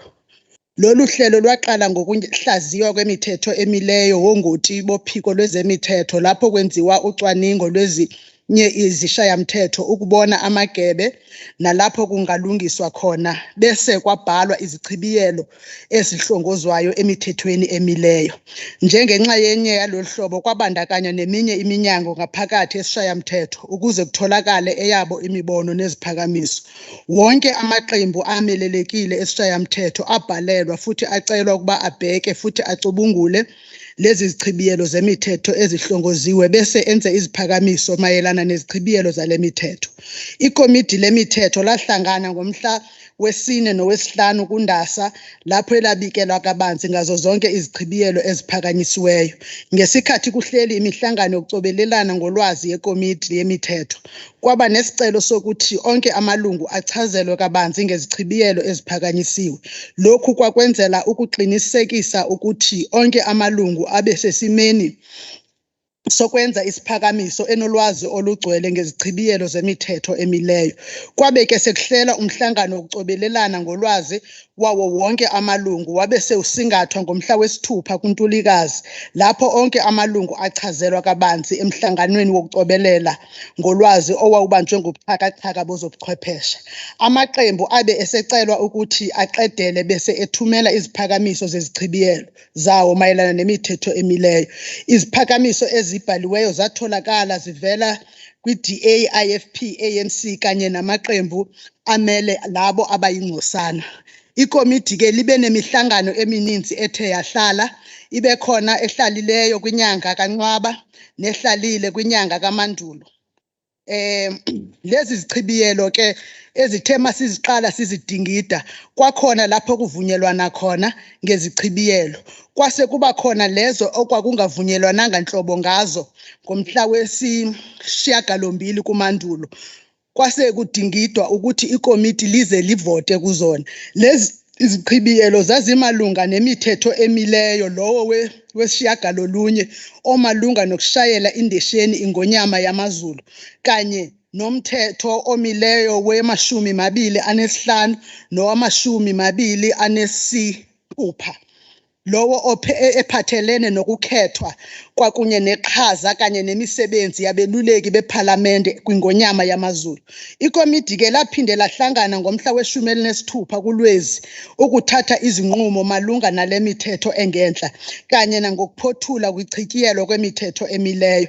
Emhlanganweni wonke amaqembu avotela ukuba kususwe umthetho wesishiyagalolunye isihlandlo sesibili kulowo mthetho wesishiyagalolunye kunye nemithetho yama-25 kanye nomthetho wamashumi amabili anesithupha. Ikomiti ke lase licela ukuthi uhlu lwamaqembu akhona emhlanganweni lufakwe kulombiko ukuhambisana nalesi sicelo. Sibika ke ukuthi wonke amaqembu ayihambela yonke imihlangano. Kodwa ngelanga lokugqibela i-IFP ayiwuhambelanga umhlangano lowo owawungenyanga yoLwezi insuku zingumhla we-16. Amanye amaqembu amancane ayengekho emhlanganweni wakunqwaba ne-EFF yaphuthwa imihlangano leyo yayikunqwaba nakuLwezi. Ngithi ke ngenxa yesikhathi angibe sengiyosho ukuthi nangona ikhona ikopi yemithetho kodwa somlomo ngicela ungiphe ithuba ngoba kumele kurekhodwe ukuthi nansi imithetho esibhekene nokuthi iguqulwe, ukuhlinzeka ukuhlala kwendlu nemihlangano ngobuxhakaxhaka bezobuchwepheshe, ukuhlinzeka ukwethula kwemibhalo ithunyelwe ngezobuchwepheshe, ukuvumela ukuxoxwa kosotswebhu ekuqaleni kwethemu yekomidi yemithetho, ukwenza inqubo yokuvulwa kwesishayamthetho kanye nokushaya kwendesheni kuhambisene nomthethosisekelo kanye nohlaka lomthetho olawulayo, isidingo sokwakhiwa kohlaka olubeka zonke izindaba kubandakanywa kodwa futhi lungagcini izinhlaka zokubika kanye neqhaza labaxhumanisa iminyango nesishayamthetho emakomidini, ukuhlinzeka nokulawula udaba lokuthamela kwamalungu ukuhlala kwendlu, ukuhlela kahle umthetho olawula indlela amalungu agqoka ngayo ngaphakathi endlini kanye nokulawula ukuveza kwezimpawu zamaqembu, ukwenyusa isibalo sezinsuku zemibuzo kundunankulu, ukuqeda wonke amakomiti adibanisa indlu yonkana bese kuhlinzekelwa ukuthi imihlangano yendlu ihlale ezindaweni ezingaphezu kweyodwa, ukwenza imibiko yalabo abangahambisani neningi ihambisane nezinkambiso eziseqophelweni eliphezulu ezikhona, ukwenza imithetho ihambisane nomqulu wokuqapha ukusebenza kukahulumeni phecelezi i-sector oversight model, ukuhlinzeka ukusungulwa kanye nokusebenza kwekomidi lokuziphatha, amalungelo nokudelela kwesishayamthetho ukuba lingene esikhundleni sekomidi lokuqondisa kwezigwegwe, ukuhlinzeka ukuqokwa kukakhomishana wezobuqotho ozobhekana nezindaba eziphathelene nokuqaliswa komgomo wokuziphatha, ukwenza lula inqubo yokudingidwa nokuphasiswa komthethosivivinywa, ukulungisa nokwenza umgomo wokuziphatha uhambisane nenkambiso elandelwayo kwezinye izindawo, ukuvumelana ukuthi kube nomzuzu wokuthula uma kuqala ukuhlala kwendlu, ukuvumelana ukuthi kube nenqubo ezilandelwayo zokukhishwa kwamalungu aphazamisa indlu, ukubeka inqubo ezolandelwa uma kuphenywa izinsolo zokudelela indlu. Ngiyabonga somlomo. Ikomiti libeka isincomo esithi indlu iphasise lezi zichibiyelo ngokuthi izivotele. Asibonge. Honorable Boyce. We are now going to receive a speaker from the African National Congress, Honorable PM Zuma for 7 minutes.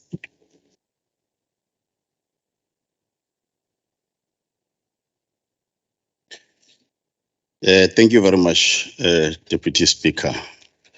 Deputy Speaker, Speaker, Premier, Honorable Premier of the Province, MECs, members of this House, I greet you.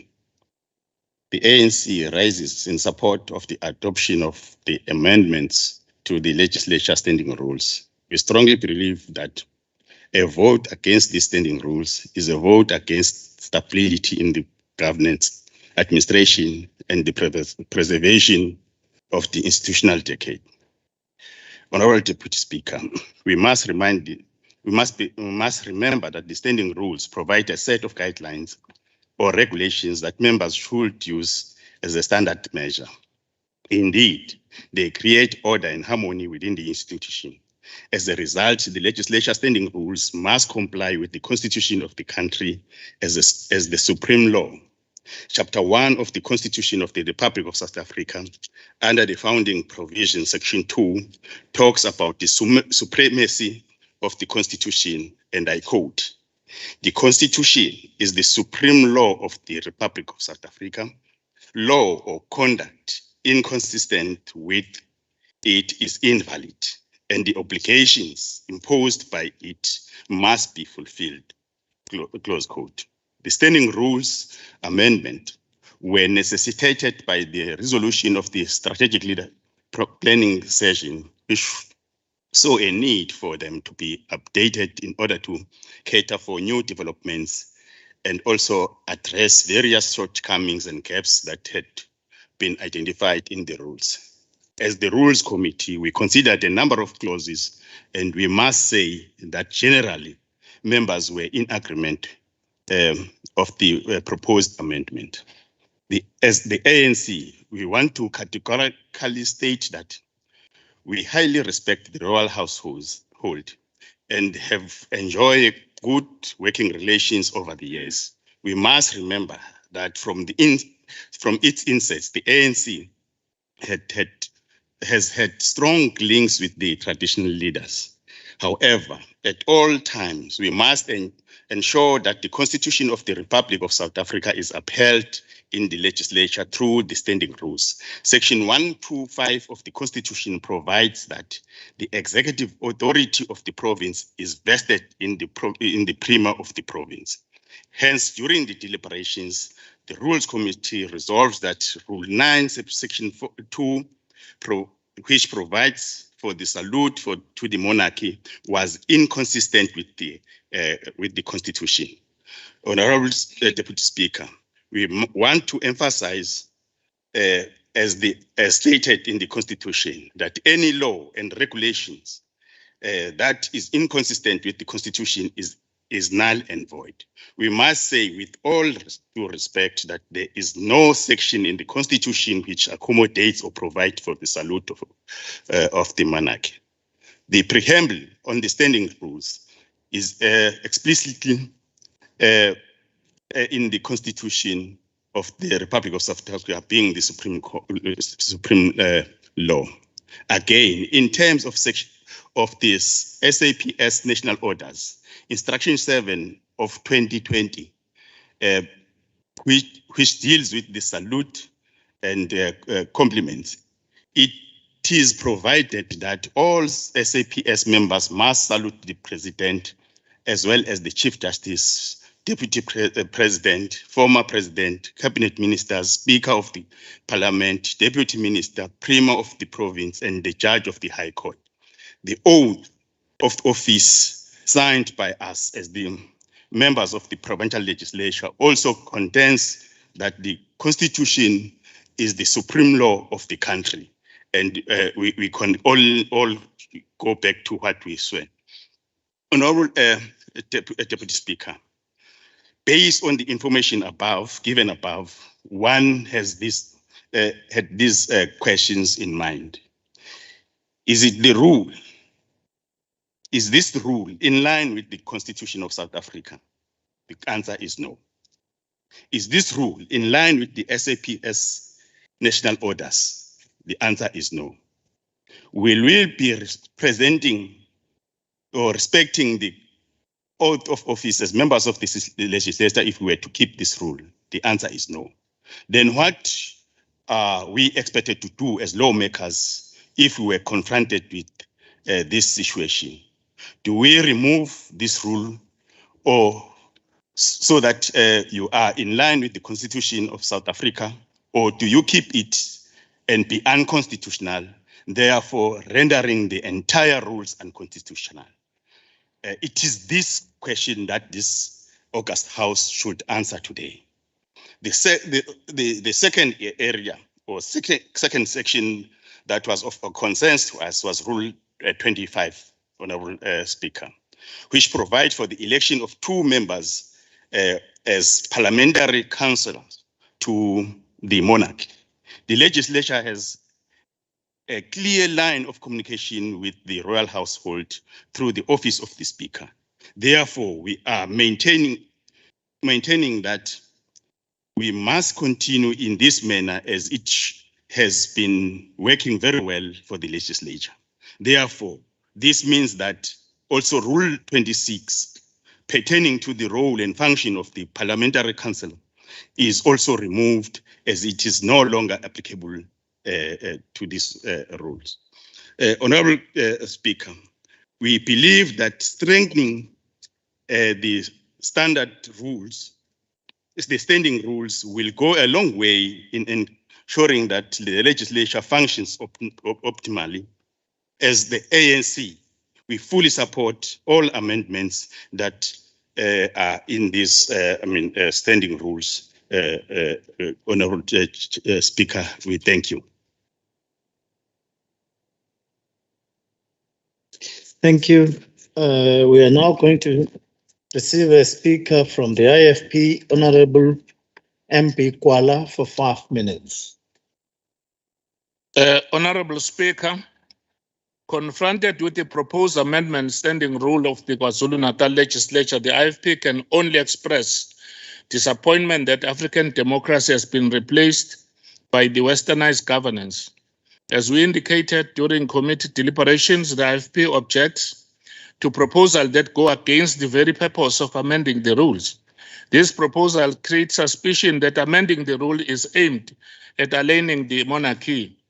Our objection begins with the word, the monarch may address the legislature. It seems that whenever this government talks about monarchy or traditional leadership, it uses the word may instead of the word shall, as it is done with other institutions. This use the word may in deliberate, undermining our indigenous structures. Our second objection is the reference to the Premier taking the salute during the official opening of the legislature with total disregard for His Majesty the King taking salute by the subs. Let me remind this House that KwaZulu-Natal belongs to King Shaka, and that treating his descendant with disdain in this House is the display of utter ignorance. Honoring the King with a salute upon his arrival at the legislature as precedence even before 1994, we cannot change it. Those who say that there is no provision for this in the Constitution of the Republic of South Africa must realize that those provisions do not come from heaven, but from the very same people who are undermining the monarchy. It would be a sad day indeed when the salute is given to a premier but withheld from His Majesty the King. It is an unnecessary provocation of the Zulu people which may well lead to revolt.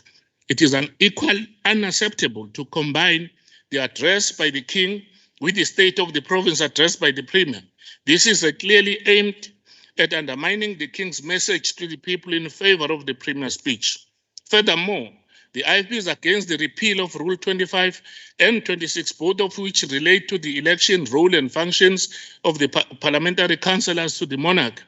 In the National Assembly, we have a parliamentary councillor, and there is no valid reason to delete it from our rules merely because the IFP insists that the two parliamentary councillors, one from the ruling party and one from the opposition, be present to represent the legislature when matters of the legislature are tabled before the monarch. The KZN provincial cabinet led by the Premier seems bell-hand on excluding opposition parties. Consider, for instance, their meeting with the King together with the Speaker after the recent national and provincial elections. In its pursuit of self-aggrandizement, the ANC behaved quite strangely by going alone to introduce themselves to the King. This excludes opposition parties, undermine democracy. Honorable Speaker, these amendments to the rules are not happening in isolation. The Zulu people have been wounded by the withdrawal of the budget for the royal household under the disguise that the King has not been appointed.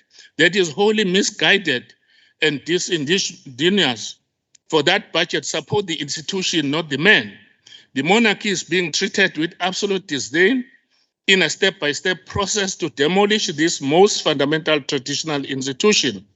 The decision to stop services for the royal household was taken by the very same provincial government that has undermined the customary process of appointing the King, plunging a nation's future into chaos. Perhaps I should remind the ruling party what happened when they took power in this province and removed the prayer designed by Bishop for the legislature, replacing it with silence because some people did not want to pronounce the word Almighty God, or what happened before that when prayer was taken out of our schools. Honorable Siboniso Duma is a fly in the ointment. Senior ANC leaders agree that the content in Mzala's book is full of inaccuracies, lies, and deception. Who the hell is Honorable Siboniso Duma and Mr. Mtumzeni Ntuli to continue peddle lies and propaganda aimed to discredit Prince Mangosuthu Buthelezi, who is a pillar of strength to monarchy and traditional institutions throughout African continent? These lies. I'm a minute time.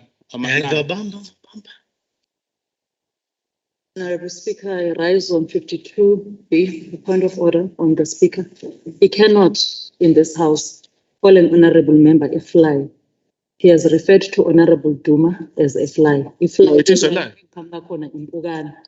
No, it is a lie. In the book of Mzala's book, it's a lie. No, we'll investigate that and we'll report back. It's a lie. Take me to court. Thank you. The lies shook the bones of icons such as His Excellency Dr. Kenneth Kaunda and His Excellency Oliver Reginald Tambo.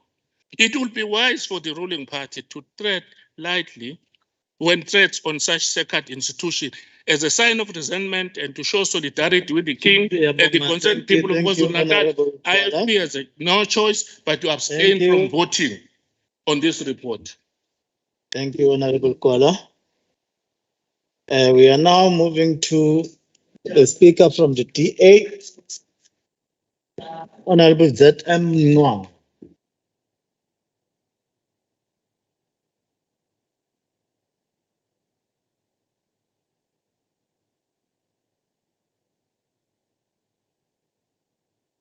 Thank you, Honorable Speaker.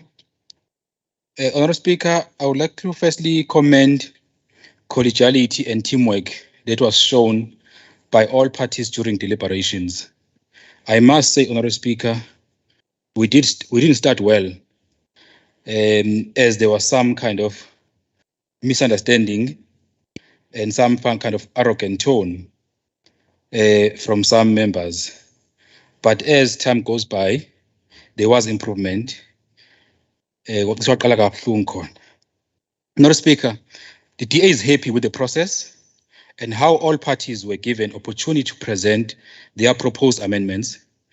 The DA took advantage and made several amendments to these rules tabled today. We are happy that many of our proposals were accepted through consensus and by many members in the committee. There were indeed areas that DA felt strongly, especially around oversight and accountability. One of the areas, Honorable Speaker, that one can touch on is an issue of a 1 day, which was actually one of our proposals where we said we believe the opening should be 1 day. But it was never inserted in the rules because the committee agreed that it's just an issue of administration that can be dealt by administration. So it was never in the rules. So if you read the rules, it's not there because of the agreement in the committee. Secondly, the DA also felt strongly that members should be allowed to do oversights in their constituencies. And the committee also agreed that that kind of proposal can be dealt in the policy constituencies. Hence, it's not in the rules. So we're also happy with that. The other proposal that we felt strongly was the issue around an online system where attendance register can be assessed by the public. Public must have access to our attendance because we believe that some members of this House don't take sitting seriously in committee. Again, it was agreed that the IT can look and develop the system in terms of ensuring that we can have access, especially for the public. So those are issues, Chair and Speaker, that DA felt strongly, which are not in the rules, but through consensus, we're able to reach some agreements. Another issue that I feel all parties also felt strongly was the issue of attire, the dress code, which was debated in length, but we also managed to find each other. But the big word that I think is there in the rule also is to preserve the decorum of the House. We felt strongly that we need to be formal in the House and wear traditional if possible. But also what came out clear is the issue that there shouldn't be no display of any political symbols. Okushuthi nje neindlovu ngaba yodwa inhlonishwa kodwa ingabi intathu. Some of the areas we emphasize is the issue of, as I said, accountability. That is why we also had proposals around the report by executive. We proposed that it must be increased from twice a year to 4 times a year. And we appreciate again that the committee accepted that proposal. And also the issue of the time around when MECs respond to our questions. And again, also it was accepted by the committee. So overall, Chair, Speaker, we believe that the committee did its work and it's up to this House now to adopt the report. As a DA, we do support the rules. Thank you. Okay. The next speaker of the EFF, we have an apology from the EFF. So we'll move to the NFP. Honorable CM Shinga for 1 minute.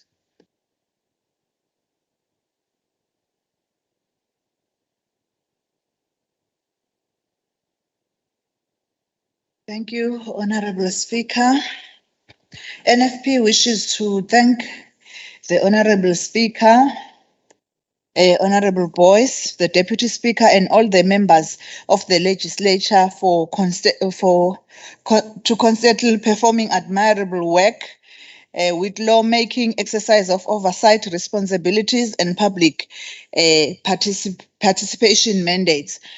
However, the NFP wants to state and have it on record that on these rules, it is only fair that we abstain, simple because the new member has not been part of the discussion and has not had time to familiarize herself with the rules and the amendments.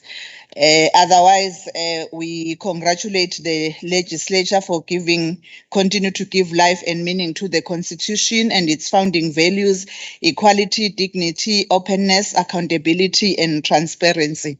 Thank you, Speaker. Thank you, NFP. We are now moving to the Minority Front. Honorable Taperesh Bansi for 1 minute. Thank you, Honorable Speaker and Honorable Members. The Minority Front has studied the amendments to the rules, and we agree with the progressive ones and those to cut costs, especially the discussion for the one-day opening for the Legislature. However, we do feel that the role of the monarchy is important and the precedences set must be accommodated. The only rule that as minority parties that the MF will never support, and that is the limited time that we get, the 1 minute, because this House has always had 80 members. Maybe the number of parties have never been constant, but we used to generally get 3 minutes as a minimum, and I think that should be considered. But the precedent, of course, has also been set in terms of fairness with this procedure, and I think that please consider this. But the other measures of accountability are welcomed.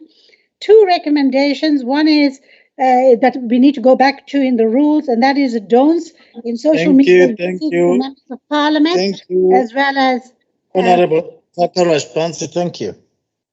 We are now moving. We have received an apology from ATM, so we'll move straight to ACDP. Honorable S. Emmanuel. Speaker, as ACDP, I joined the rules when the rules committee when the matters were about to be finalized. And this matter is not only provincial on my side, it's a national matter. Since I've got principals as I'm here, I consulted, and up to this far, I did not get their word. Therefore, it's difficult for me to take a decision here. And with that, Honorable Speaker, I'm honest, I don't lie. I always tell you what is the truth. So I think it will be better for me to be silent at the moment until I get from their voice. Thank you so much. Thank you, Honorable Manale. We are now going to have our last speaker from the ANC, Honorable VP Galuza.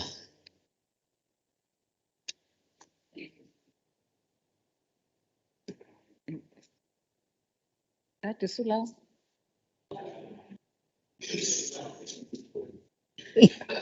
Hey.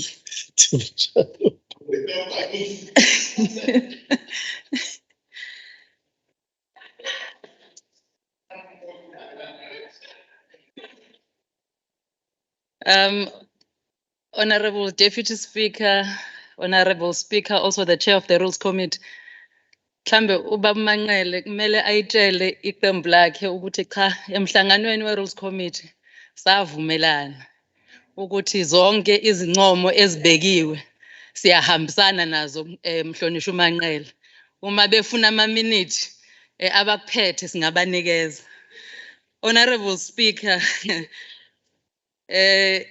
in 1994, some members of this House took an oath, and when they were inaugurated as members of the KZN Legislature, this was done following the interim constitution of the Republic at the time. I was 11 years old. On the 4th of December, 1996, the Constitution of the Republic was approved by the Constitutional Court, and it took effect on the 4th of February, 1997. During one of my history classes in 1997, I was in standard 7, not grade 9 at the time. And our teacher taught us a lesson on constitutional democracy. And I got to learn that South Africa is a constitutional democracy, and the constitution is the highest law, that no person can go against it, not even the president, that parliament cannot pass any laws that goes against it, that courts and the government must also make sure that what they do is constitutional. The Constitution of the Republic of South Africa, 108 of 1996 states, and I quote, that the Constitution is the supreme law of the Republic. Law or conduct inconsistent with it is invalid, close quote. I deliberately opted to remind members ukuthi siyilizwe elilawula umthethosisekelo. Ngakho-ke konke esikwenzayo kumele kungaphambani nomthethosisekelo walelizwe. Honorable Speaker, in 2019, when I joined this House, I stood in front of a judge and I affirmed that I will be faithful to the Republic of South Africa and further committed to obey, respect, and uphold the Constitution and all laws of the Republic. This is included in the oath that was taken by all of us. Honorable Deputy Speaker, let me first follow on those who have sent appreciations to all members who sit in the Rules Committee, and further note that the perpetual absenteeism of the EFF, kodwa sikusho nje singangabazi ukuthi kona bekungabonakala ukuthi abekho. Somlomo, the discipline of honorable members in the committee, even when discussing members that are sensitive, is one that must be further applauded. As stated in the report that was tabled by the chair of the Rules Committee, there were general agreements in most of the proposed amendments with dissenting views on Rule 9.2 and Rule 25 and 26. Yize bekungelula, Deputy Speaker, ukufinyelela kwizivumelwano ngezinye zezinqumo ebezibekiwe, kodwa asikusho ukuthi emhlanganweni wokugcina bonke ababekhona bavumelana ngazo zonke izinqumo, including umhlonishwa uManqele. Honorable Deputy Speaker, sibonile futhi sadumala uma iqembu lenkatha lihluleka ukulwela inqomo zalo emhlanganweni laseliya kwabezindaba liyothi ukhongolose ulwisana nendlunkulu. What they fail to tell the media is that they want us to defy the Constitution and continue with the rule that contravenes the same Constitution even after we had received legal advice on the matter. Okuxakayo ukuthi amanye amalunga abo afika kulendlu ngangiseneminyaka eyi-11, kodwa kuyacaca ukuthi kule minyaka behleli kulendlu akukuningi abakufundile. Yingakho kunzima kuthina esifikayo ukuthi sifunde kubo ngoba basiphoqa ukuthi senze izinto noma sishaye imithetho ephambene nomthethosisekelo. Honorable Speaker, no amounts of threats, intimidation will deter us from doing the right thing, and that is to protect the Constitution of the Republic. Those who came before us know fully well that the institution was made aware of the legal implication of Rule 9.2 of the standing rules of the KZN Legislature. Section 125 of the Constitution provides that the executive authority of the province vests in the premier of that province. If you read it with the National Instruction 7 of 2020 dealing with the salute, it provides that SAPS members must salute the President of the Republic of South Africa, the Chief Justice, Deputy President, the former President, Cabinet Ministers, Speaker of Parliament, Deputy Minister, Premier of a province, and a Judge of the High Court.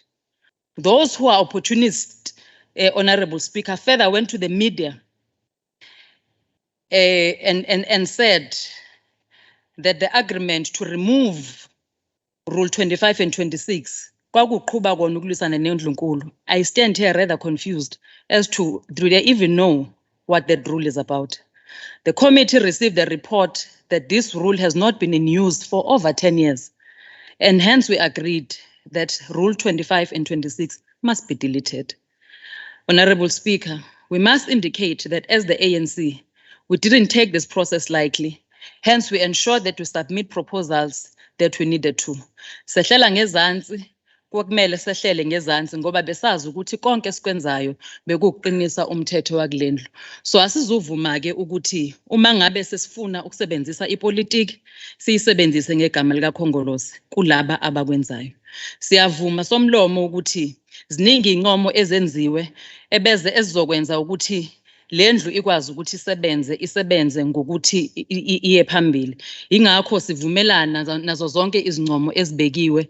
Sikubonga futhi ukuthi sinikezwe ithuba ukuthi sikwazi ukulungisa la bekumele silungise khona, sikwazi ukuthi sigayide la bekumele sigayide khona, siphinde futhi sivume uma ngabe kumele sigayideke as per the legal rulings that we seeked when we were doing these processes. So indeed, as the African National Congress, having used this opportunity in the committee and in this house, we support all the proposals that we made, including the deletion of Rule 9.2 as well as 25 and 26. Siyabonga somlomo.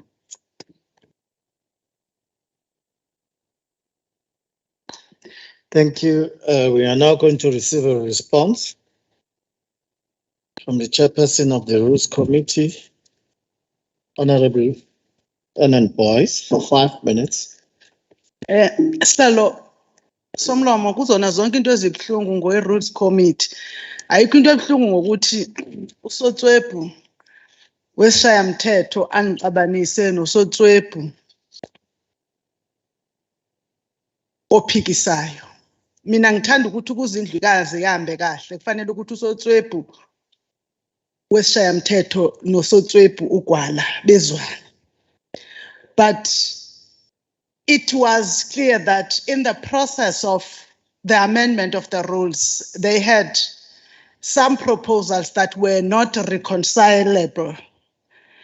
And those were to the best interest of their own parties. The irreconcilability of them were to the best interest of their parties. Unfortunately, when you are the chairperson of the Rules Committee, you are the speaker. You also have to go check between the two interests when there is a middle route. And once it has been brought to the attention of you being a speaker that this has got a potential to bring the entire process of the rules to be questionable, you cannot ignore it. It is nice when it is not brought to the attention. And when the parties were not, size sabacela umama ekhumbula amaqembu saze sacela ukuthi hey bengicela iANC neIFP ke ziyokhuluma ecaleni babugwala babunqamalala. I did request you because mostly it was around the two parties. But nonetheless, we also went to do this study to look at the national orders, to really look at it.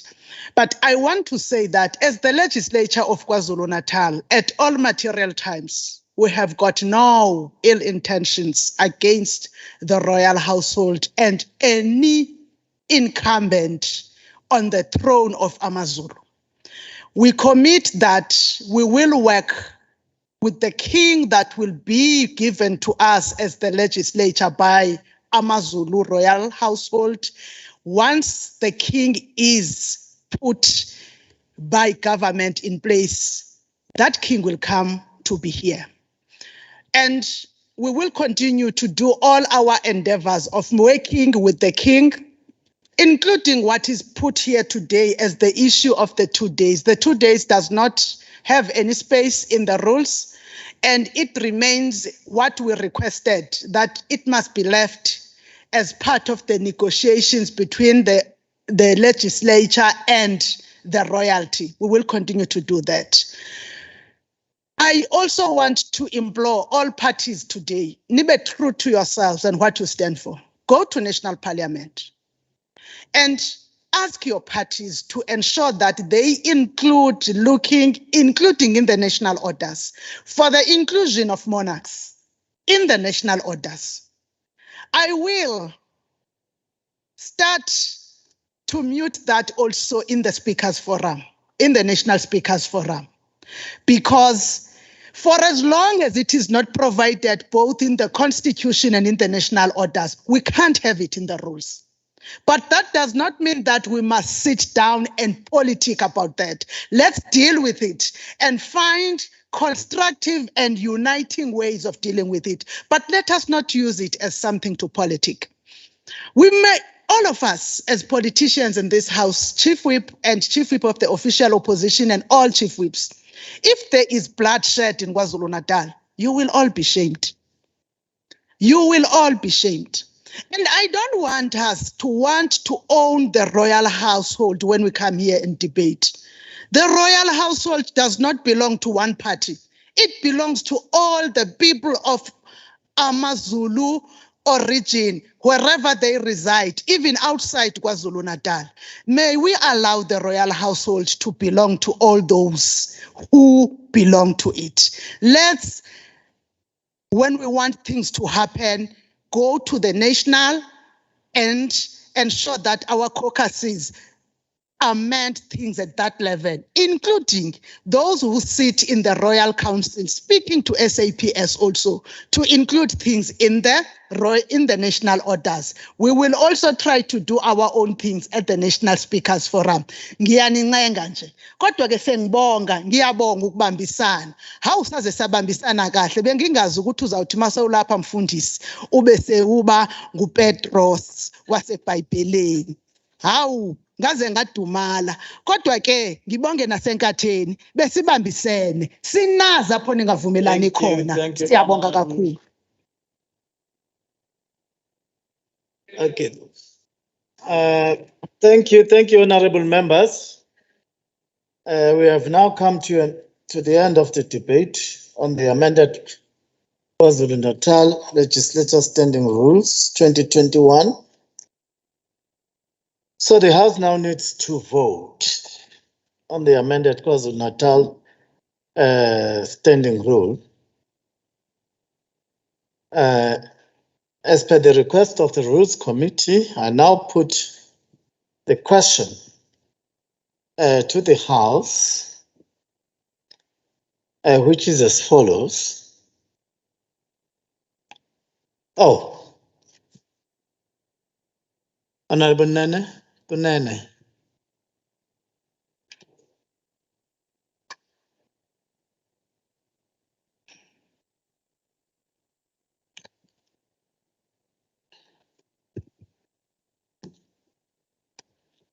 Sekela somlomo ohloniphekile namalungu ahloniphekile esishamthetho, as we are about to vote, we thought we should just be informed by the table. How are we going to be sure that all members are connected in terms of the voting? If you can be shown that the way of showing us that all members are connected. They must just connect it. See if So you want us to ensure? Assure, yes. Just a matter of assuring us before we start voting. to connect and see. They must connect. So just indicate that They must connect and see. indicate that throughout the virtual sessions, we have always had members connected and you have read out the rules and everyone is expected. And we are continuing in the same manner. Start by checking that 4 members are on the platform and that the numbers, there's a total of 57 members that are total in the house and on the platform. Okay. I think when we started, we indicated and we read the rules regarding how do we ensure the issue of attendance, including the quorum, particularly when we have this visual sitting, which is in the form of an hybrid. And we have been regularly throughout the process been checking, because that is what is required of us on the attendance, so that whatever decisions are we taking, whatever we are adopting, it needs to be within the presence of the law, which requires that this house must always meet the quorum that requires for it to take a decision or to adopt whatever is agreed upon in this house. Currently, our checking was that we were still correcting with 57 members, those who are here and connected, combined. We can even still be assured by the Secretariat, as they have always been updating us on that. There's no harm to be assured by the Secretariat, and then we continue with the voting. Secretariat. Thank you, Mr. Speaker. We have checked the platform and there are 35 members on the platform and there are 21 members in the House plus the Speaker who's the 22nd member. So there are a total of 57 that we have recorded, and that is the same formula we've been using, the methodology that we've been using for all of the voting processes. Thank you. So we have since confirmed that there are 57 members. So we do correct. There is Honorable Mngamo would like to. Yes, thanks, Honourable Speaker. Might just for clarity, Speaker, as we are about to vote. To pass the rules, do we look at the majority of 57 or majority of 80 members? Just to clarity. I'm saying, I'm just seeking clarity, Chair, Honourable Speaker, whether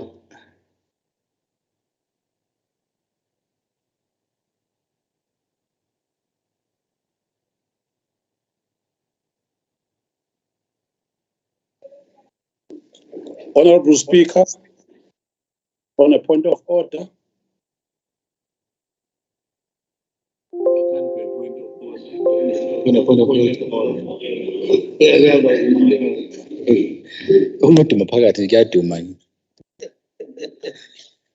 You are abusing usomlomo kusomini impukane ende eqanje umphephethe.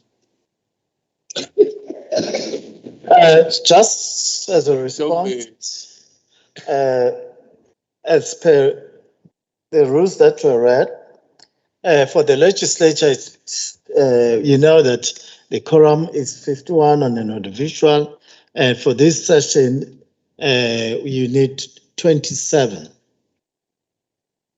So we do satisfy. We can continue. So let's go.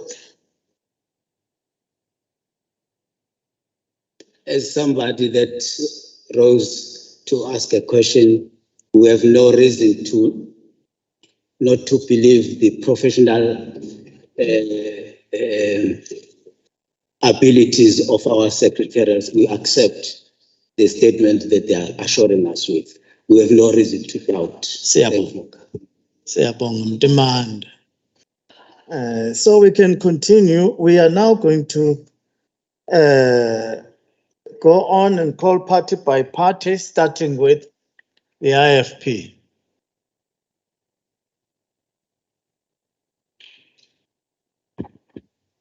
Sekela Somlongo Hloniphekile and honorable members, as the Honorable Kwala stated in the debate, the IFP wishes to abstain from voting. Thank you. Okay. The IFP abstained. Then the DA.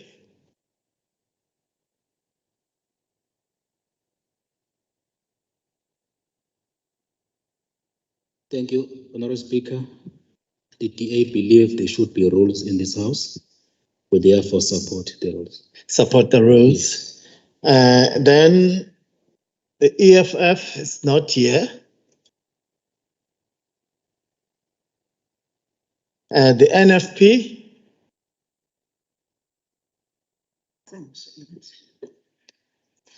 Honorable Speaker, the NFP abstained from voting.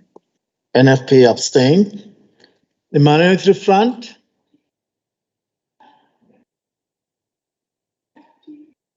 Honorable Speaker, the Minority Front supports the amendments, but with our recommendations. Thank you. Thank you. ACDP. Speaker, thina njenge-ACDP asinayo inkinga ngale mithetho, kodwa umthetho osimetaneni lo wesilo saluthola manje ke ngaleso sizathu Speaker, can you give him the floor? Can you give him the floor? Yes, bro. Do you support or not? Or you abstain?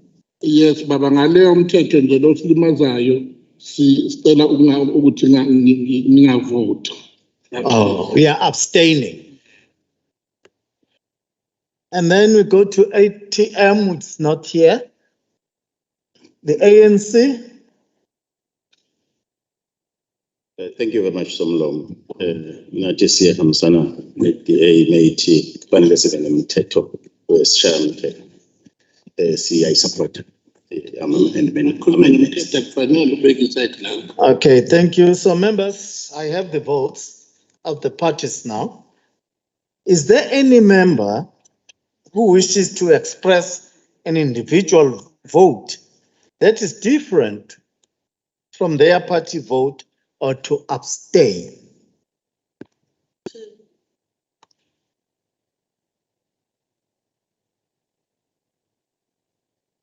Honorable. Thanks, Honorable Chair. No, I'm not on that one. I was checking whether the EFF is not even on the visual platform. I've checked them. Okay, thanks, Chief.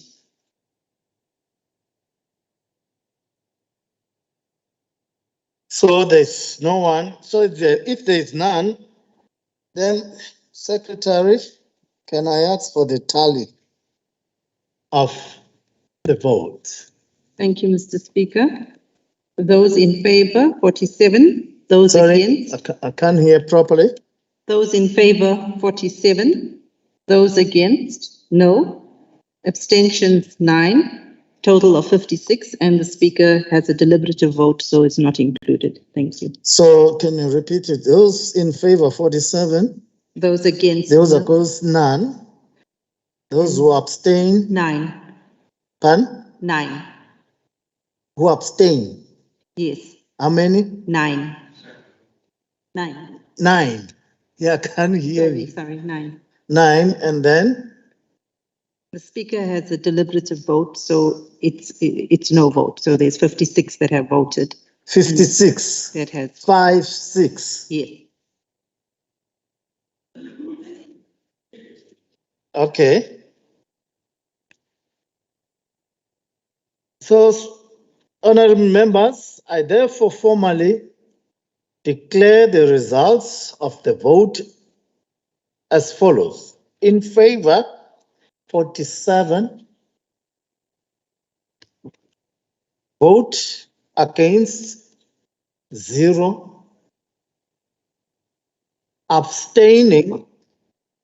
Abstentions, let me call it that way, 9, on a total of 56. So the ayes have it. So we can say the KwaZulu-Natal Legislature Standing Rules 2021 is concluded. Siyabonga. Yeah. Okay, we are going to move now to the next item, which is an executive statement by the MEC for the Department of Economic Development, Tourism and Environmental Affairs on the chemical spill linked to fire, which gutted the UPL agrochemical warehouse situated in Konobia.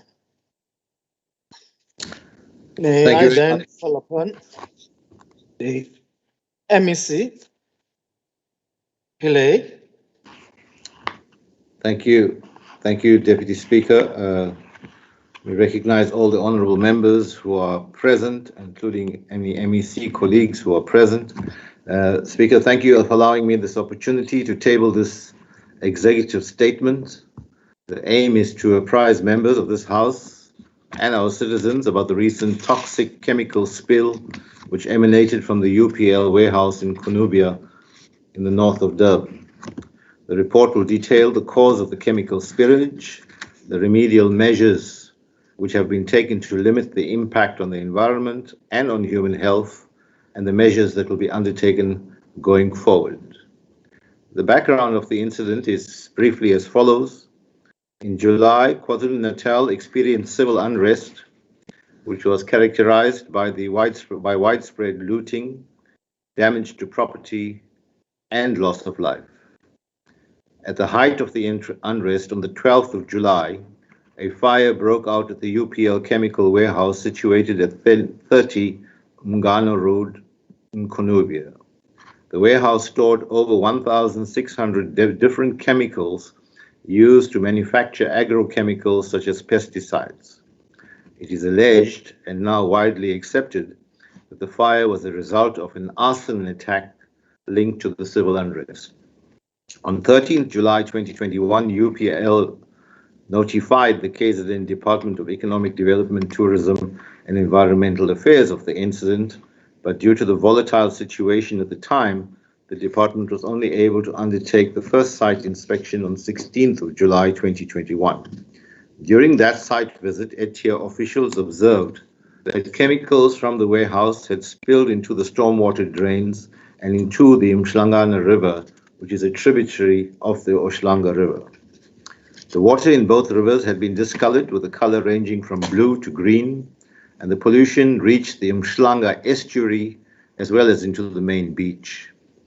As a result of this pollution, dozens of dead fish as well as other aquatic and marine creatures were found. Later on, the dead fish accumulated to a total quantity of 3.5 tons. ETIA also learned that the Tegweni Fire Department had not been able to immediately gain access to the site when the fire broke out. However, at the time of the visit, teams from the Tegweni Metro Fire Department were hard at work on site, trying to extinguish the fire, which was still smoldering several days later, producing dark fumes of smoke. Teams from 2 chemical spill firms were also on site implementing spill containment measures. On the 17th of July, the MEC for ETIA and the HOD, Mr. Nkontwana, also visited the site, and on the same day, a meeting of officials resolved to set up a joint operations committee. This JOC, as it is called, is chaired by ETIA, initially comprised of senior managers and specialists from ETIA, the Department of Forestry, Fisheries and Environment, Department of Water and Sanitation, Ezemvelo, KZN Wildlife, and eThekwini Metro, as well as representatives of the Department of Agriculture and Rural Development, the National Department of Health, KwaZulu-Natal Department of Health, and the Department of Employment and Labor, were also later added to the committee which served to coordinate government's response to the incident. The JOC also serves as joint authorities interface with the consultants and specialists appointed by UPL to deal with the containment, remediation, and rehabilitation measures. Within the JOC, various specialist teams have been formed, and these are chemicals and waste management, hazardous substances, occupational health and safety, air quality management, environmental and public health, estuarine management, marine and beaches, riverine and freshwater, and lastly, compliance and communications. Through these teams, the JOC monitors the work undertaken by the UPL appointed teams, makes interventions, and takes collective decisions on a continuous basis.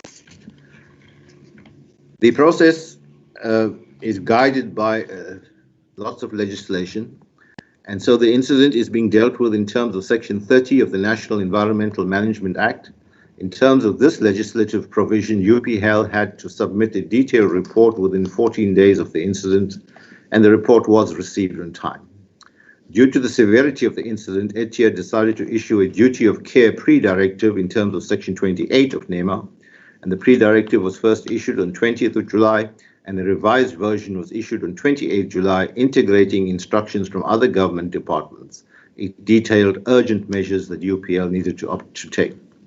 Following further deliberations within the JOC and within ETIA, it was resolved that the matter be dealt with in terms of Section 30 of NEMA and the Section 28 sub 4 direct process be replaced with a Section 30 sub 7 direct process. Accordingly, a pre-directive in terms of Section 30 sub 6 was issued to UPL on the 11th of August, followed by a final directive in terms of the same provision on 17th of August. The directive outlined the measures that UPL had to undertake in order to contain, remediate, and rehabilitate the impact of the incident. An augmented pre-directive in terms of Section 30 sub 6 was issued to UPL on the 29th of September. Among other things, the augmented directive was meant to cater for emerging issues as the situation unfolds. It also instructed UPL to submit the Air Quality Impact Assessment Report, the Estuarine Coastal and Marine Specialist Study Report, the Vegetation Specialist Study Report, the Geohydrological Model, the Human Health Risk Assessment, and the Occupational Health Risk Assessment. The augmented directive also instructed UPL to appoint an independent toxicologist, implement a health monitoring program, provide a fully resourced mobile clinic, and participate in and fund a multi-stakeholder forum. UPL is appealing the augmented directive, and the appeal is being considered by the appeals panel. The eThekwini Metro also issued UPL with a directive in terms of the Air Quality Act, directing the facility to compile atmospheric impact report. Parallel to this process, the environmental management inspectors from ETIA, DFFE, DWS, Metro, and others of the state are investigating whether the UPL had all the necessary authorizations and permits to require to operate a facility of this nature at that site. A criminal case in this regard was opened at the Verulam police station, and investigations in this regard are advanced but sensitive. With regard to containment measures, remediation, and rehabilitation, as provided for in Section 30 sub 4 of NEMA, UPL had an obligation to remedy the impact of the incident on the environment. UPL is therefore obliged to take all reasonable measures to contain and minimize the effects of the incident, including its effects on the environment. The company had to undertake cleanup procedures and assess the immediate and long-term effects of the incident on the environment and public health. And based on the polluter pays principle, UPL bears all the costs attendant to those measures. We have been advised that the last incident that UPL has incurred expenditure to the tune of 250 million rand with the efforts thus far, and that figure is subject to verification. As part of fulfilling its responsibility, UPL has undertaken a variety of sampling tests in order to determine the extent of the impact of the chemical spill. The tests include air dispersion modeling, water quality testing, the toxicology, sediments testing, etc. Due to the large variety of the chemicals stored in the warehouse, some of the tests had to be undertaken overseas, as there were no laboratory in the country deemed capable of testing some of the variables.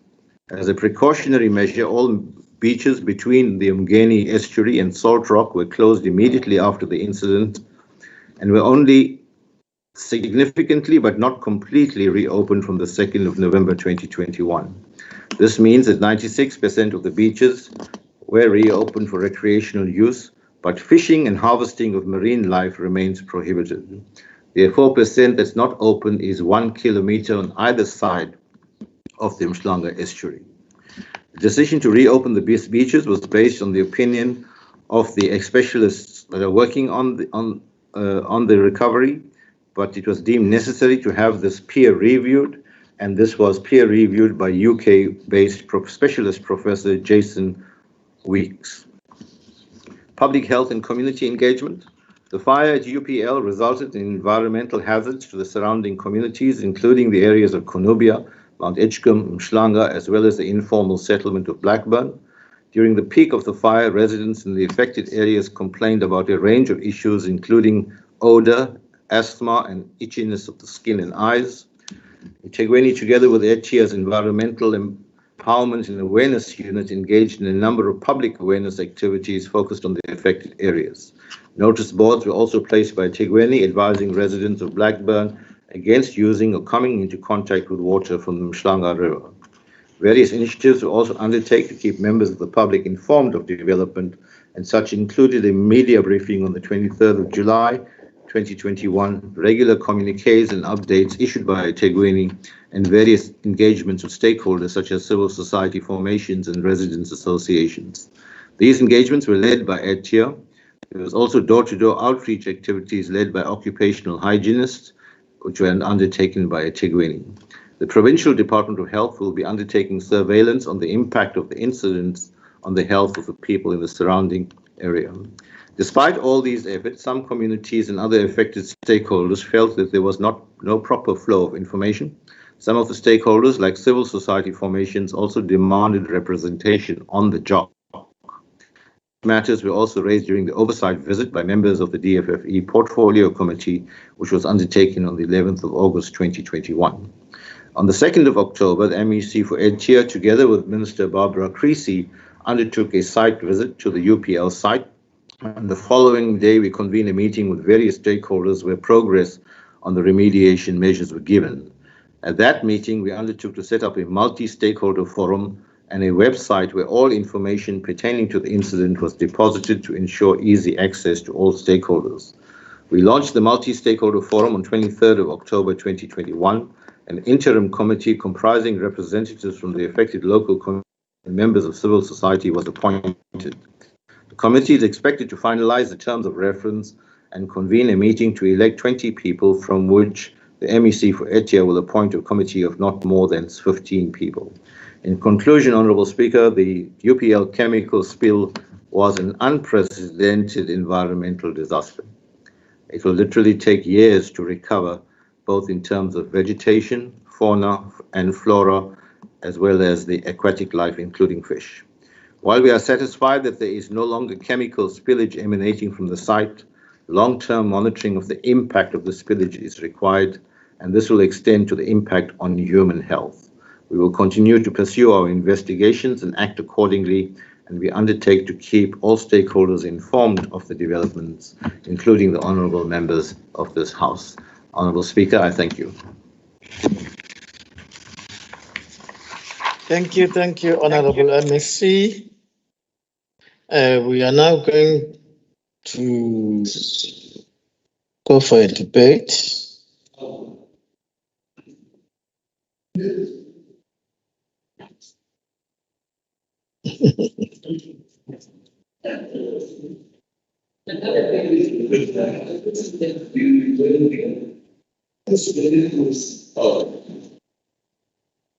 Shinzambe kudlula umoya.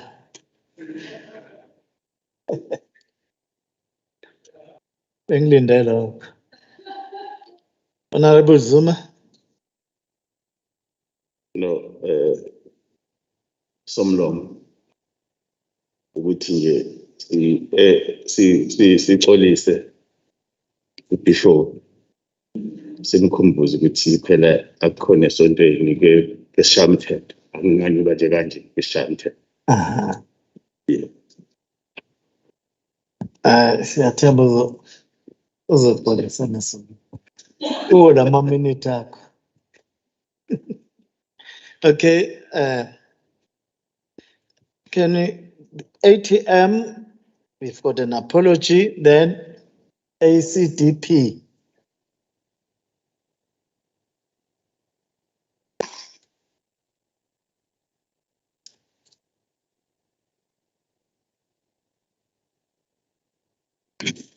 Somlomo angikale ngixolisa ukuthi bengazazi ukuthi ngingene ekuqaleni manje ngasengibona sekulate usuqeda nami sengiza nje ngiyagijima ngithi ngizothi ngiyakubambelele.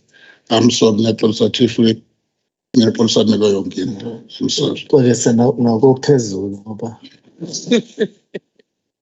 Hayi engithe kuhle emhlabeni kuthiwa kuhle nasesizulwini. We as ACDP are pleased with the prompt cleanup operation carried out on the warehouse. However, this cleanup operation utilized a lot of water, and this contaminated water ran into Umhlangana stream, then to Umhlanga River and to the sea. According to the statement issued by the MEC, Mr. Honorable Pillay, however, this same statement goes on to say that marine life was affected. This is dangerous and could have dire consequences. We need to come up with strategies to deal with chemical spills and in future so that to not overwhelm catchment devices and to prevent the contaminated water from running into our stream, rivers and seas. While we do understand that this particular spill was not on the fault of UPL, let it serve as a lesson to better equip warehouses with adequate clean-up measures. In short, thank you, Speaker. Thank you. Can we then move to the minority front? Honorable Taka Rajbansi.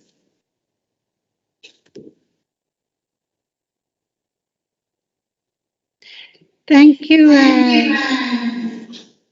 Honorable Speaker. Thank you, Honorable MEC, for the statement. Honorable members, the stance of the Minority Front does not change in light of the statements made by the National Minister, Honorable Creasy. And part of her final statement reads, and those responsible for this incident, directly or indirectly, will have to own up and take responsibility for their actions. With this case, as government, we are working backwards from the aftermath of the disaster to the cause and preventative steps that should have been taken. This means directly this fault lies on our doorsteps. Initially, the Environment Directorate of the province and the EIAs and law enforcement, eThekwini Environment included, and subsequently SUPS in their role during the July looting and violence. Clearly, as a government, we have not been prepared. Look at the new regulations being formulated to review all industries. How can we impose a fine on this company in terms of administrative justice and fairness based on the the polluter pay policy, where actually the looters are responsible and should be apprehended? Many industrial plants were ravaged during this time by the fires, and there was air pollution all around. Some, of course, were due to location where they were saved by fate, the fate of UPL, because UPL unfortunately happened to be near water ecosystems. But the MF applauds UPL for undertaking environmental rehabilitation measures. On behalf of the Minority Front, I call on the government, both national and provincial, to bear the bulk of the cost on this as a lesson that key positions in Program 7 of the Department of Environmental Affairs should be filled. Similarly, in eThekwini and other districts, South Africa currently is not only facing challenges of climate change threats, but COVID-19 lockdown measures and internal security threats. Let's be fair to job creators and get our house in order rather than punish the already vulnerable business sector. Thank you, Honourable MEC, for this report, and we hope to get further updates. Thank you. Thank you, Honorable Takarosh Bansi. Now we go to National Freedom Front. Honorable CM Shinga.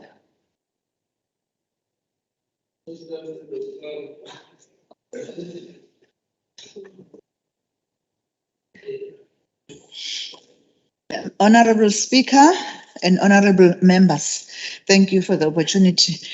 Honorable Speaker, following the chemical spill as a result of the arson fire which gutted on UPL Agrochemicals warehouse in Konabia, we are utterly crushed that no arrest has been made to this day. This barbaric behavior by looters deliberately set the warehouse on fire and resulted on a chemical spill must face the full mighty of the law.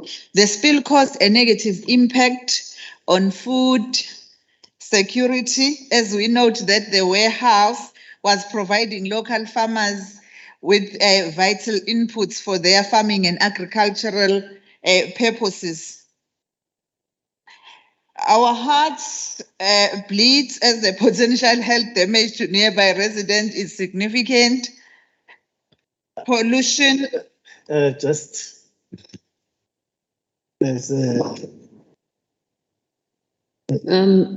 Speaker, may we request that the honourable member starts again so that the time is properly captured, so that we do not disadvantage the previous speakers that had already spoken. Thank you. I'm sure the officials are rectifying that. Can you go on? Thank you, Speaker. Thousands of Durban residents were exposed to shifting toxic clouds of airborne chemicals, of which lasted for almost 10 days. Now, this is a very serious violation of environmental rights. It is also important to note that this chemical spill extended air pollution as far as the north of Bellito, along with numerous complaints from heavily populated areas such as Verulam, Tongat, Phoenix, Lelucia, Umhlanga, Blackburn, and Mount Edgecombe. Somlomo maqondana nokuhlaselwa kwe-warehouse ye-UPL, ingabe leli qiniso liyasikhulula yini isikhulu samakhemikhali ezolimo kuwo wonke umthwalo wemfanelo ongokomthetho noma ukushushiswa kobugebengu ngalolu daba ngenxa yokwehluleka kwayo i-UPL ukuthola izimvume ezisibopho zemvelo noma ukuhambisana nemithetho nqubo yokufakwa kwezinto eziyingozi enkulu, imithetho kamasipala yokuhlela idolobha kanye nesitifiketi sokubhaliswa ukugcina izinto ezivuthayo. Ngiyabonga, Somlo. Thank you, Honorable Shinga. We're now going to receive a debate from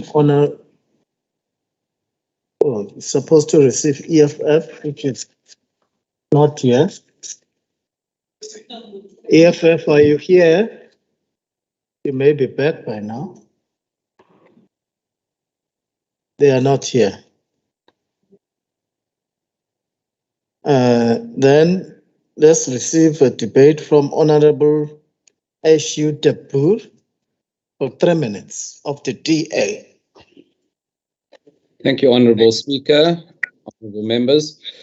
Let me start by saying that it would have been helpful if some of the smaller opposition parties within the legislature actually attended some of the oversight visits and the public participation meetings that took place regarding the UPL spill. However, it was only 1 or 2 political parties who actually attended those, and now we have the very same politicians within this honourable House who want to debate the issue. But nevertheless, Honourable Speaker, the UPL issue has certainly highlighted a fundamental and key challenge that government and the private sector has in actually regulating the chemical industry.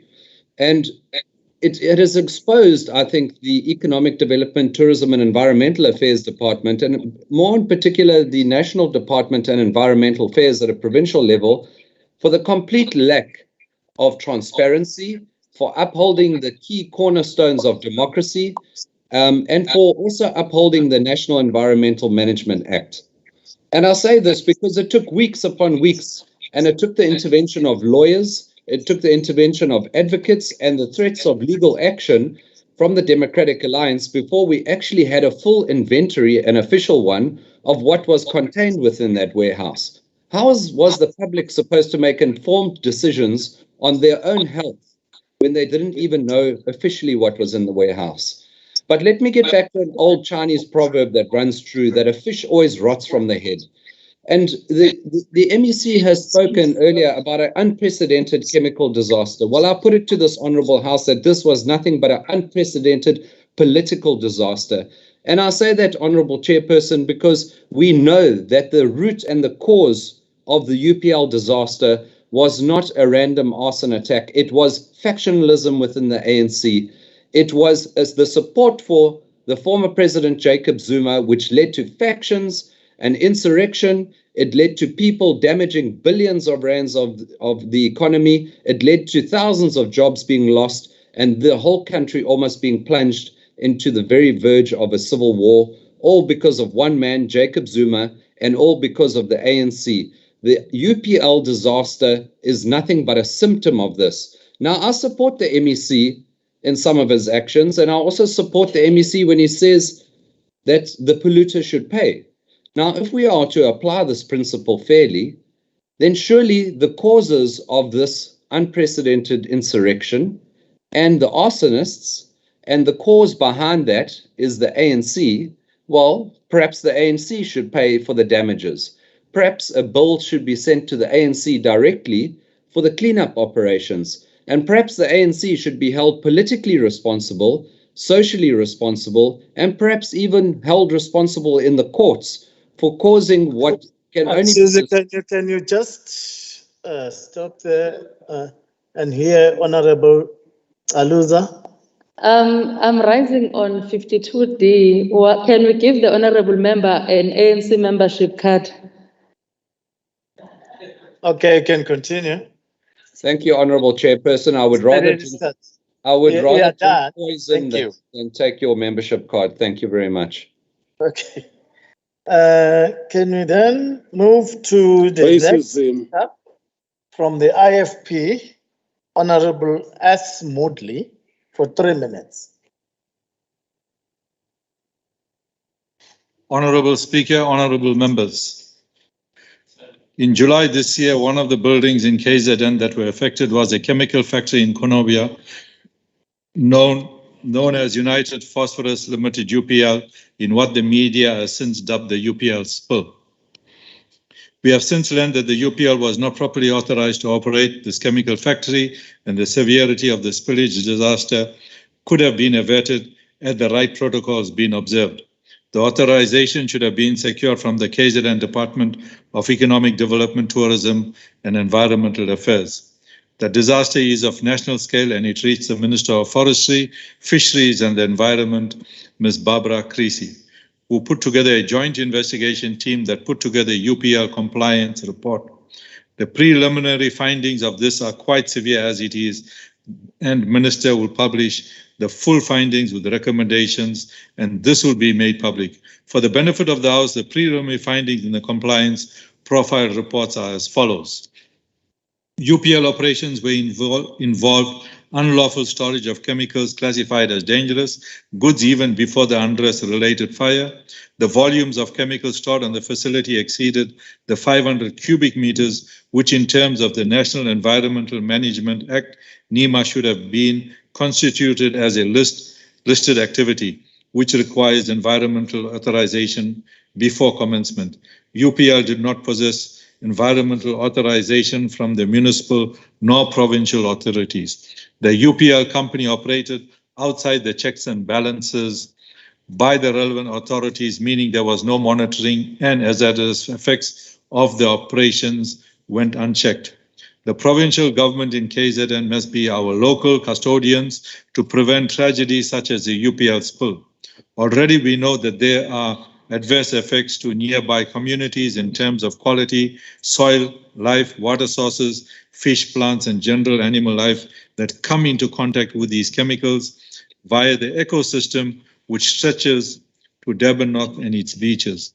It is a catastrophe, Honorable Speaker, and it must be treated as such because our tributaries and aquifers, particularly Umhlanga tributary, Umhlanga estuary and beaches, and the broader coastal environment way beyond the vicinity of UPL are at great risk for years to come, and we are yet to develop remedial actions for that. In the interim, we trust that a critical role will be played by our judicial bodies to take legal action informed by the joint investigation ministerial report on compliance. We note that there are legal provisions relating to the duty to limit or further to eliminate damage to the environment and the sanctions which such a duty may attract. In closing, we as IFP urge that the work of the joint investigations be supported and it speedily concludes so that it can guide the next steps legally, socially, and of course, environmentally. Thank you, Chair. Thank you. We're now going to receive our last speaker from the ANC, Honorable S.W. Mshengu, for 3 minutes.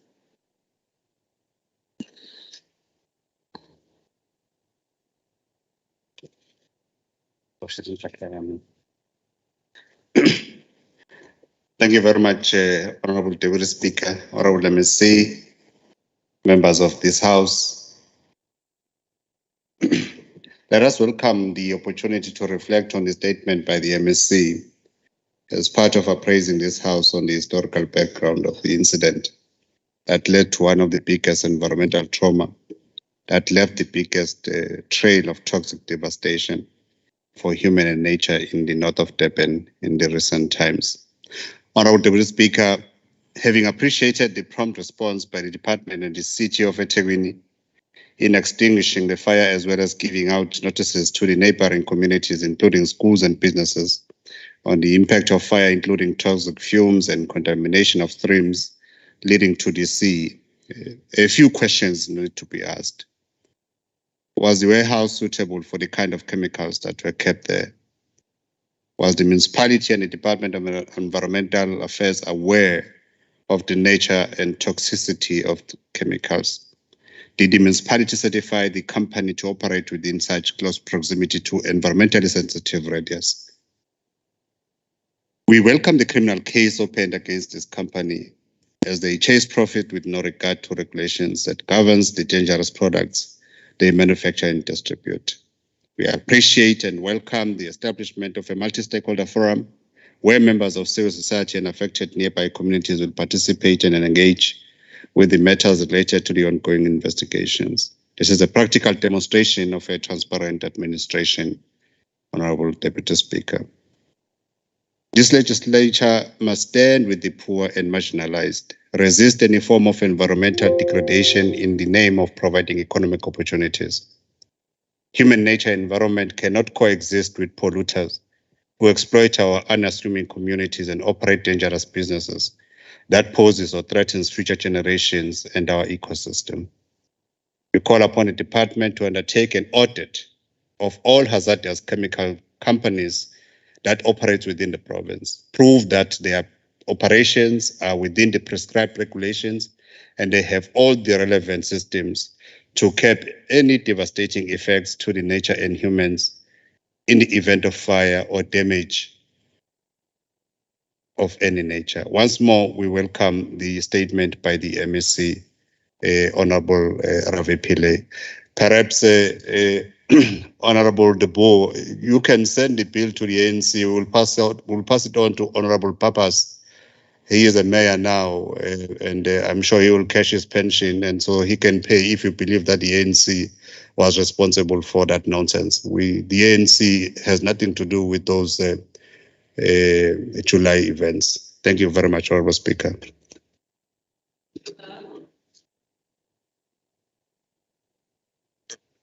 Okay, we can now receive a response by the MEC for 8 years. Thank you, Honourable Speaker. Let me thank the honourable members for their inputs and broadly supportive measures. If I can just deal with the inputs in reverse, because it's fresher in my mind. Thank you, Honourable Mshengu. I think the issue of was the warehouse suitable? I mean, certainly not, having regard to the risks associated with that kind of stuff that's being stored there. And that's precisely the question that's the subject of the criminal investigation. In broadly, there was an environmental authorization for the whole entire Konubia project, but that was subject to conditions. So if there was something like this to be done, there's a separate individual authorization that was required to have been obtained, and as the information available that was not obtained. There are several other departments which have a regulatory responsibility, from the Department of Agriculture to the Department of Health. So those multiple authorizations is what is under investigation, and prima facie there's reason for suspicion and therefore the criminal investigation. I think we can assure that the Minister and I have already discussed and going to be part of the recommendation is for a review of the entire framework. If you listened, you will see there's about 8 or 9 departments that have a jurisdiction in matters of this nature. So we'll have to be comprehensive in our assessment and a bit targeted with the recommendations that we make to go forward. Honourable De Boer, I think yes, I can confirm that Honourable De Boer, his constituency is there, and he was part of all the consultation processes. But if you want to play politics with this matter, you're not going to get very far with me, certainly, because if you want to look for root causes, then you'll have to go to the levels of poverty, inequality, and unemployment that's there, that's capable of being exploited. And that will take us back to our history as a country and the history of colonialism and apartheid, and what those associated with your party played in that. So maybe there's an argument for compensation from the historical beneficiaries of apartheid and colonialism to deal with this matter. But what saddens me, Honourable De Boer, is that I can recall that in the portfolio committee, and I took it as a very honest reflection on your part. That's the problem. Every time there's a crisis, we have honest reflections. And your reflection was, what can we do to deal more effectively with the kind and levels of economic inequality that there is? But having said that, I take it that you're a politician who needs to earn his bread and therefore will say what you say. But that doesn't mean that I have to accept that particular argument. I think there are two, and I can respond to everyone at the same time. There are two issues here. There's no doubt that the people who committed the arson, those who were behind it, organized it, instigated it, incited it, must face the consequences. There's absolutely no doubt about that. And I have seen a video which shows the breaking in and the setting alight of it. So there's evidence that I'm sure the police are following up. But equally, the environmental laws are there to protect and mitigate against potential disasters, whether it's a storm, whether it's an earthquake. That's why you have rules of this nature. And that's why this particular factory with those kind of substances should not have been located there next to environmentally sensitive area, and of course with potential impact on human health. So those are the two issues that have to be pursued with equal vigor and equal importance. So I disagree with Honourable Rajbansi, because the law there provides specifically for the polluter to pay, and shortcuts should not be taken when you are setting up industries or store or warehouses of that nature. And that's the issue which the lessons need to be learned. In fairness to UPL, they are recognizing their obligations. As I indicated, the 250 million has been spent in the containment and remediation measures, and I have to take at face value their commitment to continue with the remediation processes, which, as I said, will likely to run for many more years to come. Honourable Shinga, I think you've referred to the no arrest, but we'll hold the police to account for their investigations. We agree with you, your concern about food security, because I think the UPL commands a very big percentage of the agrochemical industry, and there's likely to be shortages there, but I'm sure that is being mitigated. Honorable Manglele, I think the use of water, excessive water, is an issue for us to follow up. Thank you. Going forward, but thank you, Honorable Speaker, for your input. I'll respond as we go. Okay. Thank you, Honorable MEC. We have now come to the end of this item and the end of the sitting for today. Thank you so much for your conduct of behavior. Hoping that you keep it that way, which will make this legislature one of the most respected legislature. We therefore adjourn this legislature for today until the 3rd of December at 8:30. Itila.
Nerissa, your dress yesterday.